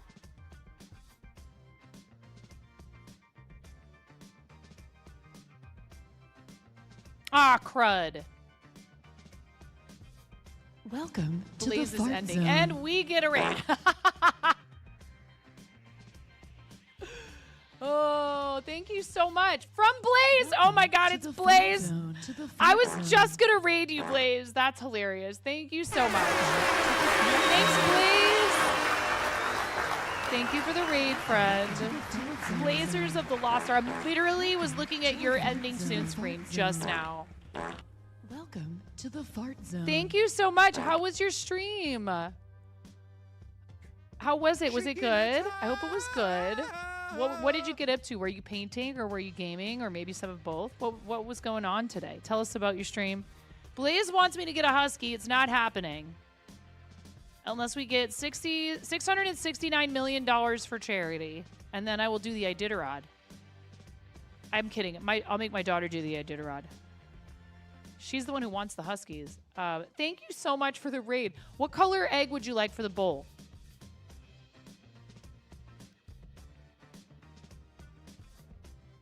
William the husky, hippo. See? Will not stop with the husky talk. Thank you so much for the raid, friend. Are you participating in fundraising? Have you started fundraising yet? Purple, you got it. The official event start isn't until the 12th or 10th. Shows you how much I know. Blaze is an amazing artist who posts regularly in our show and tell. And if you've been here for show and tell, you've probably seen some of Blaze's work. It's really beautiful.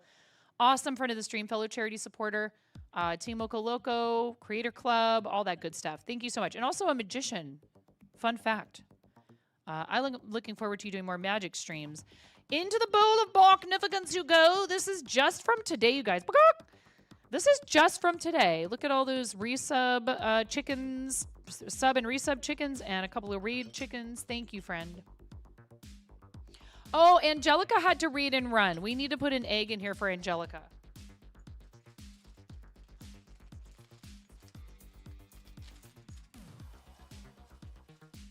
Let's do blue. 3, 2, 1. You're starting on the 12th. Excellent. We are casually fundraising, so I just have the stuff there. And the shawl is what I've been more worried about. And this is how far we got today. I've switched colors again to like a teal for some more stripes.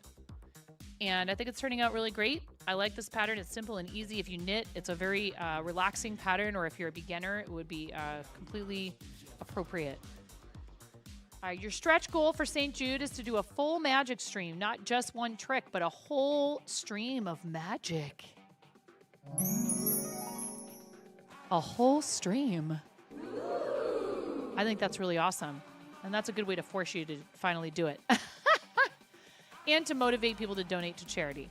Well, when you're actively fundraising, make sure you let us know, and you know what days you're going to be doing any kind of special stuff or anything. We would love to be there and hang out and support you. We have a charity team. My co-captain Chimeras QC and I have a charity team called Team Quirky Cluckers. We have raised on Tiltify here in the almost 7 years that I've been streaming. It's like 140,000, something like that. It's crazy. $142,143.05. Approaching 150. I think we'll probably make it there by the end of the calendar year to $150,000 raised.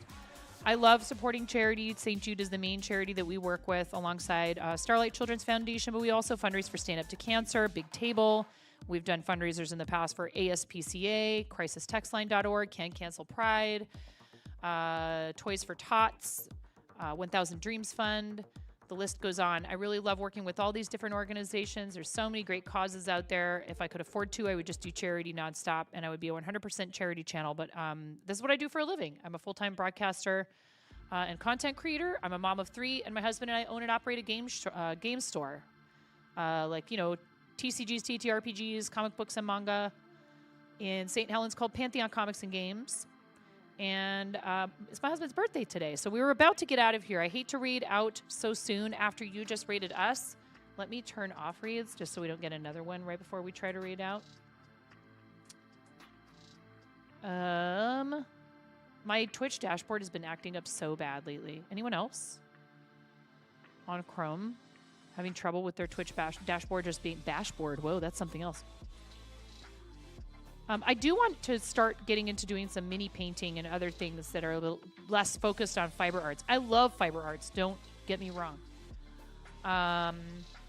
For St. Jude, we have raised, let's see.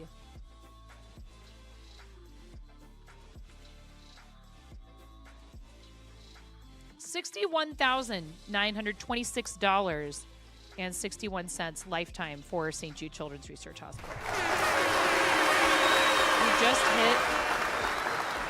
We just hit that 60K.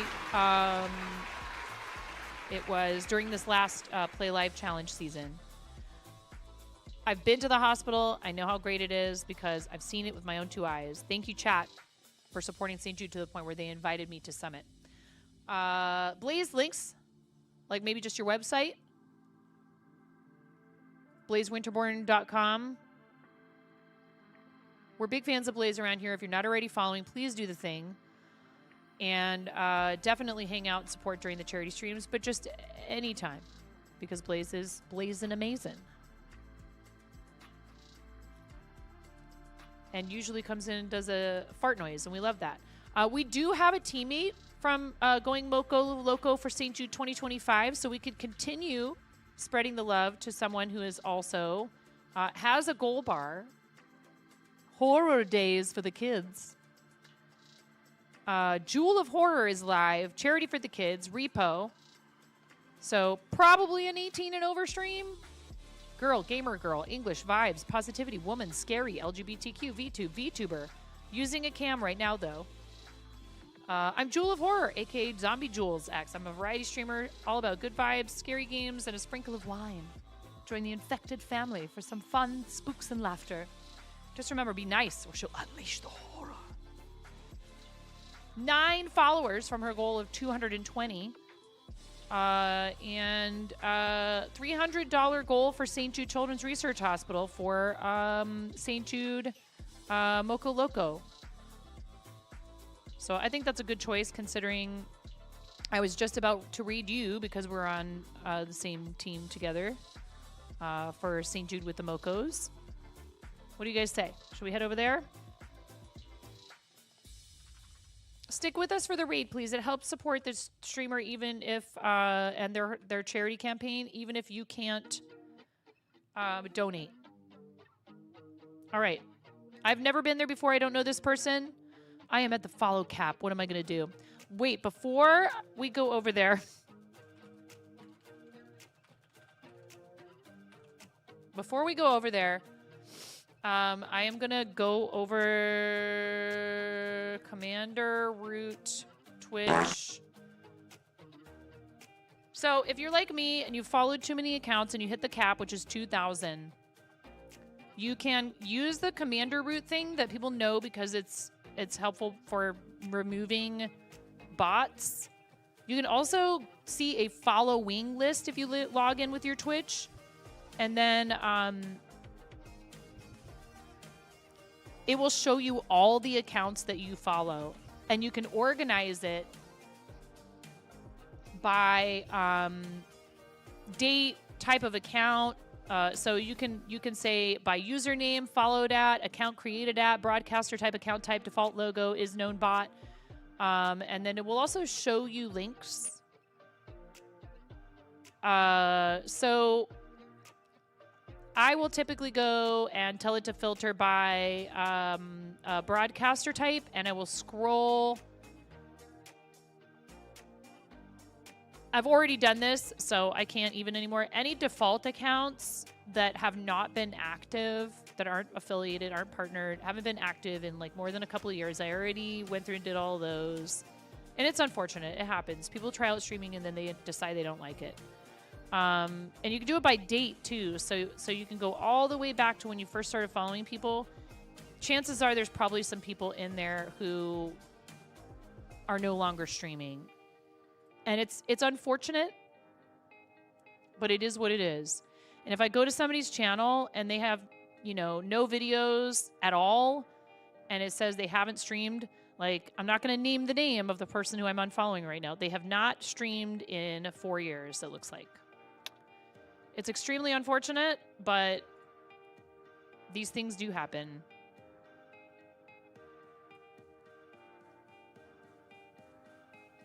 So come with us on the raid. I'm going to be able to follow now because I unfollowed someone who's clearly not streaming anymore. And the thing is, if they came back and I came across them and their content was awesome and I think they're great, I can refollow them. You know, it doesn't cost you any money. I don't want to unfollow people without a reason, but Twitch forces me to do that because I can only follow 2,000 people. So, all right, we're reading Jewel of Horror. Please come with us on the raid. I am busy tomorrow, and if I stream, it will not be until the evening hours, most likely. And then Thursday, I have an appointment during the day. I might stream early in the morning on Thursday or in the evening. Friday is the 4th. And I don't think I'll be live that day, or if I am, again, it would either be really early in the morning or later at night. Probably not later at night. Our animals are going to have a hard time with all the fireworks. Over the weekend is always a question mark, you know. Probably I will stream over the weekend. And then on the 7th, which is Monday, we will be, and you know, I always try to prepare people for this. It's a real question mark for me, my schedule with kids and all the other things we have going on, and trying to help out more with the shop because I'm not busy with, you know, the part-time school job and all of that. And I appreciate your understanding. On the 7th, I will probably be live in the morning so we can do our show and tell and all that good stuff. And then at 4:30 p.m. Pacific, we're on Yapping Points episode 6 over at Lights Camera Seek. If you guys are not already familiar with Lights Camera Seek, please give a follow because that's where I will be that afternoon as a guest on Yapping Points episode 6. Lights Camera Seek is a Jackbox ambassador, so we're going to be playing some Jackbox with some other awesome streamers, Ms. Ash Rocks, Blue Satire, and Nimbly. And then on the 17th is our Camp Chaos session, and I will be showing you how to do yarn dyeing at home. It's going to be a lot of fun. I can't wait. I absolutely love Art and Jest and the Jesters, and I'm honored that they asked me to do it again this year. This will be our 3rd year in a row doing Camp Chaos. Super excited for that. And then beyond that, we're doing Stand Up to Cancer fundraising in August, and our 7-year streamiversary is August 31st. Details to come. We may or may not be celebrating it the day of. I have to nail some things down. August 31st is a Sunday. It will either be then or shortly thereafter. My children go back to school earlier this year because they're going to a 4-day school week. This also might mean that my schedule might change a little bit, and I might be doing Monday through Thursday instead of Monday, Tuesday, Thursday, Friday. Monday through Thursday. We'll see what happens. Monday through Thursday instead of Monday, Tuesday, Wednesday, Thursday. Or Monday, Tuesday, Thursday, Friday. I'm going to have to figure that out because they're on a 4-day school week now. And they'll be full day on Wednesday instead of half day like they were before. But all of that is way in the future, right? It's forever from now. It's right around the corner. You're going to blink. It's going to happen. Okay, you guys, let's read over to Jewel of Horror, who I have not met yet. Again, probably an 18 and over channel since they're horror games. Even if it's not an 18 plus channel, you know, Repo, other horror games, just a heads up. Some people are not fond of that, but it would be nice if you could leave a lurk for them while they're fundraising for charity. And I really, really appreciate everybody hanging out here with me all day, most especially. I appreciate your time. But then there's also these fools that are crazy enough to subscribe to the stream at Tier 3. Thank you so very much for that. That's wild support for the channel. Stay tuned because I'm trying to come up with some ways to really make Tier 3 sub extra worth it here because we were trying to qualify for Plus program level 2. YouTube members, Patreon pledges, and Fourth Wall members, you are the additional support that helps me to continue doing this. Twitch is amazing, and I love you all, and it is my main source of income. But all of this other stuff is really extremely important to thank you for, and I'm super grateful. Mods, Your time and energy is so appreciated. Thank you very much. I have a couple things to fix on these screens. We are now exiting the thought zone. Come with us to Jewel of Horror. Please practice self-care, you guys. It's so important, and you are worth it. All of you. Every single one of you. 100% worth that self-care. Please practice it between now and the next time that I see you. I'll see you guys over there. Bye.